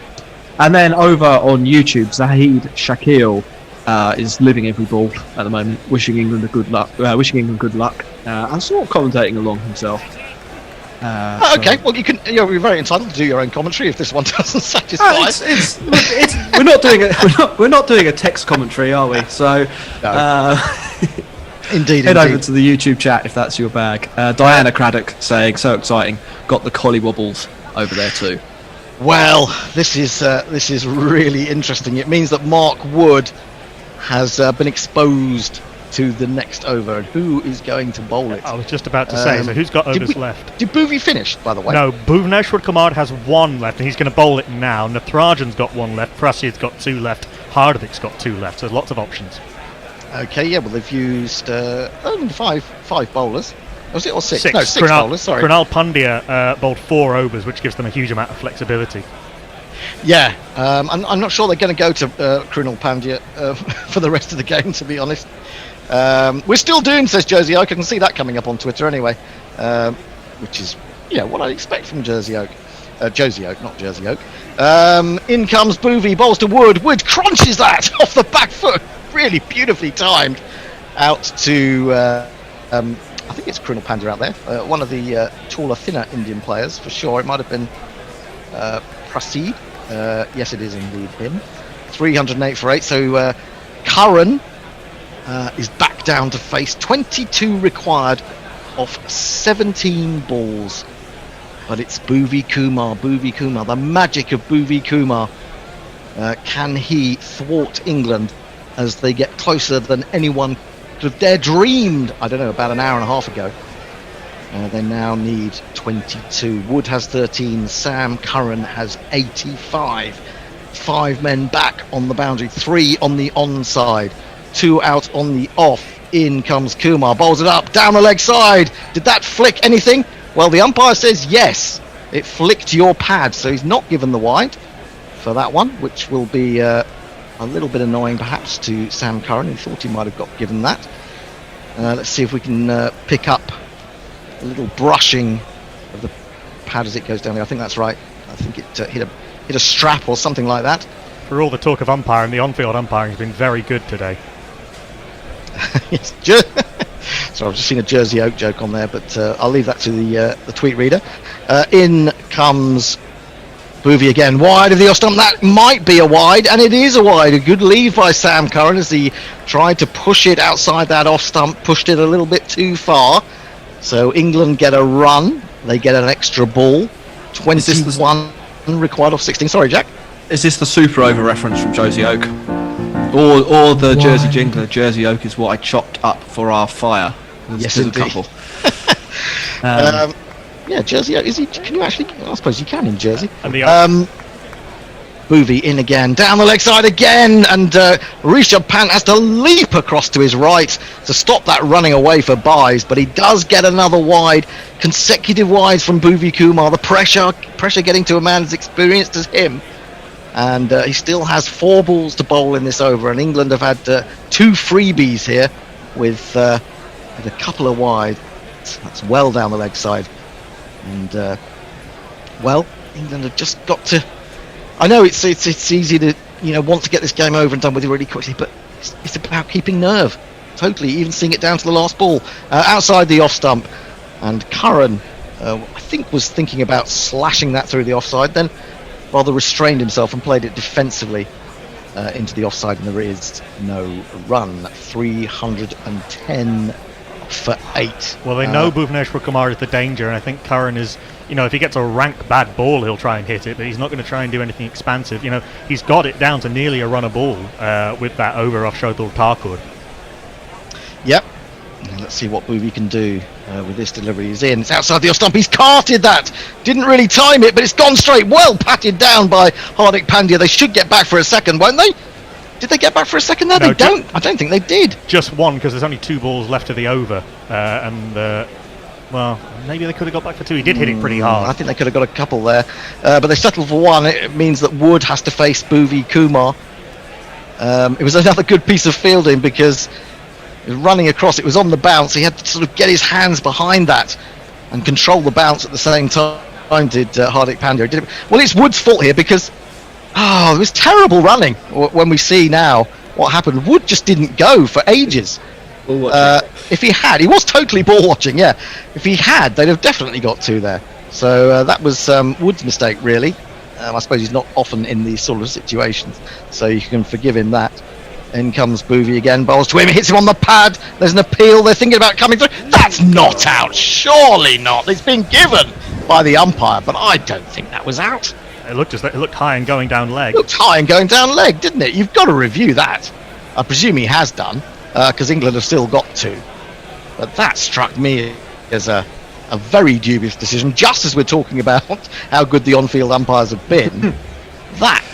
I didn't even think there was a problem there, unless he's, again, like Bairstow, he's come a long way across his crease.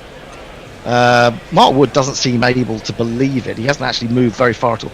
That is surely going over. That's got to be going over.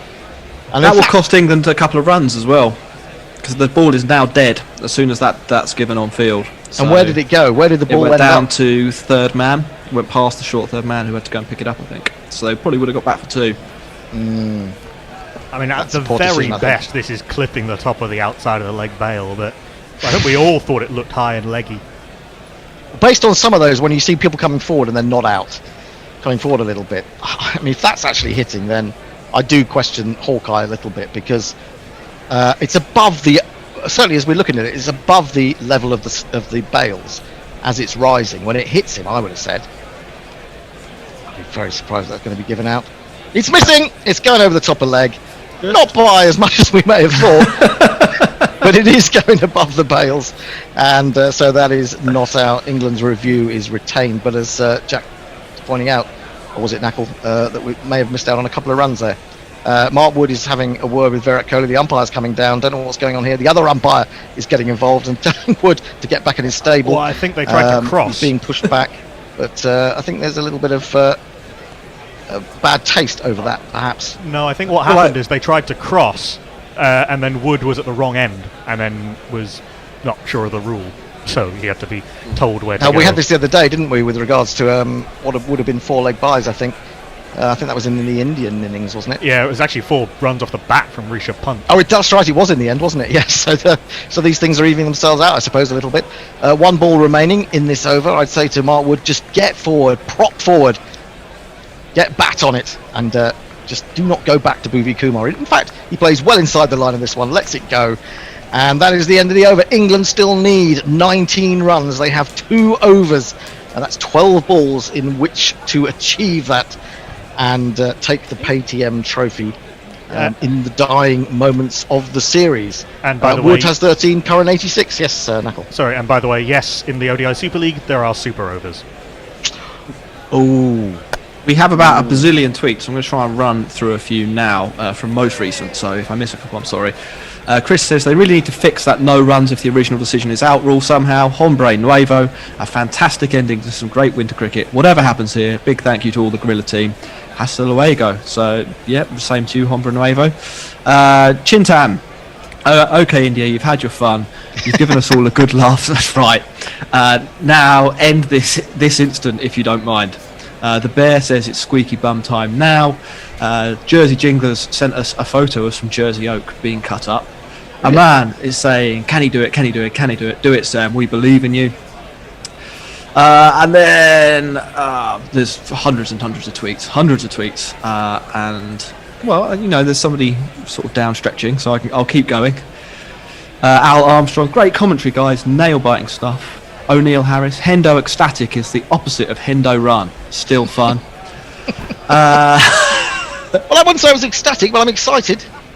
I think that's most of them. Grand Theft Auto did send us a video of him saying something to us, but I think he cut the end off accidentally. You know, when you click record, you take the thumb off. I think so. It's something like "Come on, England," but I think we can't really play those anyway. Anyway, it's going to be this man to bowl the 49th. It's going to be. And in breaking news, Hardik Pandya. Well, it's all about Sam Curran now, isn't it? I mean, if Sam Curran's out there, England probably win. If he isn't, they get nowhere near. And he's going to be facing the first ball. We're just seeing that little chat between Kohli and Mark Wood. And there's a lot of tension in the England dugout. There's Chris Jordan, Owen Morgan, and between them Joss Butler, all standing together with their arms folded, unable to sit. They're just using up a little bit of nervous energy. And Sam Curran is just scratching out his guard again. He's got 3 men on the onside, saving the 4, 2 men out at presumably long off and square cover. Absolutely crucial over. Hardik Pandya coming in to bowl to Sam Curran. He gives himself a little bit of room and defends from outside the leg stump. There was nothing he could do with it as it followed him. And so that is 1 dot ball, 11 balls remaining. Sam Curran needs to hit 3 of these for a 6. 3 balls hit for 6. It will ensure a super over. Yeah, and I could live with that. Yeah, indeed. It's been a while since I've seen an ODI go for a super. Well, actually, I think might not have seen one actually since the World Cup final. An ODI go for a super over. No, we've seen a few IPL games went to super over last year, didn't they? I commentated 3 in a row in one day. Rohit, man who has led the Mumbai Indians in pressure situations, is having a long chat with Hardik Pandya. Mumbai Indians coupling there, isn't it? Yeah, indeed. They'll have had a lot of these types of chats. So we've got deep point back. Everyone is back on the leg side. Yep. So there's a run. Do they look for 2? Just drop it into the onside and hair off for 2. It's going to need Wood to be very on song. Dropped down to backward point. Oh, and it's slipped through the fielder there. There were 2 men converted converging on it. The man who actually got closest to it, I can't see who it is, it may have been Prasid, has allowed that to slip through, but that's given England the single. Is that... I don't know. They need 18 from 10 deliveries now, and it's Mark Wood to face. What does Wood do? Just get the single? Just push for the single? There's a single almost everywhere, certainly on the onside. So that might be his most effective way of contributing here. I don't think Wood's going to hit many sixes, put it that way. Especially with the sort of variations that these bowlers have got at the death. I think that would be asking a lot of Wood, unless he just happens to pick one and get hold of it. Hardik Pandya is just making another change to the field. The deep mid wicket has gone out. We've got a long leg. Have we only got one man out on the offside? I think we have. We've got the long off has come up to mid off. So we've just got one man out on the offside. That'll be at third man's deep cover. gone back. Third man's gone back now, which makes sense to Mark Wood. So what have they done? They got rid of the long leg and they've just got the deep backward square. What have they got? Yeah, they should have a long leg actually, shouldn't they? No, I think it's third man backward point, deep square mid wicket and long on. Okay. Very difficult to see. Oh, no, long leg. No, the long on is going back out there now. Without that little diagram up on the field, it's very difficult to see in this sort of light. Anyway, here comes Pandya, bowls to Wood. Wood smacks it up in the air. It's gone very high. He's going to be caught. Absolutely drop by Shardul Thakur. Unbelievable! It was the easiest catch you could imagine. Going back outside the circle from mid wicket, and that has spilled through his hands. India getting very, very slippery under pressure situations. They've dropped some absolute sitters today. If England do go on to win this, they are going to be having a look at their fielding. They really are, and it means that Wood has got a single, maybe a valuable single.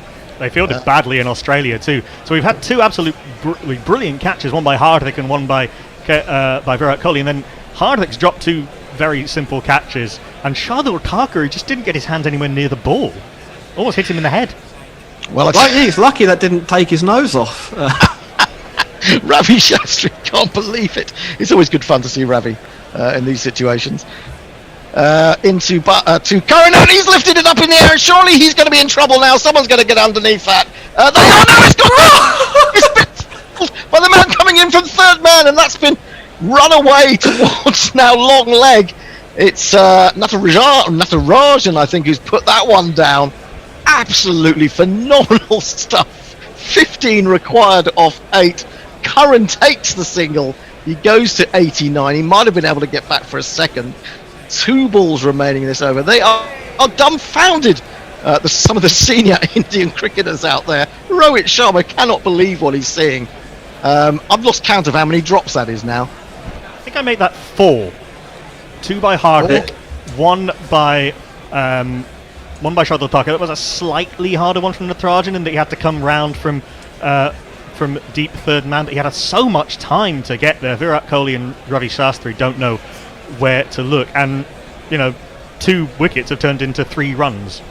And in fact, it looks like they did get back for 2 then, because Curran is facing still. He's on 89, 315 for 8. What's he going to do with this delivery? It's all down to Sam Curran. 15 required, 8 balls, and Hardik Pandya is coming in with the weight of the world upon him. Across goes Curran, tries to work it into the onside, but actually finds he can't do that. The ball sticks in the pitch a little bit, and so in the end he just knocks it back to the bowler, and that is a very important dot ball for India. 1 ball remaining in this over.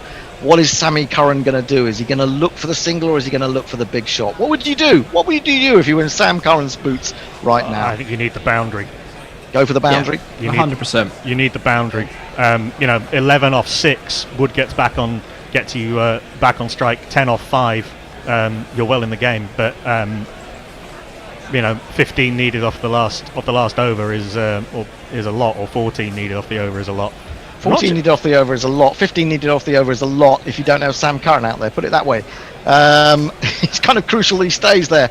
Whatever he does this over, he's still got a chance If he is out there, England won't have a chance if he's gone. In comes Pandya again, and he just drops this down to backward point and runs through for the single. He's backing himself to get 14 off the final over. It's ended up being a decent over from Hardik Pandya. 2 drops, but only 5 runs from it. England, with 1 over to go, are 316 for 8. Messi Jez is saying a steward's inquiry is due into these dropped catches. Nessa's saying very exciting finish in this and the F1, so apparently that's going well. Dave Wood makes the prediction that England are going to finish a run short with Curran out for 99, which is nice, yeah. And George McPherson, another couple or so big hits are needed to try and grab the win. I think you're probably right there, George. A couple of sixes, and then do it in singles. Well, it does look to me as if Natarajan is going to bowl the final over, and we already know that he's bowled 5 wides today, so it's slightly risky perhaps. But what are the alternatives? I'm not sure. Well, Prasid Krishna would be the other option. Natarajan is a death bowler. He does it a lot in the IPL. He's got a good Yorker. And the thing is, if you get the first 3 only go for singles, then suddenly the equation's very much in your favour. He's only playing a second ODI, but they're backing him to do the thing that has got him into the team. I'll give him a jingle while this long conference is happening. Magister temerato malum devoratrix Tangarasu Natarajan. Getting a drink from Matt Parkinson. Not really sure what Matt Parkinson was saying to Sam Curran, or if Curran was listening. So what do you know? You haven't played a game on the tour. Go back to the dressing room. It is going to be Natarajan to bowl the final over. The final over of India's tour, or England's tour of India in 2021. They've lost the tests. They've lost the T20s. Can, in the final over, Sam Curran claim the Paytm trophy for England? It's a whacking great thing. I'm not sure they'll be able to find room for it on the plane. But it'd be nice if they could come back with something. I'm sure England would agree. England supporters would feel. It's good with the Yorkers is Natarajan, I should say. And Sam Curran is taking his time, just scraping his guard again. He needs to hit 14 runs from 6 balls. He has Mark Wood, 14 from 21 at the other end. In comes the bowler over the wicket and driven hard. He's going to have to race back for the second. It's going to be a struggle. He's fallen. Now Wood has to hurry back and he's going to be run out. Wood is going to be run out. And, well, that really does take you back to the World Cup final, doesn't it? Curran slipped when he got to the far end. Wood had already started to come. He did his best to get back, but I don't think he quite made it. I think he knows that. He's sitting distraught on the floor. Curran will not have the strike either. And that is probably the final nail in the England coffin. A great start to the over for India. Yeah, he's out by 6 inches. He put in the full dive. He did everything he could to get there, but it's just not quite his day. And I'm afraid that Mark Wood has gone. There must be a run out here. Oh, how tragic. How tragic, how tragic, how tragic. Don't know about tragic, but potentially pivotal, because of course that was Wood racing back to the striker's end, so it'll be Reece Topley on strike. Yeah, that's the unfortunate thing. I'm not actually sure that Curran would have got to the striker's end had they been able to take that second. So it might be better for England that it was Wood that was run out rather than Curran. Still gives them a hint of a chance, but Wood troops off. It's been a great effort from him, a man who barely gets a bat in a one-day international cricket or short-form cricket, and he's done a brilliant job in supporting Sam Curran out there. But sadly for him, he is now gone, and England are 317 for 9. They did, of course, get 1 run from that. We shouldn't forget that. So it's now 13 required of 5. So Reece Topley has just got to get bat on this, and I would. Now, if you're Kohli, don't you come in to stop the single? Yeah. In a few places, I would think so. I would though have third man and fine leg back. Yeah, good idea to fine leg back, but I think I'll be looking to save singles as much as possible, because obviously England are pretty much going to have to run for everything.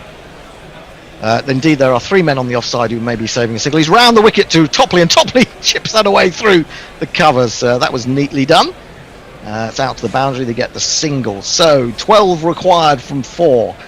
If Sam Curran can hit 2 of the next 4 balls for 6, England will win. If he can hit 3 of the next 4 balls for 4, England will win.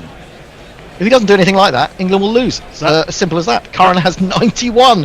What a knock it's been from him. That, by the way, was the first ball Reece Topley had faced in international cricket for over 4 years. Wow, and he dealt with it pretty well, I have to say. So, we have 4 balls remaining. It's Rajan bowling to Sam Curran. He needs a boundary. He needs a boundary desperately. Can he do it? Will it be the Yorker? Will it be the shorter, slower one? We wait to see. Probably the Yorker. He's got to go deep in his crease. He's in. He bowls it up there. He smashes it. Doesn't really get hold of it.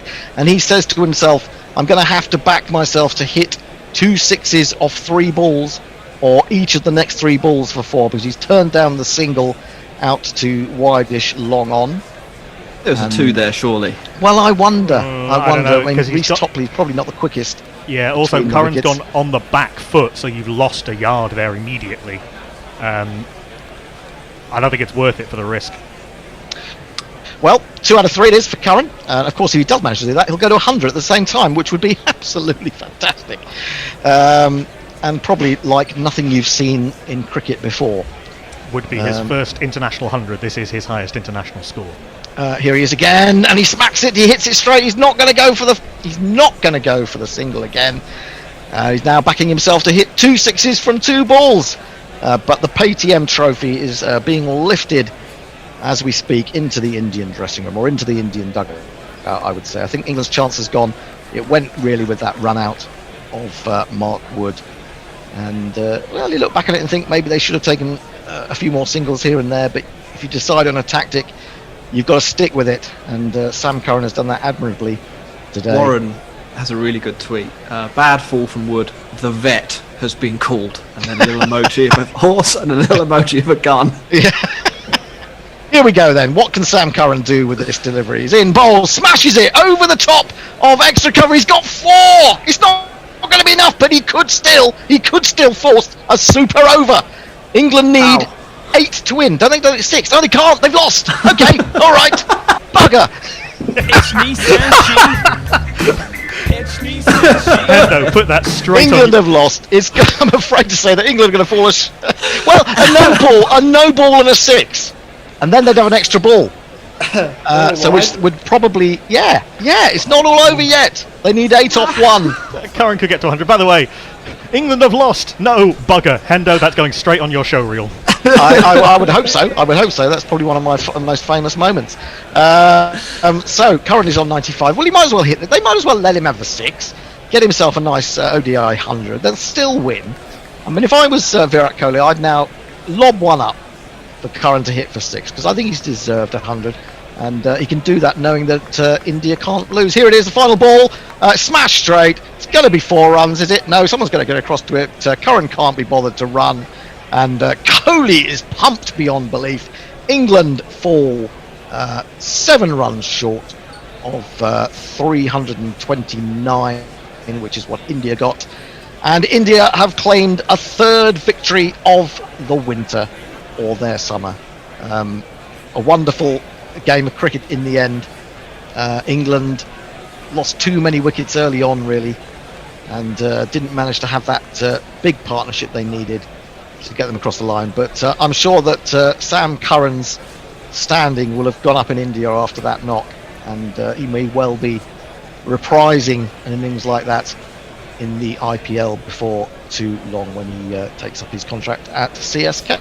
Yet again, congratulations to him from the relieved Indian fielders, and England unfortunately come home with nothing but the experience of having been out there and having been through 3 very tough series. And I would like to point out that although my maths was wrong right at the end there, I would like to point out that in the predictions of the Gorillas after the Test series about what the results would be in these T20s and ODIs, I was the only one of us to get every single thing right. 3-2 to India, 2-1 to India. I claim my prize. Your prize, a defined amount of smugness. Yes, that's about it is. Well, there you go. That is it. That is it for the India tour. And at this stage, I start to get very melancholic because we're going to have no cricket for about 12 days. What am I going to do? Oh, well, there is the West Indies-Sri Lanka series to come. That starts tomorrow. I don't know. Maybe we could persuade the bear to go in, and maybe we could do that. What does anyone think? Anyone fancy a bit of West Indies-Sri Lanka? Can I interest anyone in that? Nice time, isn't it? It's a nice time. It is a nice for time. UK, This is what I said to the bear a yeah. few weeks ago. I said it's a wonderful time. It's the only time that I get up at my normal time and commentate on cricket. So please, bear, get in there every day this week. Let's do West Indies Sri Lanka. The Gorillarati have not had enough. Have you had enough out there? No, they chorus. Yes, that's what I thought I heard. So that's it. England lose, but it's been a memorable final game. It's been a memorable one-day series in many ways. England eschewed the fearless cricket to a certain extent there and played sensible, thinking cricket. None more so than Sam Curran and Mark Wood to a certain extent at the end there. But India have turned out to be victors. Let's have some final tweets, and then we'll be saying sad farewells. I'll try and get through as many as possible because lots of people obviously following the end of this. Anna Forsyth says, brilliant comms as always. Ravi Nair, India being in the northern hemisphere has the same winters and summers as the UK. So that's all right. Sorry. I guess the Indian spring is what we should have been saying. Katie Cooper, what do you think? Should Curran have run all those singles with Wood? Hypotheticals, of course, but what a fab game. Yeah, but then on the other hand, like India could have taken all those catches, or like Wood and Topley could have been bowled. As Messi Jez said in another tweet, Topley has about 200 more wickets, professional wickets, than professional runs. So relying on him to do anything has been a bit useless. El Chapernos, thank you, lovelies. Absolutely fantastic commentary. Venkatesh, losing loads of tosses and still winning in all formats. Thanks to the tour. A big thank you to Gorilla Cricket for making this tour bearable. Chintan, easy, full stop, in brackets, gulp. Adrian Lowe, quality broadcasting, Hendo, thanks, a memory forever. Mutley, thanks for the coverage, Lowe. Love and sausages. Thanks, Mutley. I love it. I like sausages. Yeah, I like sausages. I haven't had some for a while actually, but I do like sausages. Warren, Curran and 666 might be too Oman-esque, so that's going back to right at the end of the game. And then messages, Hendo's maths seems to fall apart under stress. There were a few more people, but it kind of blurs into the bit I read out earlier from there, so I do apologise if I've not read your tweet out. But it's been a blast. It has been a blast. It's been a blast, and we will be back to do not the blast, but the IPL. And if we can persuade the bear, we might be able to do a bit of West Indies Sri Lanka. We shall see. But it's a sad, melancholic end to a fabulous couple of months of cricket. How long has it been? Just about 7 weeks? I can't remember when we first got up at 4 o'clock in the morning to do a test match. It must have been right at the beginning of February or something ridiculous like that. The first day of the first test was the 5th of February. 5th of February. Now we're on the 28th of March, so it's been 53 days of cricket, really. Obviously, not every day had cricket, but it's been great fun. We've enjoyed it. England supporters would have preferred England to win at least one of these series. But it was not to be, and of course India are over here in the summer for the return leg, at least of the Test series. Still got the World T20 to come. We've got the Ashes. Oh, there's so much. We've got yet another IPL. But until we meet again, which may be tomorrow if I can persuade the bear. Otherwise, it will be the 9th of April for the first day of the IPL. It's a good night from all of us at Gorilla Cricket. Don't forget to read the articles. Bye. Bye. Guerrilla cricket. Whoa. Guerrilla cricket. Whoa. Guerrilla. Take guard, man the barricades, patrol the cover boundary. At last the time is come, this is a cricketing emergency. Hear this call to arms for every cricket revolutionary. Take up your bats and stumps for the test match insurgency. At first they tried to silence us, but we would not be silenced. They threatened us with lies, so we threatened them with violence. Che Guevara! Sangakkara, Joseph Stalin, Douglas Jardine, Rob